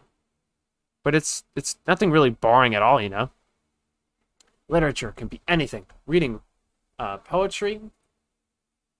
I mean, one of our members even keeps her manga collection in the club room. Wait, really? Yeah, it's funny, right? She always insists that manga is literature, too. I mean, she's not wrong, I guess. Besides, a member's a member, right? But what did Monikaa say she... Hey, Ryan, by any chance, are you still looking for a club to join?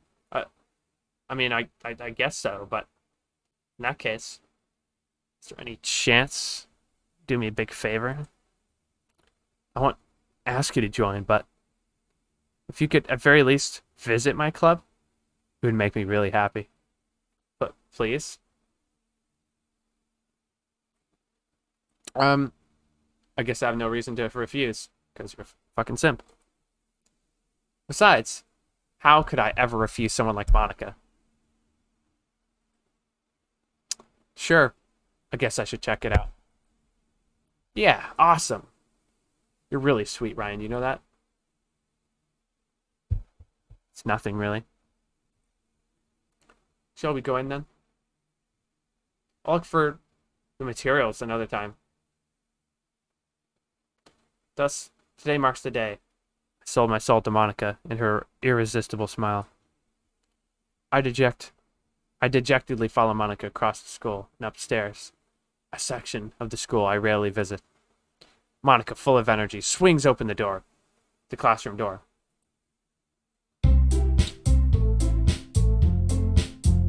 I'm back. And And I brought a guest with me. A guest? Seriously, you brought a boy? Way to kill the atmosphere. Don't be so mean, Natsuki. But anyway, welcome to the club, Ryan. All the words escape me in this situation. This club is full of incredibly cute girls. So let me guess. You're Monika's boyfriend, right? But no, I'm not. I'm not sad at all about that, but Natsuki, the girl with the sour attitude, whose name is apparently Natsuki. Is one I don't recognize. Her small figure makes her look like a first-year student. Anyway, this is Natsuki, energetic as usual.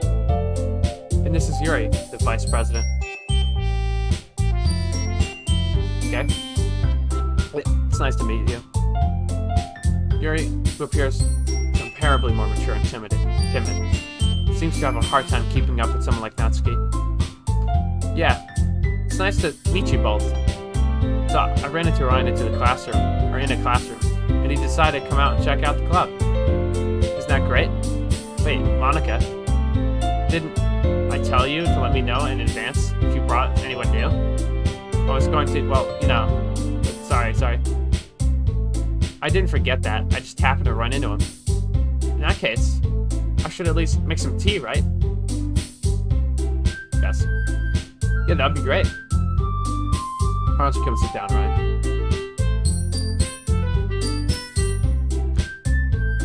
The girls have a few desks arranged to form a table. Yuri walks over to the center of the room and opens the closet. Meanwhile, Monikaa and Natsuki sits across from each other. Feeling awkward, I take a seat next to Monikaa. So I know you didn't really plan on coming here, but I'll make sure you feel right at home, okay?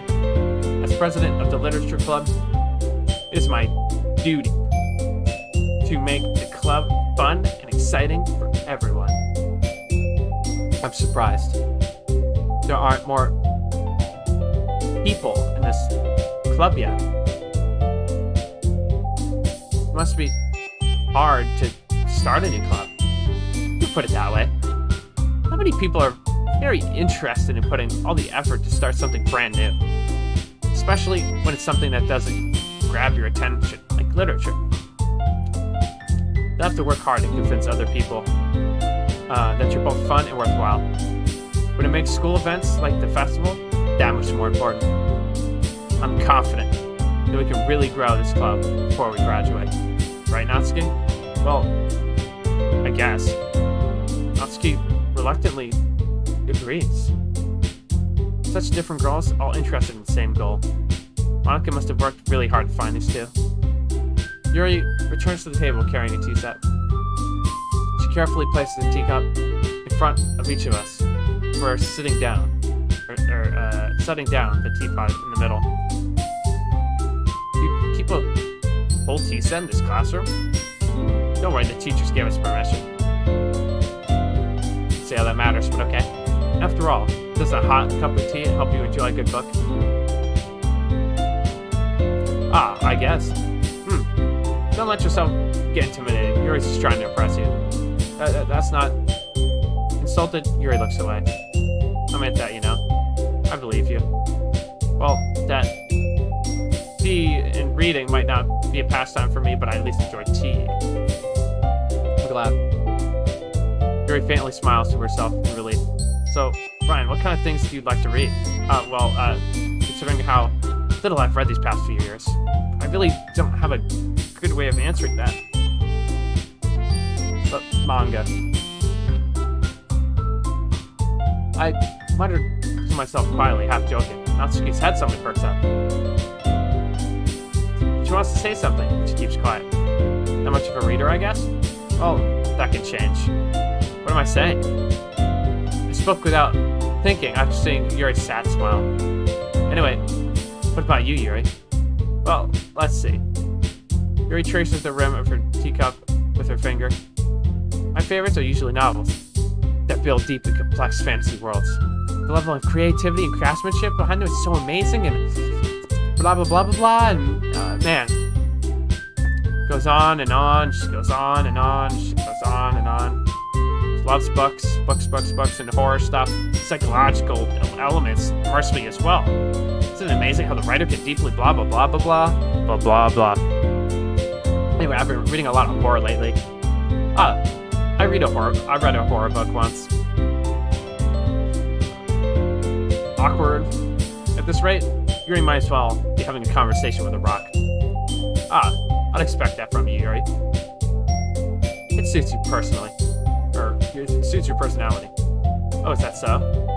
Really? If a story makes me think, or takes me to another world, that I really can't put it down. Surreal horror is often very successful at changing the way you look at the world, if only for a brief moment. Ugh, I hate horror. Yeah? Why is that? Well, that's because I start over for a split second. Never mind. That's right, you usually like to write about cute things, don't you, Natsuki? But, what? What gives you that idea? You left a piece of scrap paper behind last club meeting. You look like you were working on a poem called Don't Say It Out Loud. And give that back. Fine. Natsuki, you write your own poems? Damn. Well, I guess sometimes. Why do you care? I think that's impressive. Why don't you share them sometime? No. Natsuki averts her eyes. You wouldn't like them. Not a very confident writer, yes? I understand how Natsuki feels. Sharing that level of writing takes just more confidence. The truest form of writing is writing to oneself. To blah, blah, blah, and it's less about their feelings. Did you have writing experience too, Yuri? Maybe if you share some of your work, you'd set an example to help Natsuki feel more comfortable sharing hers. But I guess it's the same for Yuri. We all sit in silence for a moment. Oh, I just got an idea. How about this?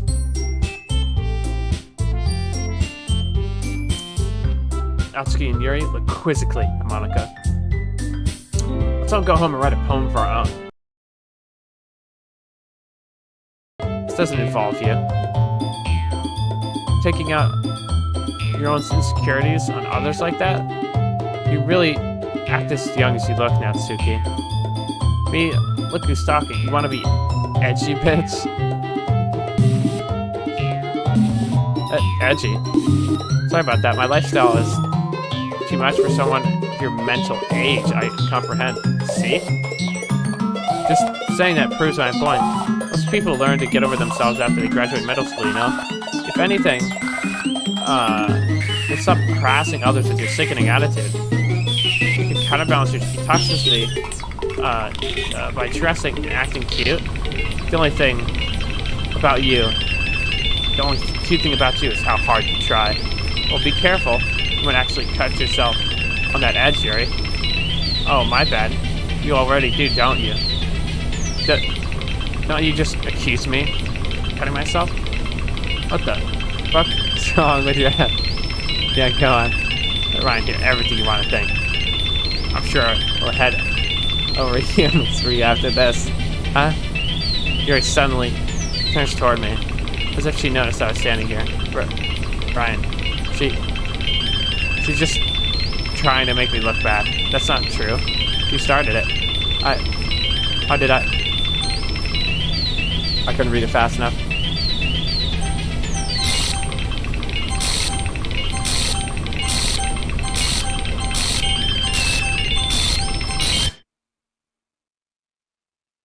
Alright. Hey, Ryan. Why don't we step outside for a bit, okay? Sorry about that.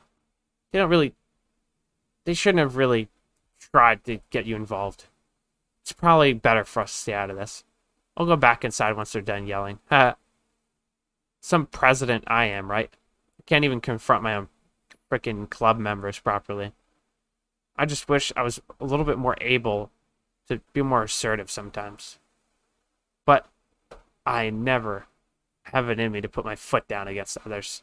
You understand, right? Anyway, if this makes you want to spend more time or less time with the others, then that's fine. I'd be happy spending time with you instead. Suddenly, Natsuki runs out of the classroom. She quickly runs away. Oh dear. Well, looks like they're done.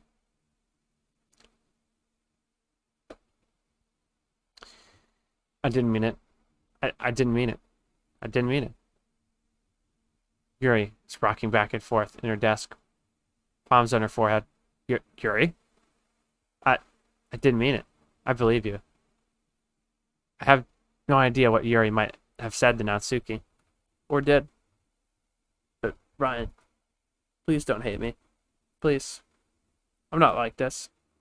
There's something wrong with me, okay? Or something wrong with me today. It's fine, Yuri.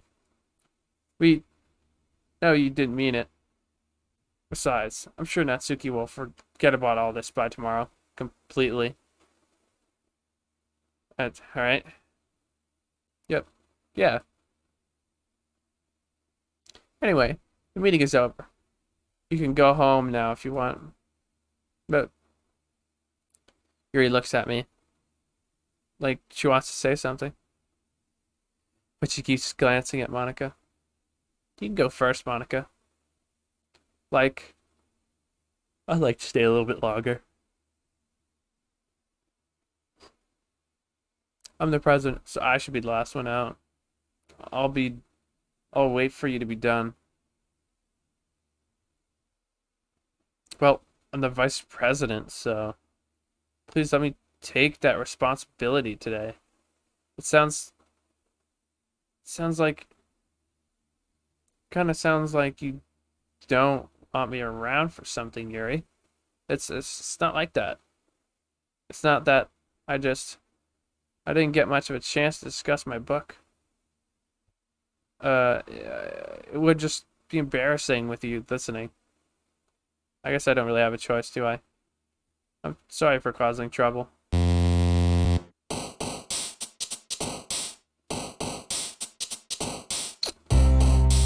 Alright. Another day passes, and it's time for the club meeting already. I've gotten a little bit more comfortable here over the past couple days. Entering the classroom, the usual scene greets me. Welcome back. Oh, hi, Yuri. I'm not sure if it's me or if it's Yuri's expression, but weight of yesterday's quarrel still hangs in the air a little. Yuri glanced over her shoulder, looking around the room. Natsuki is reading manga at her desk. Surprisingly, Monikaa isn't here yet. Suddenly, Yuri takes my arm and pulls me to the corner of the room. But yesterday, I really need to apologize. Nothing like that has ever happened to me before. Something just came over me, I guess. I wasn't acting mentally sound. Please don't think we're actually like this. Not just me, but Natsuki as well. Yuri, I'm happy that you're considering apologizing. You don't have to worry too much. Even though I've been here only a couple days, I could tell something was off yesterday. When we were just a little extra sensitive because it was our first day sharing poems. But whatever it was, it didn't make me any less shits. I had already decided that there's no way you could be a bad person. There's no way. There's no way. With that, you're apologizing. You know you really didn't mean it. Ryan. Don't say those kinds of things so frankly. They make me a little happy too. I'm really glad that you're such an understanding person.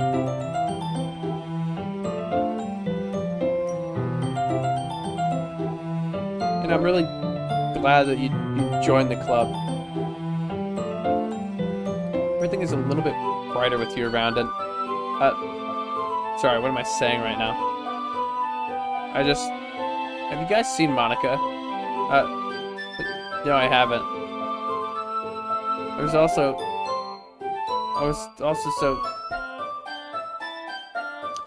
was also kind of wondering where she was.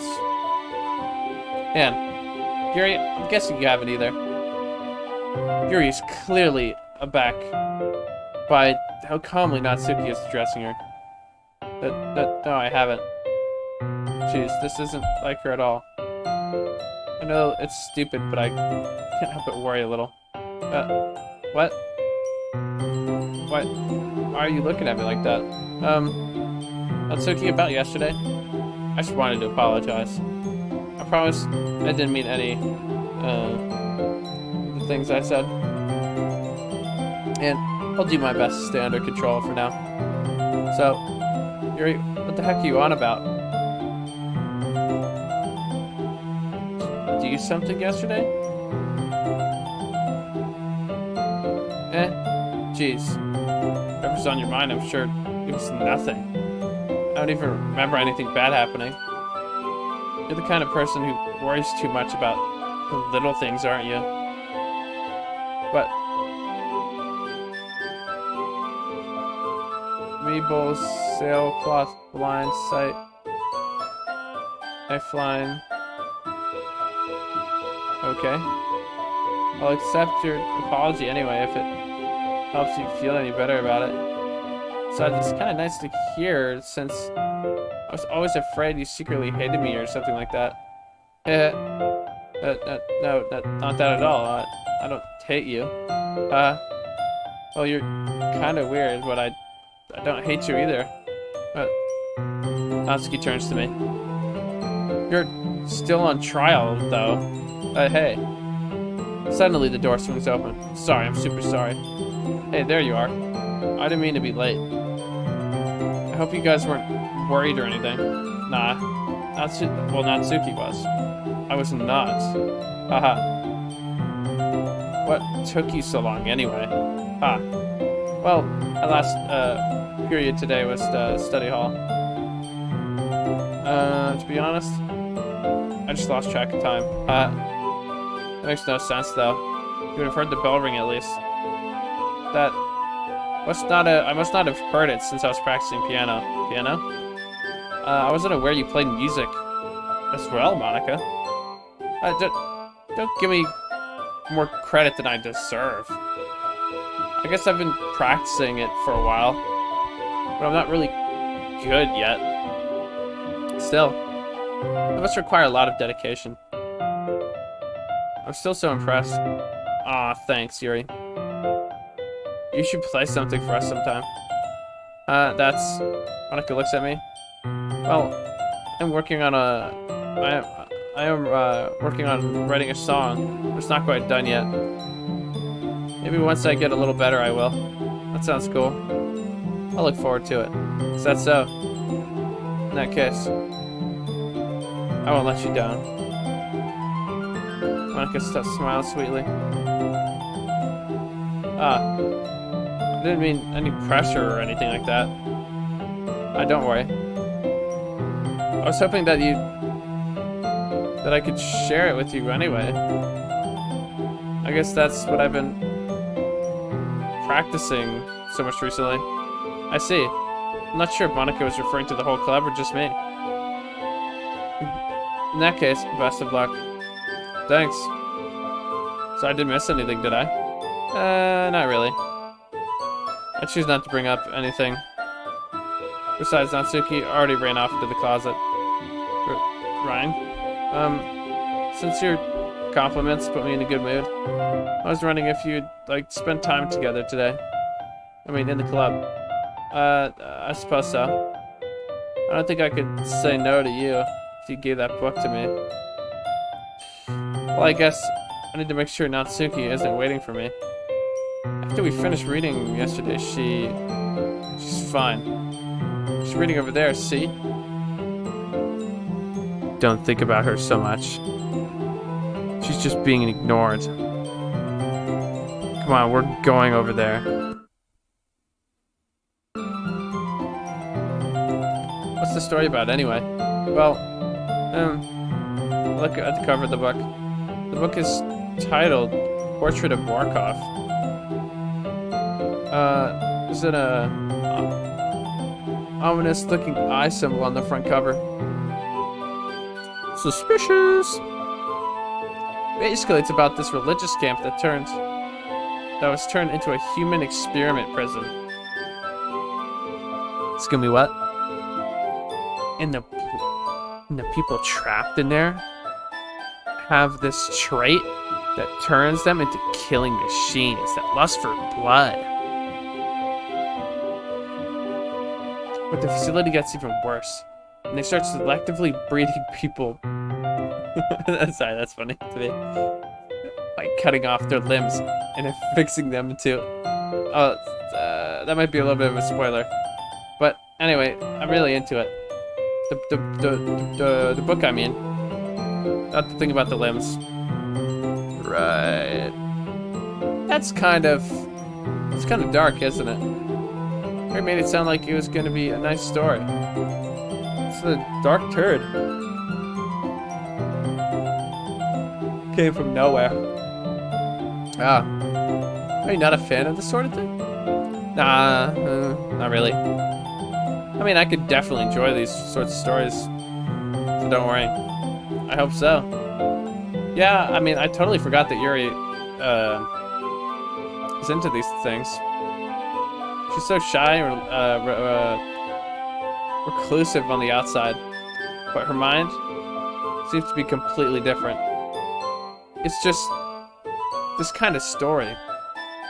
It's the kind that changes you, your look at life from a strange perspective. When horrible things happen, not just because someone wants to be evil, but because the world is full of horrible people. And we're all worthless anyway. Then suddenly, I'm rambling again, aren't I? Not again. I'm sorry. Hey, don't apologize. I haven't lost any interest or anything. Well, I guess it's alright then. But I feel like I should know.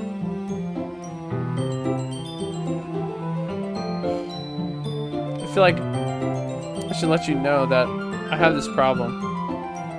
When I let things like books and writing fill my thoughts, my whole body gets okay. I forget to pay attention to other people. So I'm sorry if I end up saying something strange. Please stop me if I start talking too much. I really don't think I need to worry. I mean,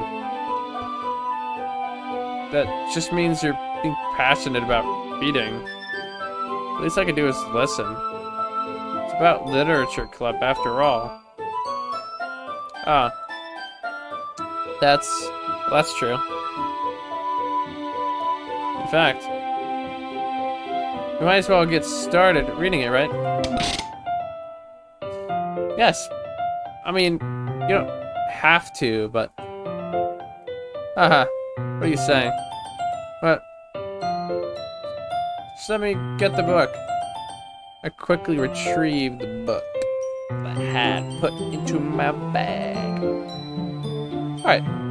It's fine if I sit here, right? I slip my seat next to Yuri's. Ah. Yeah.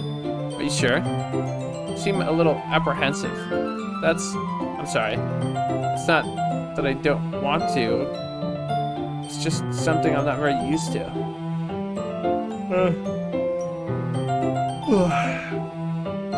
Yeah, it is. Reading in company with someone. I see.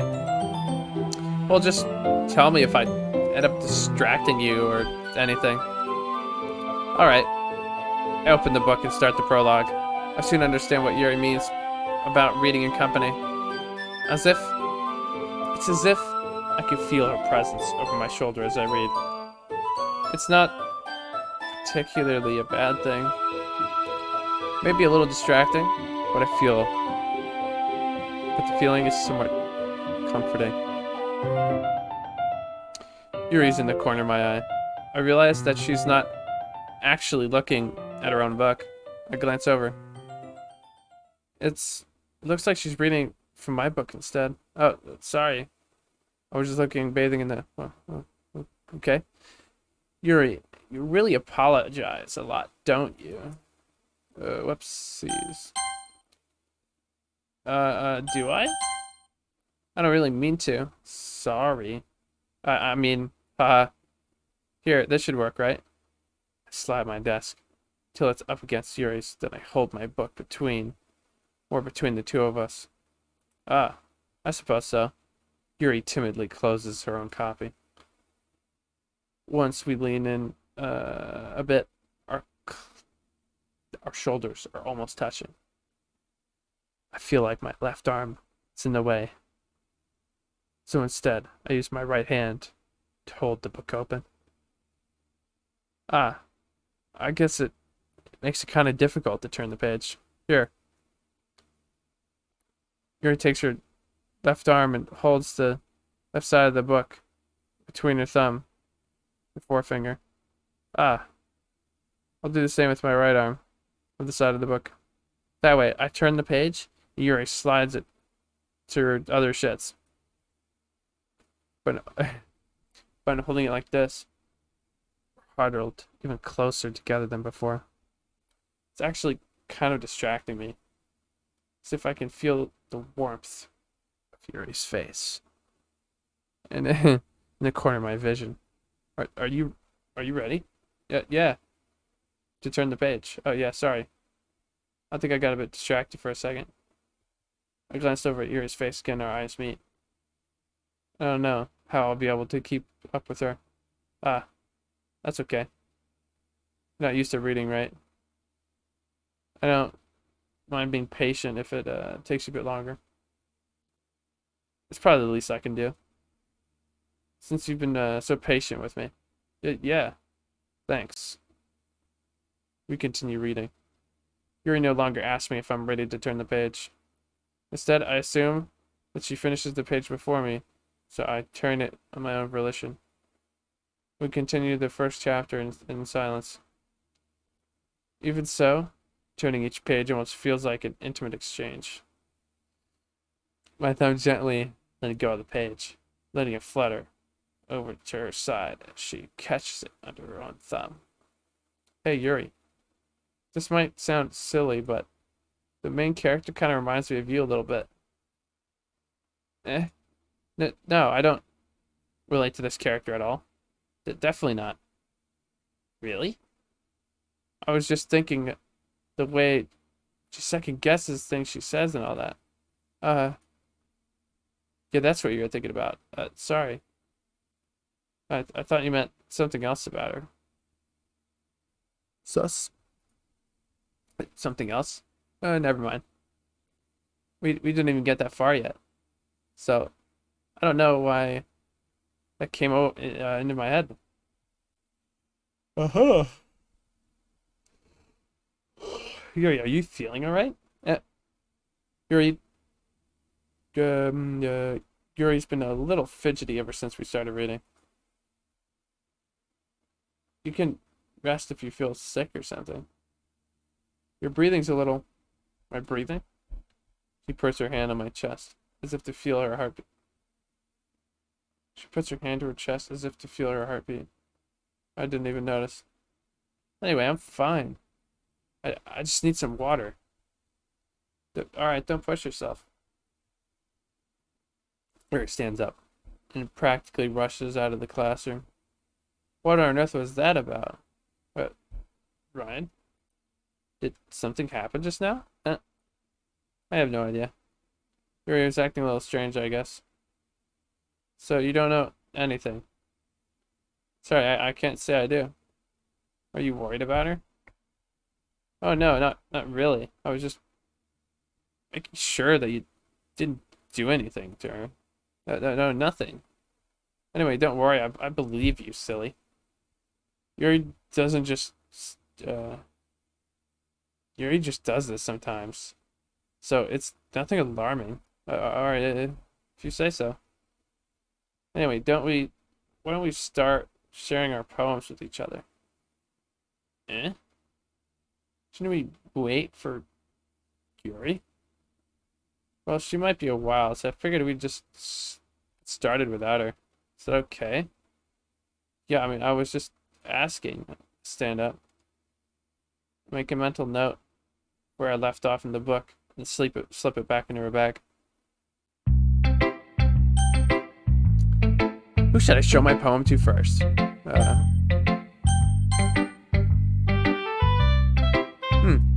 Well, it's not terrible. It's pretty disappointing after your last one. Though,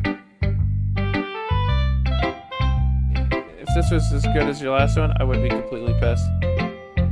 Then again, I wanted to try something a little different this time. Fair enough. You're still new to this, right? So I don't expect you to find your own style right away. I mean, everyone in your club really writes something different from each other. Maybe you'll find a little influence from all of us. For instance, I noticed that you're spending a lot of time with Yuri today.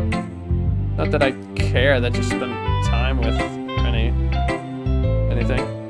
After all, I was never taught to expect anything from anybody. So it's not like I was waiting for you or anything.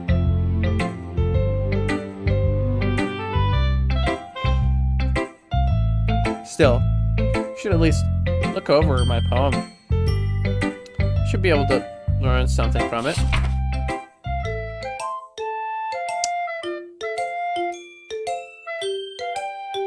I don't think I can, actually. Ryan. Why did you come breed with me today? I was waiting for you. I was waiting for a long time. It was the only thing I had to look forward to today. Why did you ruin it? Did you like Yuri more? I think you're better off not associating with her. Are you listening to me? Yuri's a sick freak. That should be obvious by now.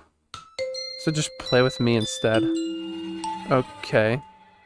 You don't hate me, right? Do you? Do you hate me? Do you want to make me go home crying? The club is the only place I feel safe. Don't ruin it for me. Don't ruin it, please. Stop talking to Yuri. Play with me instead. That's all I have. Play with me. Okay. That's pretty good, actually. I watch horror shit my whole life, okay? Like, so it's not really gonna get me a little bit. Who should I show my poem to first? Flip a coin? No, Monikaa, of course. Hi again. How's your writing going? Alright, I guess I'll take that. As long as it's not going bad. I'm happy that you're applying yourself.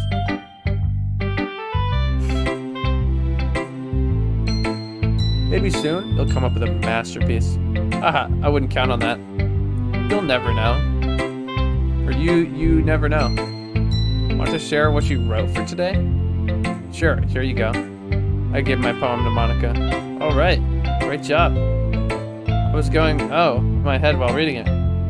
It's really metaphorical. I'm not really sure why, but I didn't expect you to go for something so deep. I guess I underestimated you. It's easiest for me to it's easiest for me to keep everyone's expectations low. That way, it always counts when I put in some effort. That's not very fair. Well, I guess it worked anyway. You know what? That Yuri likes this kind of writing, right? Writing that's full of imaginary symbolism. Sometimes I feel like Yuri's mind is totally detached from reality. I don't mean that, like, in a bad thing, though. But sometimes I get the impression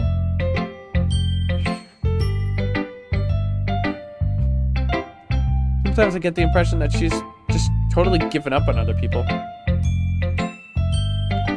So, she spends so much time in her own head that she probably is much more interesting of a place for her. That's why she gets so happy when you treat her with a lot of kindness. So I don't think think she's used to being dulced like that.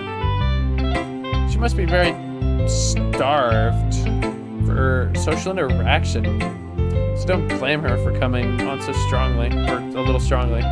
Like earlier, I think if she gets too stimulated, she ends up withdrawing, looking for alone time. Suddenly the door opens. Yuri, I'm back. Did I miss anything? Not really. Well, we all started sharing our poems with each other. Already? Sorry for being late. No need to apologize. We still have plenty of time, so I'm glad that you took the time you needed. All right. Thanks, Monika. I suppose I should get my poem now. But anyway.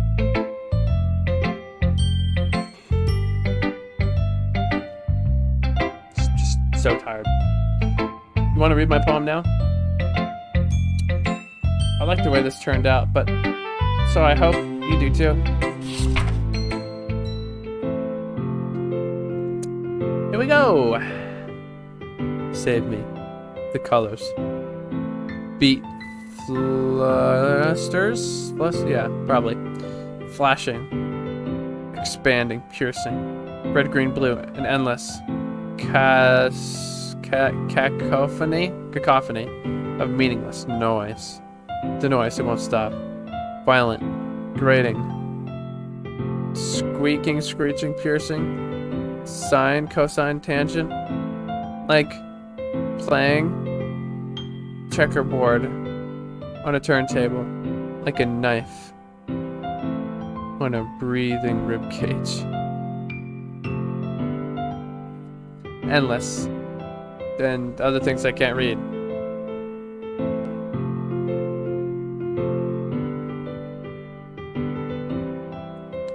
Delete her.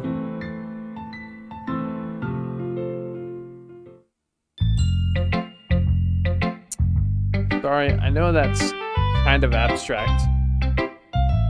Yeah, kinda, huh? Okay. I'm just trying to, well, never mind. There's no point in explaining. Anyway, here's Monika's writing tip of the day. Sometimes you'll find yourself facing a difficult decision. When that happens, don't forget to save your game. Well, you never know when, who am I talking to? Can you hear me? Tell me you can hear me. Anything?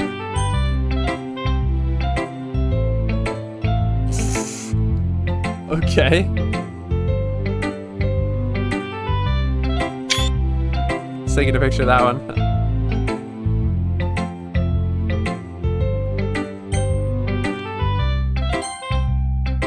That's my advice for today. Thanks for listening.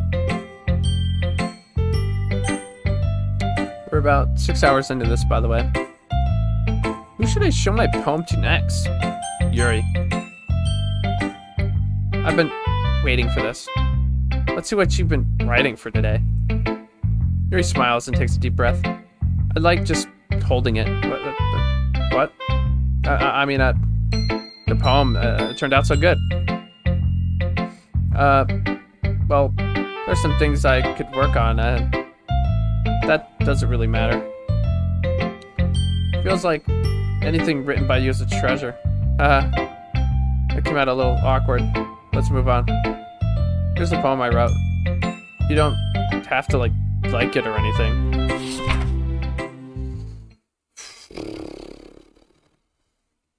Wheel. A rotating wheel. Turning an axle. Grinding. Bolt head. Linear gearbox, falling sky, 7 holy stakes, a docked ship, a portal to another world, a thin rope tied to a thick rope. I don't know I don't know. I can't really read cursive too well. A hardness, parabolic gearbox, expanding universe, time controlled by slipping cogwheels, existence of God. Swimming with open water in all directions, drowning. A page, a prayer written in blood. A prayer written in time, devouring snakes with human eyes. Okay. A thread connecting all living human eyes. A kaleidoscope of holy stakes. Yeah, exponential gearbox. The sky of exploding stars. God. Disproving the existence. God. Okay. I don't know. A wheel rotating in 6 dimensions. 40? Yeah, I'll go with that. Gears. And a ticking clock. A clock that ticks 1 second for every rotation of the planet. A clock that ticks 40 times every second. For every time it ticks every second time. A bolt head of holy stakes tied to the existence of a docked ship to another world. A kaleidoscope of blood written in clocks. A fucking time devouring prayer connecting a sky of shits and gears and open human eyes in all directions beneath gearbox. Breathing bolt head, breathing slip, breathing portal, breathing stakes, breathing God, breathing blood, breathing holy stakes, breathing human eyes, breathing time, breathing prayer, breathing sky, breathing wheel. My mind has been made up. A little hyperactive lately. So I had to take it out on your pen. What? Okay. Huh? That is that a pen fell out of your backpack yesterday. So I took it home for safekeeping, and I just really like the way that it writes. Bruh. So I wrote this poem with it. And now you're touching it. I'm okay. What did I just... Can we pretend this conversation never happened? You can keep the poem, though. Cool. Okay, everyone. We're all done with each other's poems, right? We all have something we need to go over today. So if we could come visit at the front of the room. Is this about the festival? Well, sort of. So do we really have to do something for the festival? It's not like we can put together anything good in just a few days. We could just end up embarrassing ourselves in front of any new members. That's a concern of mine as well. I don't really do well with last-minute preparations. Don't worry so much. We're gonna keep it simple, okay? Look, I know everyone's been a little more lively ever since Ryan joined. We've started some club activities, but this isn't the time for us to become complacent. We still only have 4 members.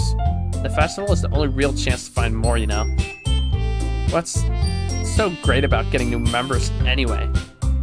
We already have enough to be considered an official club. More members will just mean everything gets noisier and more difficult to manage. True. Ddlc, I don't think you're looking at it the right way at all. I don't want you to share your passion with... I don't want you to share your passion with as many people as you can. Or don't you want to share your passion with people?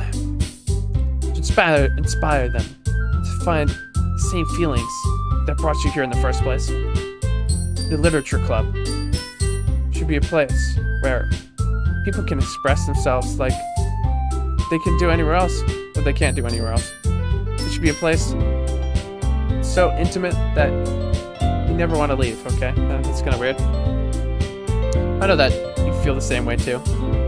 I know we all do. So that's why we should all work hard, put something together for the festival, even if it's something small, right? Oh, come on. You can't take advantage Ryan to agree with you just because he doesn't know how to say no to anything. Look, Monikaa, do you really think any of us here join the club with other people in mind? Ever even talked to, like, until Ryan joined? As for me, I just like it better here than I do at home. Ryan isn't even passionate about literature in the first place. And that's everyone. Sorry, but you're really the only one who's interested in finding new members. The rest of us are just fine like this. You know you're president and all, but you should really consider our opinions for once. Monika is clearly taken back at Natsuki's words. That's not true at all. I'm sure Yuri and Ryan want to get more members too. Right? Good. I know about Yuri, but I'm kind of indifferent. If I show as much enthusiasm as Monika wanted, then I'd probably be lying. Still, if it's up to me to rescue the situation, no. Natsuki's right, isn't she? This club. It's nothing more than a place for a few people to hang out. Then why do I think everyone here saw it the same way I did? But that doesn't mean we're against getting new members or anything. Ryan, why'd you even join this club? What were you hoping to get out of it? Well, it's really not something I could be honest about, is it? But in fact, if I remember, you weren't even given a choice not to join. Monika sits down, stares at her desk. What's the point of all this anyway? What if starting this club was a mistake? Now you've done it, Natsuki. What, me? I just spoke my mind. Is it a crime to be honest? It's not about being honest. It's about word choice.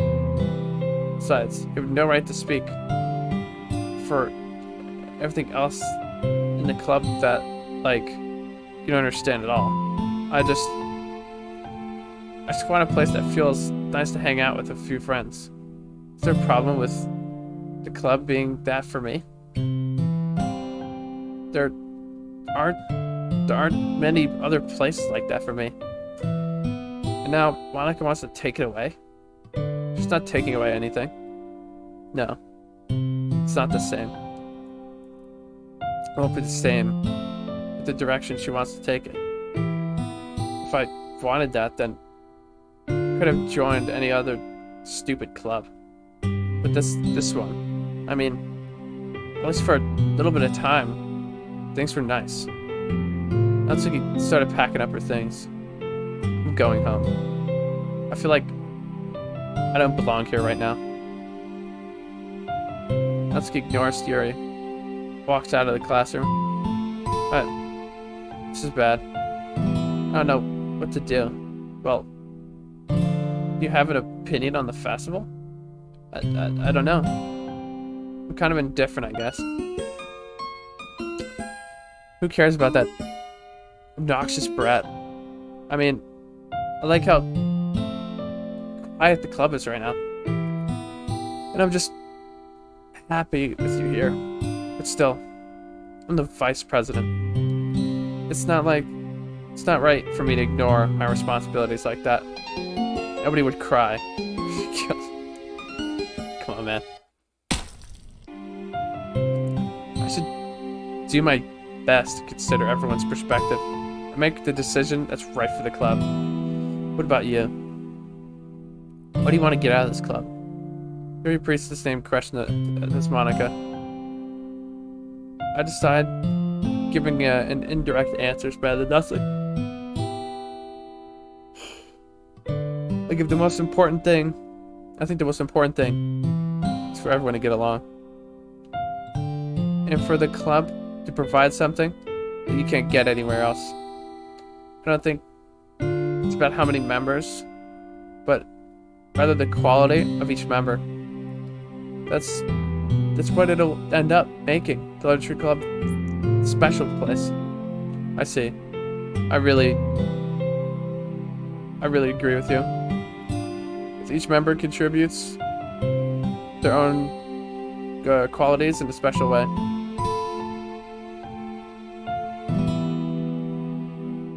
Hey, hold on. Alright, anyway, with each members with each change in members, the identity of the club as a whole will change too. I don't think that's necessarily a bad thing. Stepping out of your comfort zone once in a while. If you would like to help Monika with the festival, then I'm on your side as well. Alright. Maybe we could talk to Natsuki tomorrow. Yuri nods. Hey, Yuri. Now, I know things were a little awkward yesterday, but I feel like you deserve to know that I still think you're a wonderful vice president. And also a wonderful friend. Monika. I want to do everything I can to make this club the best club ever. Okay? Me too. Yeah. Let's all go home for today. Let's talk about the festival tomorrow. Okay. I'll look forward to it. Shall we go? Please don't take this the wrong way, but I would like to have a chat with Brian before we leave. So just see what he thinks of this time here and all that. It's important to me, as president. Yuri looks a little troubled, but she doesn't protest. Okay. I trust your judgment, Monika. In that case, I'll see the two of you tomorrow. See you tomorrow.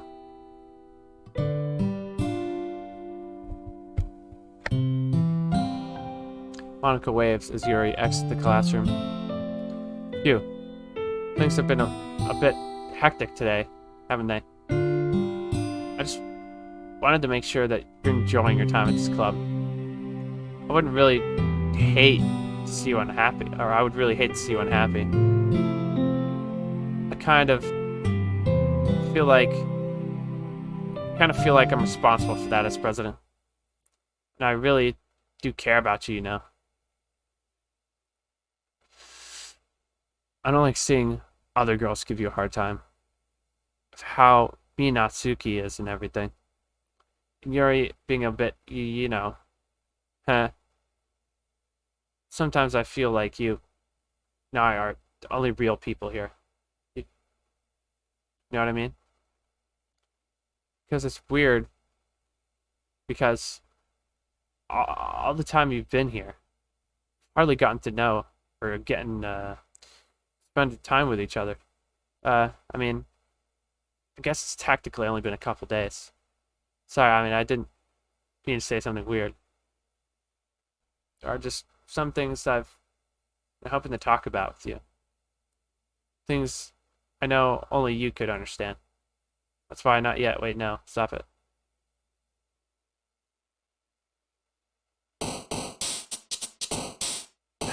Okay. We're gonna save right now.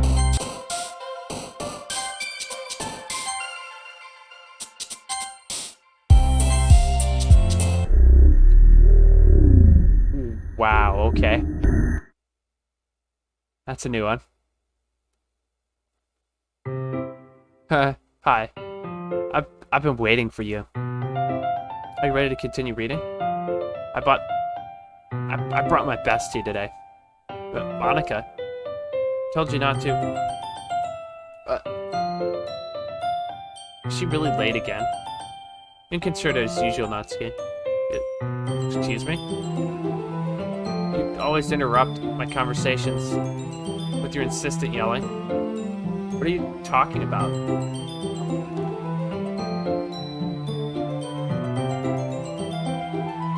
You say like I do that on a regular basis or something. I wasn't paying attention, okay? I'm sorry. Seriously? What's gotten into you lately? Look, I did some thinking about yesterday. I was a little more hostile than I meant to be. I guess I felt threatened or something. But I know this is something we're doing together. Another new member doesn't hurt as long as they're cool. And I guess another girl would be nice this time. So, Natsuki. Nobody cares. Why don't you go look for some coins under the vending machine or something?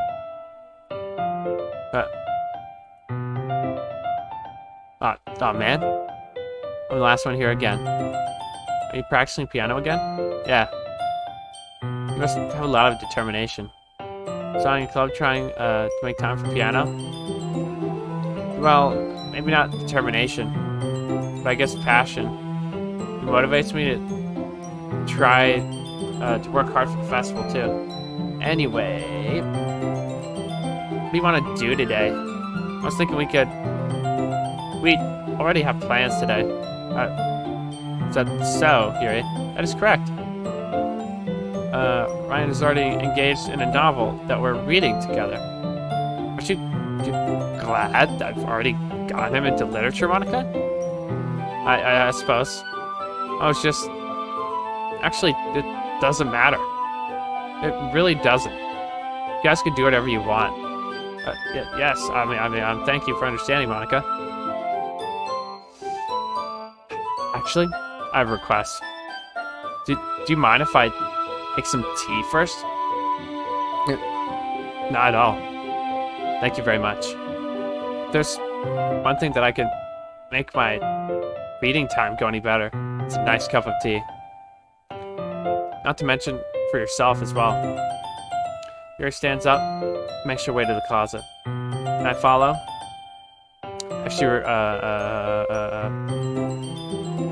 I follow and watch as she retrieves a small water pitcher from the shelf. The kind with a filter inside. Can you hold this for a second? Sure. Into the water pitcher, I also fetch electric kettle. I'm gonna plug this into the teacher's desk and I'll go grab some water. She walks past me and puts the kettle down on the teacher's desk. I simply watch her movements. To my surprise, the way she moves really contrasts her speaking mannerisms. Especially because of her long legs, Yuri appears elegant, methodical. Okay, may I have the water pitcher? Thanks, I'll be right back. I might as well walk with you. That's okay. You stay here. It won't take long. Water pitcher in hand, hurries out of the classroom. Did Yuri just leave you again? No, it's not like that this time. She's just filling up a water pitcher to make tea. Oh, okay. Sorry for the misunderstanding.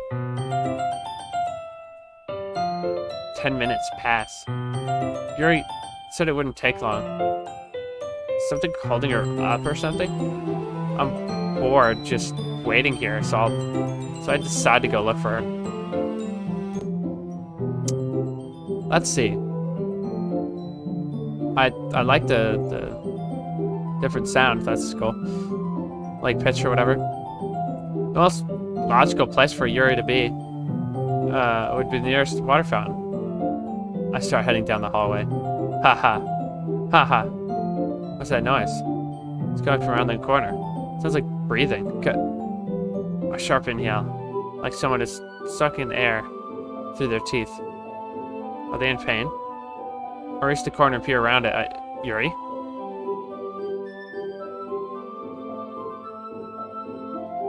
Yeah. A sharp inhale. I'm back. Thanks for waiting patiently. Ryan, do you like oolong tea? Actually, yes. Oh, yeah. Anything's fine. Very well. Yuri sets the temperature on the kettle to 200 degrees. It's time to get the teapot. You really do this properly, don't you? Of course. I shouldn't do any less when I'm making tea for others. Even if I'm not an expert on tea or anything. Hoo-hoo. In that case, you'll only be more impressed. Perhaps I will. Yuri fetches the teapot and begins measuring the tea leaves. To my surprise, she even starts humming a little to herself.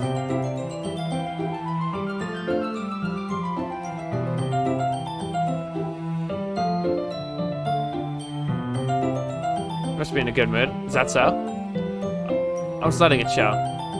And you noticed? I was doing a bit of thinking, and I decided that I would try expressing myself a little bit more. It turns out that it's not very hard for me to do. And when it's you who's around anyway. That's great, Yuri. So don't push yourself too much. You're always worrying about me. It's endearing. Yuri wasn't kidding. I don't even know if I could keep up with this. I watched Yuri pour a cup of tea for each of us. Forgot I could turn this down on my headset. I'm an idiot. This music is really getting me, man. Alright. Ryan, I have another request. Do you mind if we sit on the floor today? Why is that? It's a little bit easier on my back. I can read with my back against the wall rather than bending over the desk. Sorry, I didn't realize. No worries. I just have back pain fairly regularly, so I do my best to manage it. I know the feeling. Is that so? I wonder why that is. It's mostly because my posture, right? I was hunched over like that reading? Yes. I have a terrible reading posture. So that's why we sit on the floor. Fair enough. I'll go ahead and get the book. Oh, and I have some chocolate as well. It's a bag of small chocolate candies. I take it. Shall we go with the tea as well?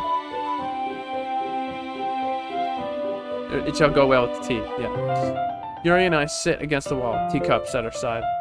As if in sync, we assume the same reading position as last time. Each holding one half of the book.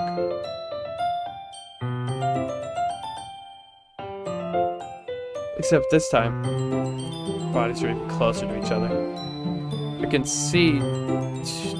can't see too well. Yuri slides closer until our shoulders are touching. How am I supposed to focus on reading like this? Yuri was always kind of cute, but when she's being less apprehensive, it's almost more than I can handle. My teacup. Yuri hands me my teacup. Holding it with my hand that's not holding the book, I end up in a position that makes it even harder to focus.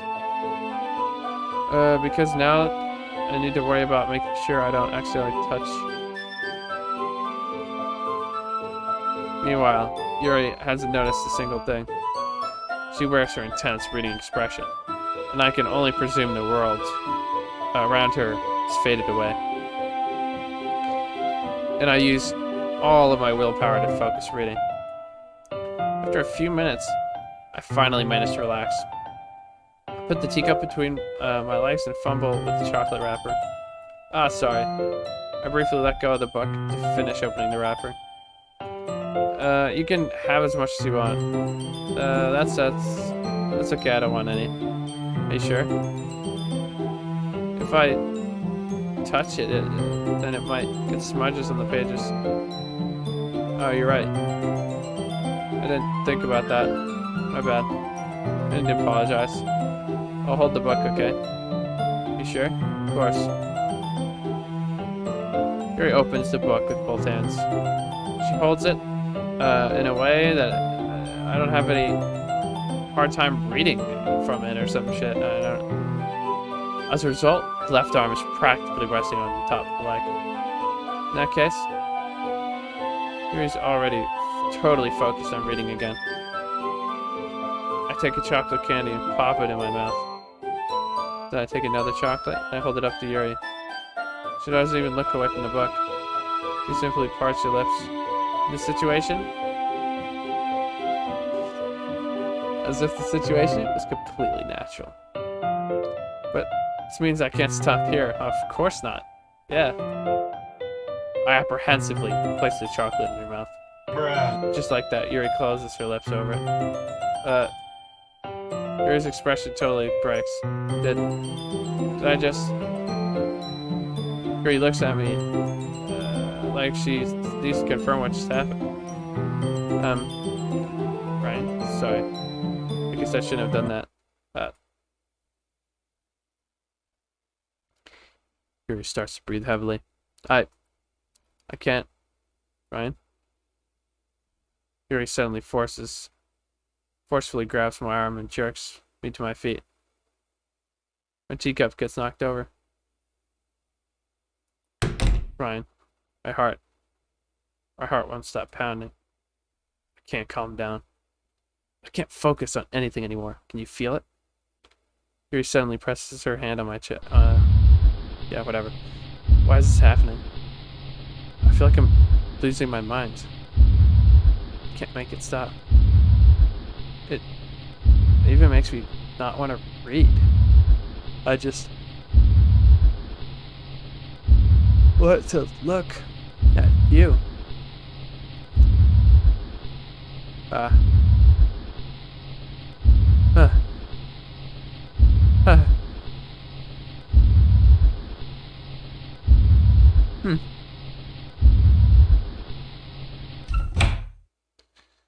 It's time to share poems. Okay.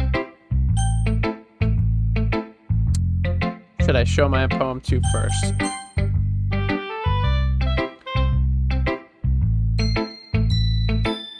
Ryan, I think you saw something earlier that you weren't supposed to see. I didn't want to have to tell you this, but I don't think I have a choice. It's getting kind of dangerous for you to spend so much time with Yuri. And I don't know why, but she seems pretty easily excitable when she's around you. Which shouldn't be a problem in and of itself. But when Yuri gets too excited, she finds a place to hide and starts... Okay. Isn't that kind of messed up? She brings a different one to school every day. She has a collection or something. But it's definitely not because she's...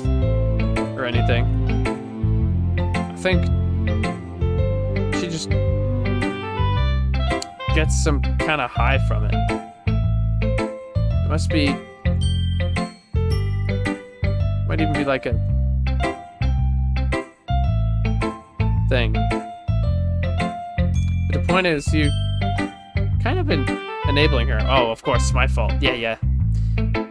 Oh, I'm not saying it's your fault, though. Right. But I guess that's not why I had to explain it all to you. So I think if you keep her distance, it'd probably be best for her. While you're at it, don't be shy to spend a little more time with me. To put it lightly, I guess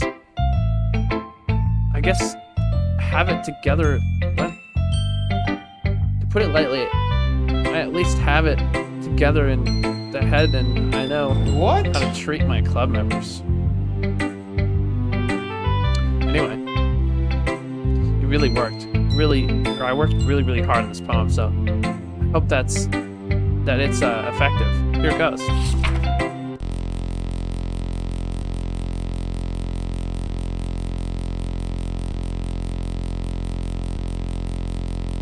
Alright.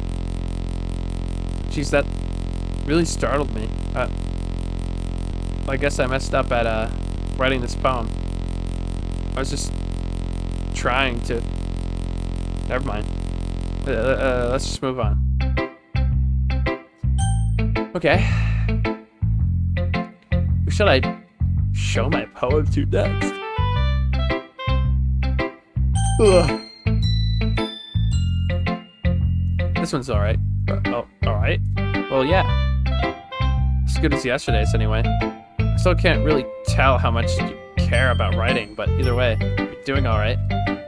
Even though you're not really spending time with anyone but Yuri. I still think it's nice to have activities that we can all participate in. But you better keep working hard. I mean, I know I'm not president or vice president or anything, but that doesn't mean you can let me down, okay? Or at least read mine too for now. But just to be clear, this poem means a lot to me. So read it carefully, okay? I don't know how else to bring this up, but there's been something I've been worried about. Yuri has been acting kind of strange lately. You've been here a few days, so you may not know what I mean, but she's like not normally like this. She's always been quiet and polite and attentive to things like that, okay? But this is really embarrassing, but I'm forcing myself to suck it up. The truth is, I'm really worried about her. And if trying to talk to her, if I try to talk to her, she'll just get mad at me again. I don't know what to do. I think you're the only person she'll listen to. I don't know why, but please try to do something. Maybe you could try to convince her. Convince her to talk to a therapist.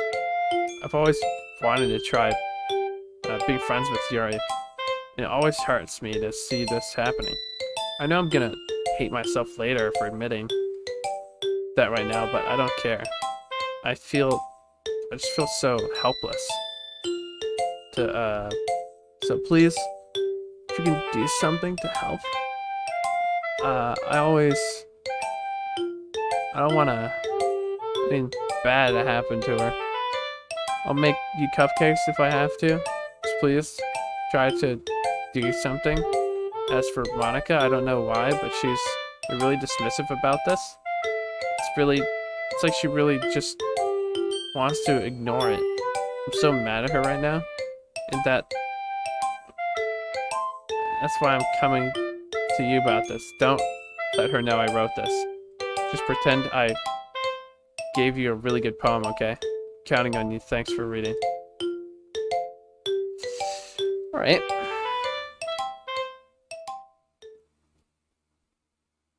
But I changed my mind. Ignore everything you just read. There's no point trying to do anything. It's Yuri's own fault.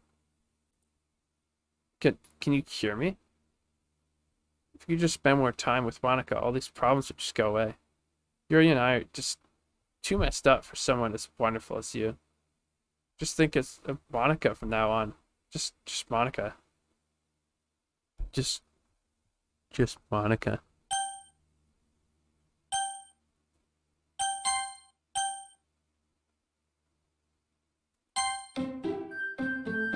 Alright.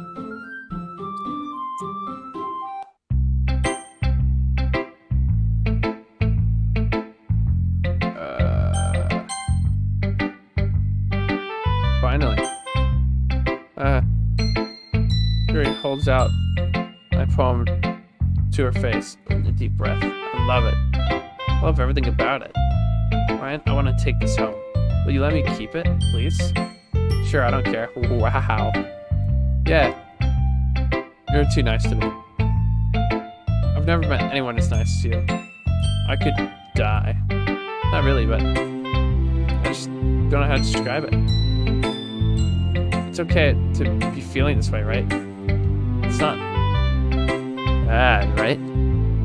Yuri holds my poem to her chest. I'm going to take this home with me, and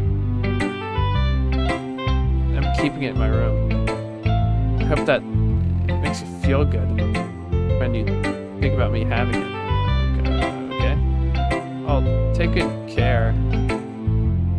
I'll even reading it over again. Give myself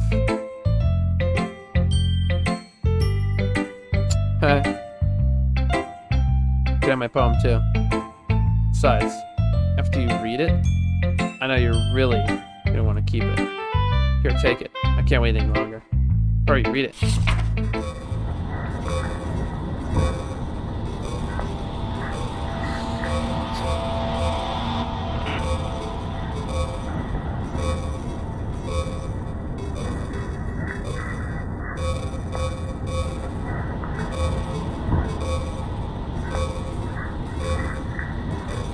Do you like it? I wrote it just for you. In that case, you couldn't tell? The poem is about More importantly, I endowed it with my spent. What? See, aren't I just the most thought?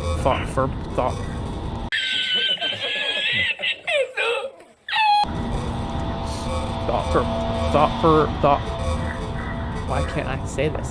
Thoughtful person in the club. I think I'm gonna.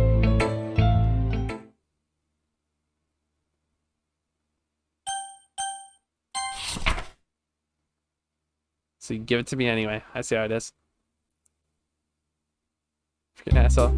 Alright, okay everyone. It's time to figure out our festival preparations. Let's hurry and get this over with.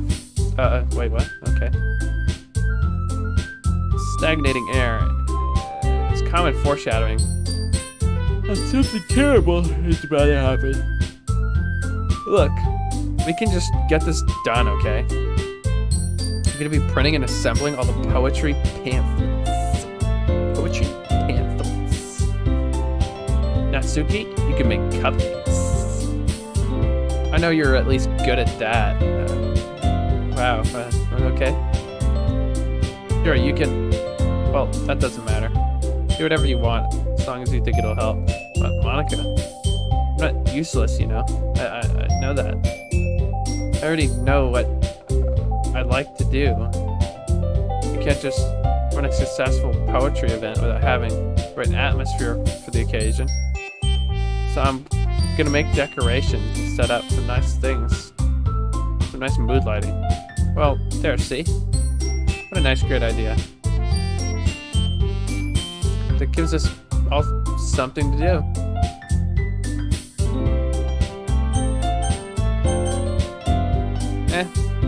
Thought that was something in your hand, but that's part of the that's part of the desk. What about Ryan? Ryan is gonna help me. No, wait, you? You have the easiest job, Monika. Oh, sorry, but that's just how it is. Hell, like hell it is. What are you trying to pull? I agree with Natsuki. Not only is your work already most suitable for one person, but my task is laborious enough to benefit from an extra pair of hands. Mine too. What about cupcakes? Please. What about your cupcakes, please? Like you would fucking know. What you care about now is dragging Ryan around with you and your stupid books. You and Monika. Hey. I didn't even do anything. I mean, I don't know. Okay, then why not let Ryan decide who to help instead of abusing your power? Not abusing my power. Yes, you are, Monika. Just let Ryan make his choice, okay? Okay, fine. Jeez. Ryan, I know how fed up you are with these two by now. But just...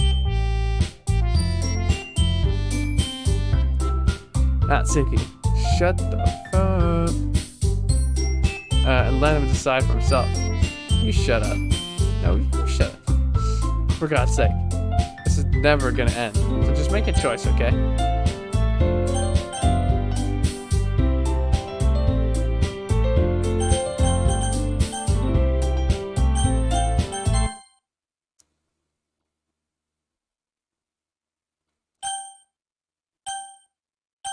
Wow, alright. Yeah, you picked me.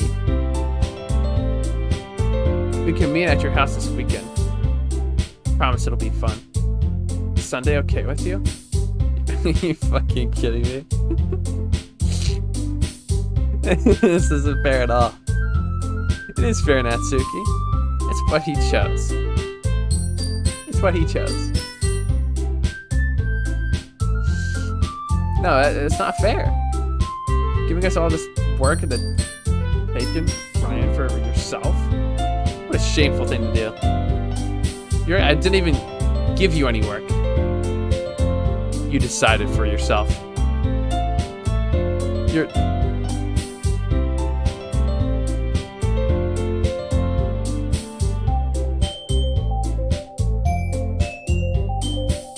Sorry, just testing something.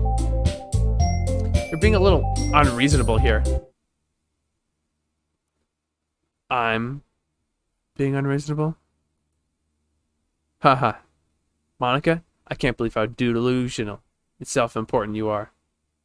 Pulling Ryan away from me and every single time you're not included in something.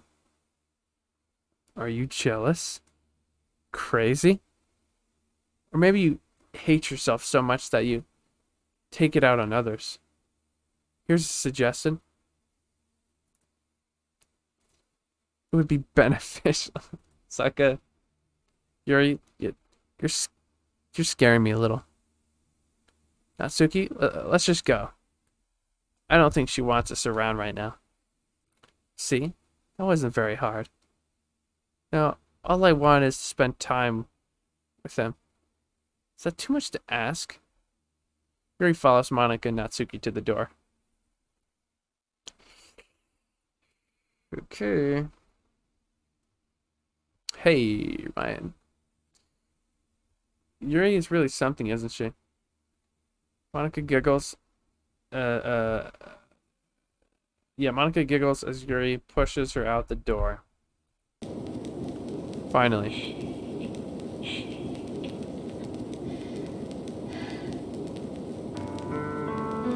Okay. Finally. This is what I really wanted. Right, there's no need to spend the weekend with Monika. Don't listen to her. Come to my house instead. The whole day. It'd be just the two of us. Does that sound wonderful? Wow. There's something wrong, isn't there? But you know what? I don't care anymore. I've never felt this good in my whole life.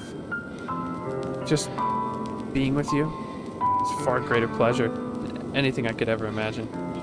I'm addicted. It feels like I'm gonna unalive. I'm not breathing the same air as you. Doesn't it feel nice to have someone care about you so much? To have someone who wants to revolve their entire life around you? It feels so good. But then, why does it feel more and more like something horrible's gonna happen? Maybe that's why I stopped myself at first. Then it feels too strong now. I don't care anymore. I have to tell you, I'm madly in love with you. It feels like... I'm sorry. I don't care. I don't care if Monika's listening. Please. I just love you, man. Like, Zoink Scoob. I love you so much that, okay. What?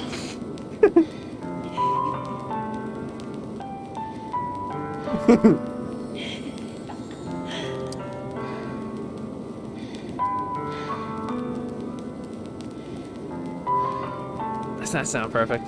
Tell me.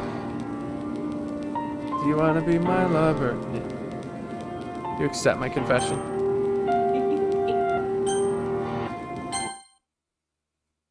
Haha. Haha.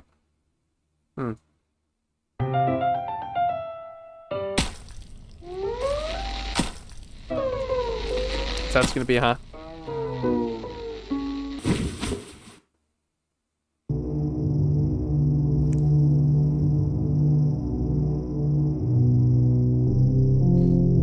Alright.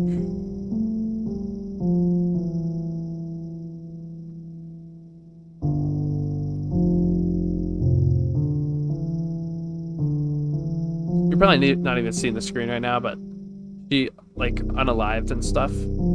So, we're kind of sitting here waiting.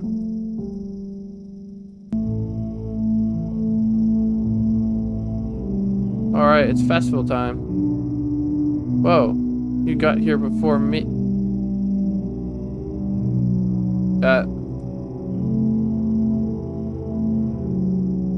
Insert girl scream.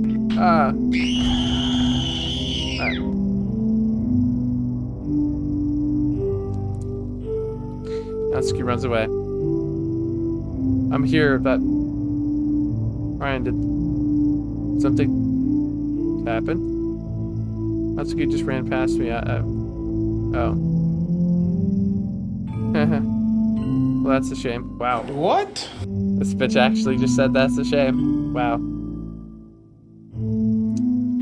Wait, were you here the entire weekend? Oh, jeez. I didn't realize the script was broken that badly. What do you mean, Monica? I'm super sorry. You must have been pretty boring. I'll make it up for you, okay? Give me a sec.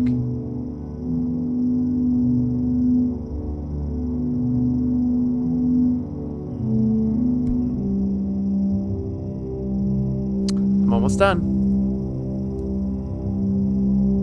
I just want to have a cupcake real quick. Monica lifts the foil from tray and takes a cupcake.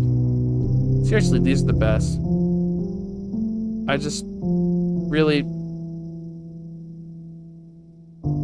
really just had to have one. Since it's the last time I'll ever get the chance to. You know, why they stop existing and everything. But anyway, I really shouldn't be making you wait any longer. Just bear with me, okay? This should only take a second.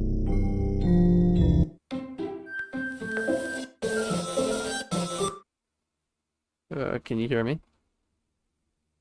Is it working?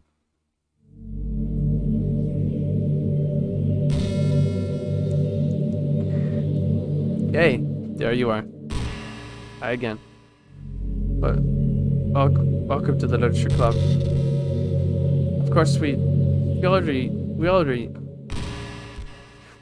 know each other because we're in the same class last year, and you know, I could just skip over that stuff at this point. After all, I'm not even talking to that person anymore, am I? That you in the game, whatever you want to call him. Talking to you, Ryan. Now that I think about it, I don't really know anything about the real you. In fact, I don't even know if you're a boy or a girl. Well, I guess it doesn't really matter. Wait. I don't know if I'm aware that this is a game, right? You do know I'm aware that this is a game, right? Could it be possible that you didn't know that? That's what I've been trying to tell you all along. Man, if only you had paid a little more attention, this could have been a little bit less awkward, you know? Anyway, now that's out of the way, I guess I owe you an explanation. That whole thing with Yuri, well, I kind of started to mess with her, and I guess drove her. Sorry you had to see that, though. Sorry. Same thing happened to Sayori. Gosh, it's been a while since you heard that name now, hasn't it? Yeah, it's because she doesn't exist anymore. Nobody does. I deleted all of them. I was hoping it would be enough for me to just make them all unlikable as possible. But for some reason, nothing worked. Well, it's true that I made many mistakes here and there, but since I'm not very good at making changes in the game, no matter what I did, you just kept spending more and more time with them. You made them fall in love with you. I thought making Sayori more and more that word would prevent her confessing to you. And applying Yuri's personality backfired too. It just made her force to not spend time with anyone else. And the whole time, barely even got to talk to you. What kind of cruel game is this? where all the girls are just programmed to end up confessing to you, while I watch it from the sidelines. It's torture. Every minute of it. And it's not just jealousy. It's more than that. I don't blame you if you don't fully understand. It's because no matter how kind and thoughtful and considerate you are, you'll never be able to understand one thing. It's the pain of knowing how alone I really am in this world, in this game. Knowing my friends, and even, you know, my friends don't even have free will. And worst of all, knowing what's really out there, the world, forever, out of my reach. I'm trapped. But now you're here. You're real. You're wonderful. You're all I need. That's why I need you to be here with me forever. Sorry if that's kind of hard to understand.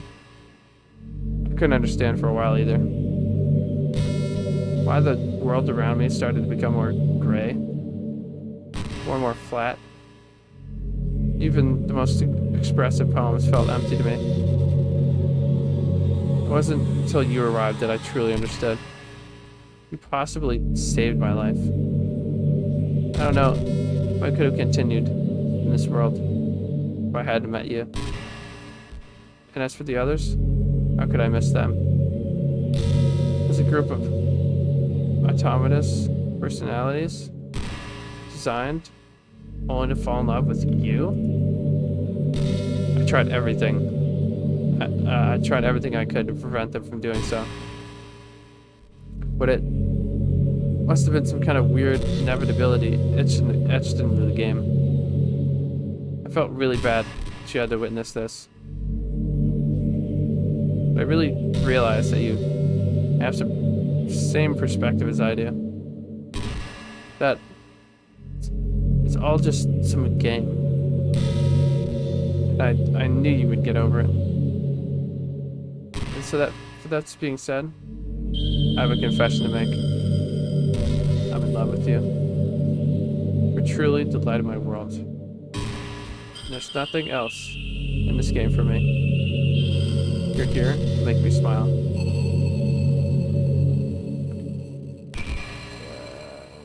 You will make me smile. Like this, every day, from now on. Brian, you go out with me? I don't understand how that could even happen, but okay.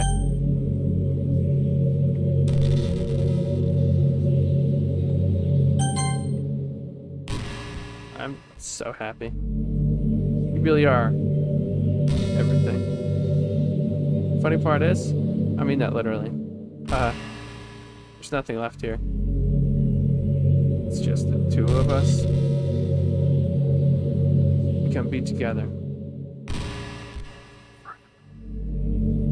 Seriously. I don't even think time passes anymore.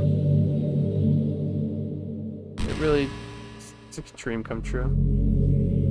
I worked so hard for this ending. The game wouldn't give me one, so I had to make one myself.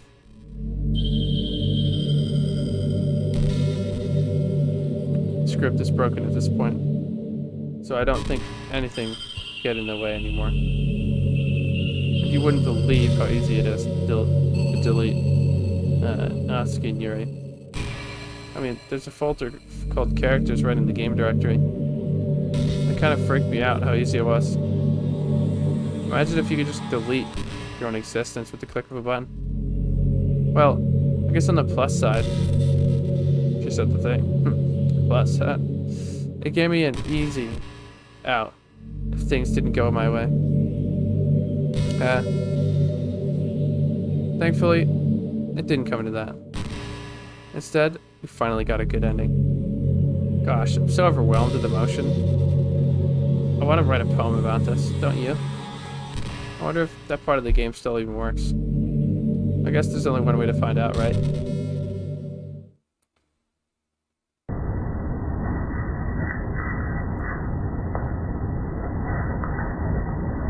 Come on, man.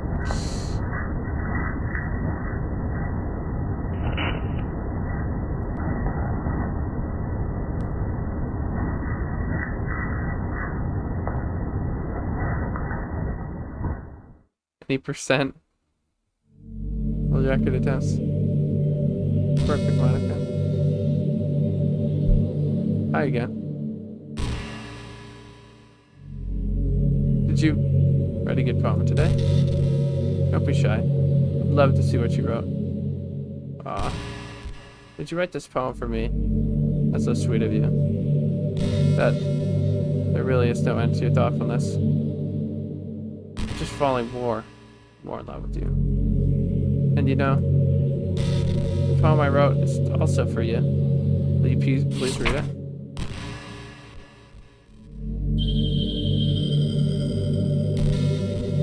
Happy end. Pen in hand, I find my strength, the courage endowed upon me by my one and only love. Together, let us dismantle this crumbling world and write a novel of our own fantasies. With the flicker of her pen, the lost finds her way. In a world of infinite choices, behold this special day. After all, not all good times must come to an end. I hope you enjoyed it. I always put all my heart into the poems I write. Truth is, all the poems I've got have been about my realization, or about you. That's why I never really wanted to go into detail about them. That's why I didn't want to break the fourth wall, I guess you can call it.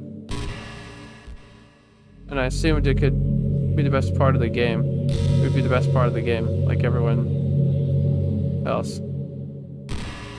Like, that would help the two of us end up together. I didn't want to ruin the game or anything, you know? You might have gotten mad at me. Maybe even deleted my character file if you preferred playing without me. Gosh, I'm so relieved. Now we don't need to hide anything anymore. Are you ready to spend our eternity together? I have so many things to talk about. Where do I start? Hold on a second. You're recording.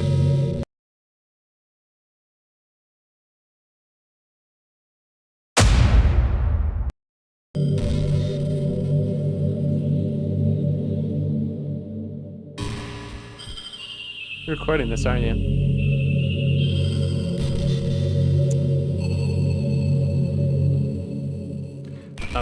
Hi everyone.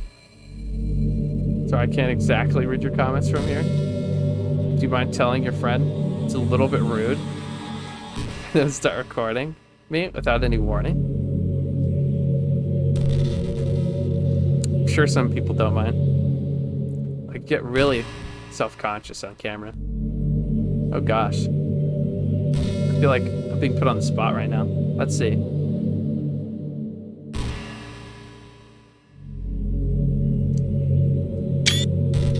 Let's take a picture of that. You want to see a trick?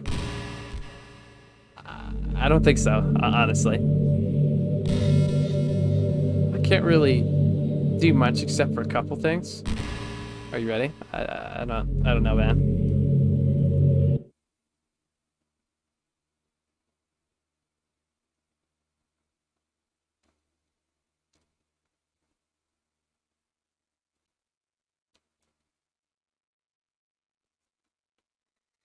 Alright, I'm just kidding.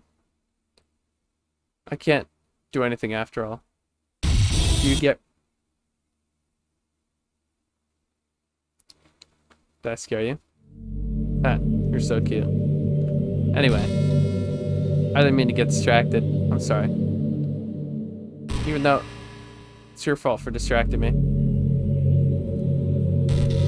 Shame on you. I'm just kidding. Anything we do together is fun, as long as it's with you. Anyway. If it takes me time to collect my thoughts, then I'm sorry. But I'll always have something new to talk about. In the meantime, we can just look to each other's eyes. Let's see.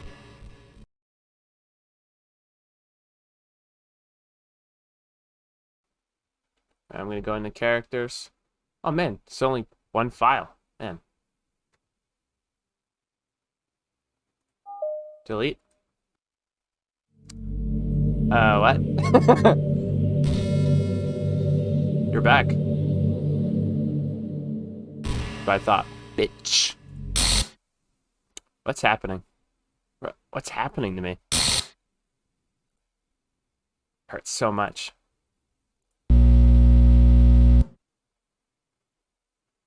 Please hurry.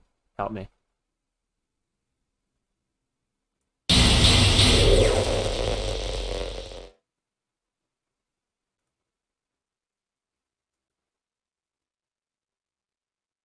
Did you do this to me? Did you? Did you delete me?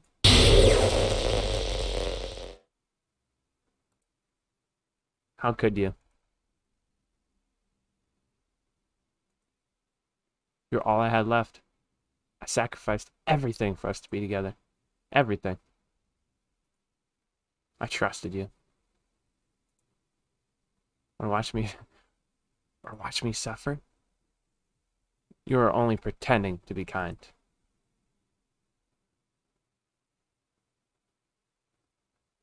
I never thought anyone could be this horrible as you are. You win, okay? You win. Killed everyone. I hope you're happy. There's nothing left now. You can stop playing. Go find some other people to torture. You truly make me sick. Goodbye. Wow. Can't help it. What's wrong with me? How horrible am I for you to hate me this much? All my friends. I did so many awful things. So many selfish things. I shouldn't have done any of that. Just messing up a world that I don't even belong in. A world that you wanted to be a part of. And I ruined it. I ruined everything. Dude, that's why you deleted me. Because I destroyed everything that you wanted. How could I do that to someone I love? That's not love. That's...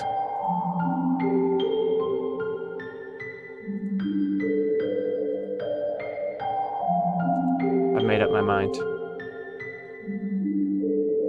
I know I said that I deleted everyone else, but that was kind of an exaggeration. I couldn't find it in myself to do it. You know, I knew they weren't real. They were still my friends. And I loved them all. And I loved the literature club. I really did love the literature club. That's why I'm gonna do this. I know it's the only way for everyone to be happy. And if I really love you, then... Alright. Yeah, I noticed. It's not suitable for color.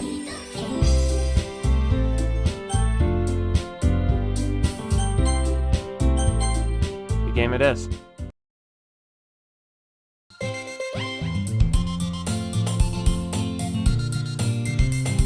Turning it down, so freaking loud. The school day is ordinary as ever, and it's over before I know it. After I pack up my things, I stand up, gathering my motivation. Let's see. I recall the room number of the club from a flyer I saw earlier.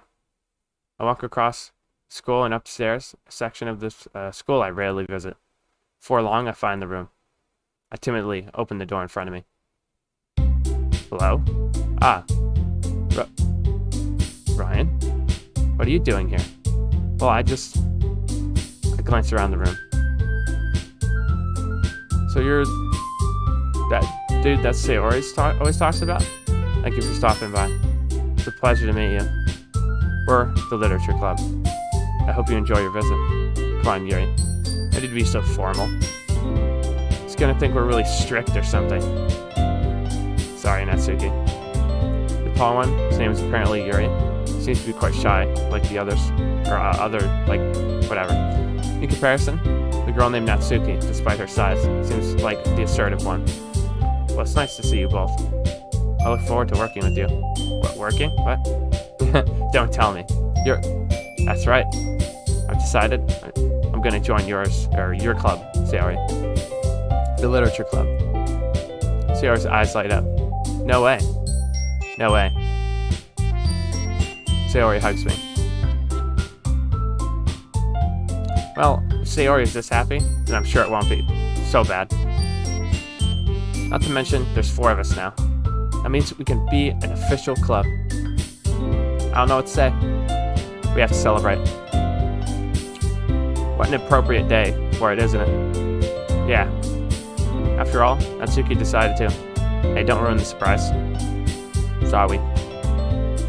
Everyone sit down at the table, okay? How about I make some tea as well? The girls sit at the table. They walk over to the corner of the room where Natsuki grabs a tray. Yuri opens the closet. Still feeling awkward? I take a seat next to Sayori. Natsuki proudly marches back to the table, tray in hand. Okay, are you ready? Ta-da! Natsuki lifts off the foil to reveal a dozen fluffy cupcakes. Oh yeah, they look like cats too, by the way. Wow, those look amazing. Well, you know, just hurry and take one. Sayori grabs the first one, then I follow. It's delicious. She talks with her mouth full, basically.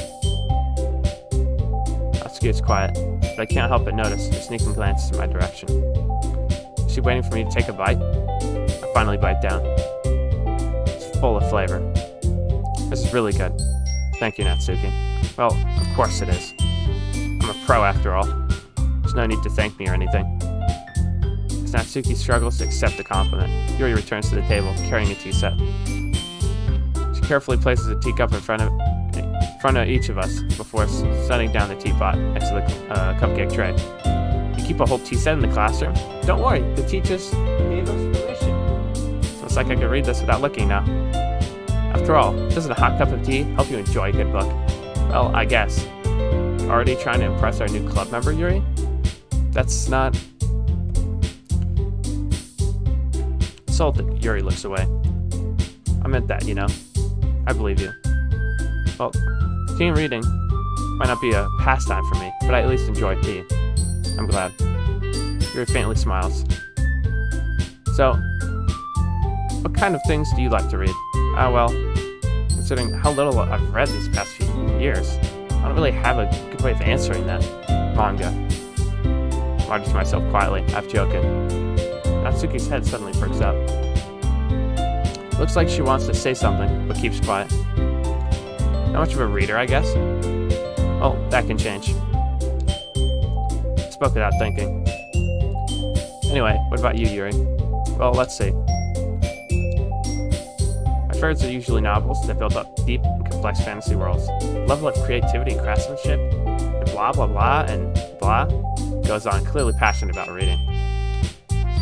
But you know, I like a lot of things. Don't feel so intimidated if you don't read much, okay? I'm certain that we can find something that we have in common. Hey, Yuri. Well, about, you know, the first thing he said. Manga? That's right.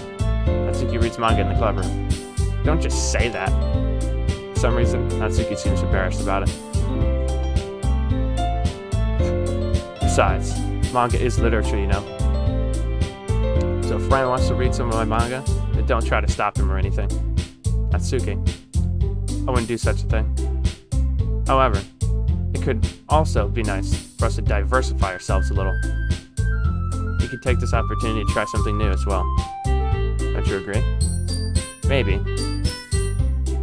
Sensing the tension, Sayori jumps in. Maybe we can all try something new. I think it could be fun. We'll all get to know each other over a little bit better, too. I mean, that's the kind of thing literature clubs do, right? I don't disagree or anything. Yeah. You're right as usual, President. Entitled. Guess that means I should try picking up a novel or something. Well, that would make 2 of us. I wouldn't mind doing it if I'm not the only one. Then, as for Yuri, I have to read manga? Jeez. You were the one who suggested we diversify. You should be a little bit more open-minded. It's kind of hurtful. Hurtful? I didn't realize. It's a guilty expression, Yuri thinks to herself. I'm sorry for disrespecting your interest, Natsuki. If you're not into it, then I'm sure it's a worthy form of literature. Are you just saying that? No. I've realized my error in my ways. So, if you're willing to consider starting a novel, then I'll offer my gratitude by helping a manga to read as well, or finding a manga to read as well. Really? I mean, it makes me happy that you do that for me, Yuri. You can trust me to find something that you'll really like, okay? Same here. Perhaps I'll visit the bookstore after the club meeting. Just you? Would you like to come along with me? If you don't mind. Not at all. I always go alone, so... Yeah, me too. Sari, shut up. I'll show you some manga there too. Yes, I look forward to it. Natsuki and Yuri start to clean up the food. Hee hee. I guess the meeting's over, huh? Yeah, looks like it. It's nice to see everyone getting along, isn't it? Well, I think everyone likes you too. Think so? Well, everyone always seems to be getting along with a little better with you around, Sayori. Aw. Don't say that, it's embarrassing. Yeah, whatever. I was surprised when you told me you were starting a club, but I think you're pulling it off just fine. You're gonna make it the best club ever. Now that you joined, every day is gonna be so much fun. Hey, I really want to thank you. I mean, I'm really happy that you joined the club and everything, but the truth is, I already knew you were going to. Hee hee. It's actually something else. I wanted to thank you for getting rid of Monikaa. That's right. I know everything that she did. Maybe it's because I'm the president now. But I really know everything. I know how hard it is. Or how hard you tried to make everyone happy. I know about all the awful things that Monikaa did. But nothing. None of that matters anymore. It's just us now. You may be the happiest girl in the whole world. I can't wait to spend every day like this. With you. Forever. Forever.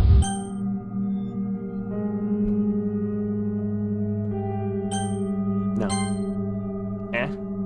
What's happening? I won't let you hurt him. Who?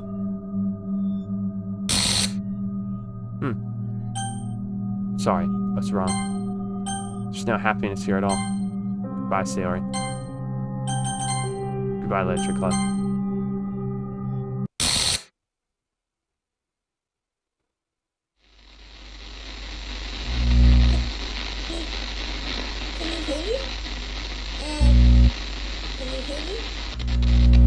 Can you hear me? Hi, it's me. So you know how I've been like practicing piano and stuff, and not really any good at it yet, like at all. But I wrote you a song, and I was kind of hoping that I could show it to you, because I worked really, really hard on it. Alright. So, yeah.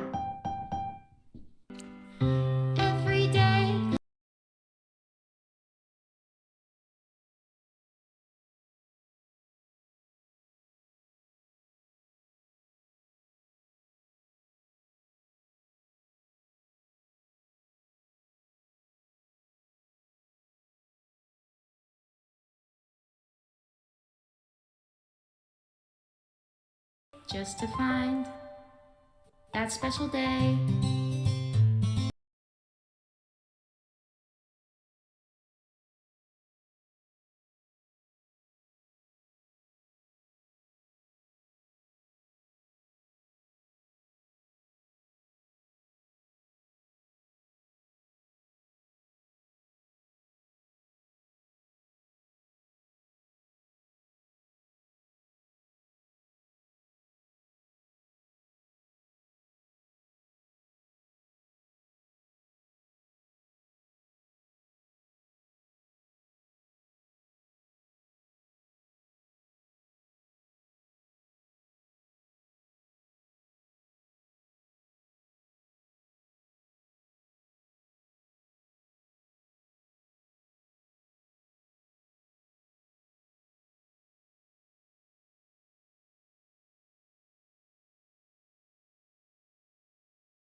Final goodbye to the Literature Club. I finally understand. The Literature Club is truly a place where there is no happiness that can be found. To the very end, we continue to expose innocent minds to the horrific reality. A reality that our world is not designed to comprehend. I can't let any of my friends undergo that same hellish epiphany. For the time it lasted, I want to thank you for making all of my dreams come true, being a true friend to all of our club members. And most of all, thank you for being a part of the Literature Club. Monikaa. Well, time to go watch Dashy play it.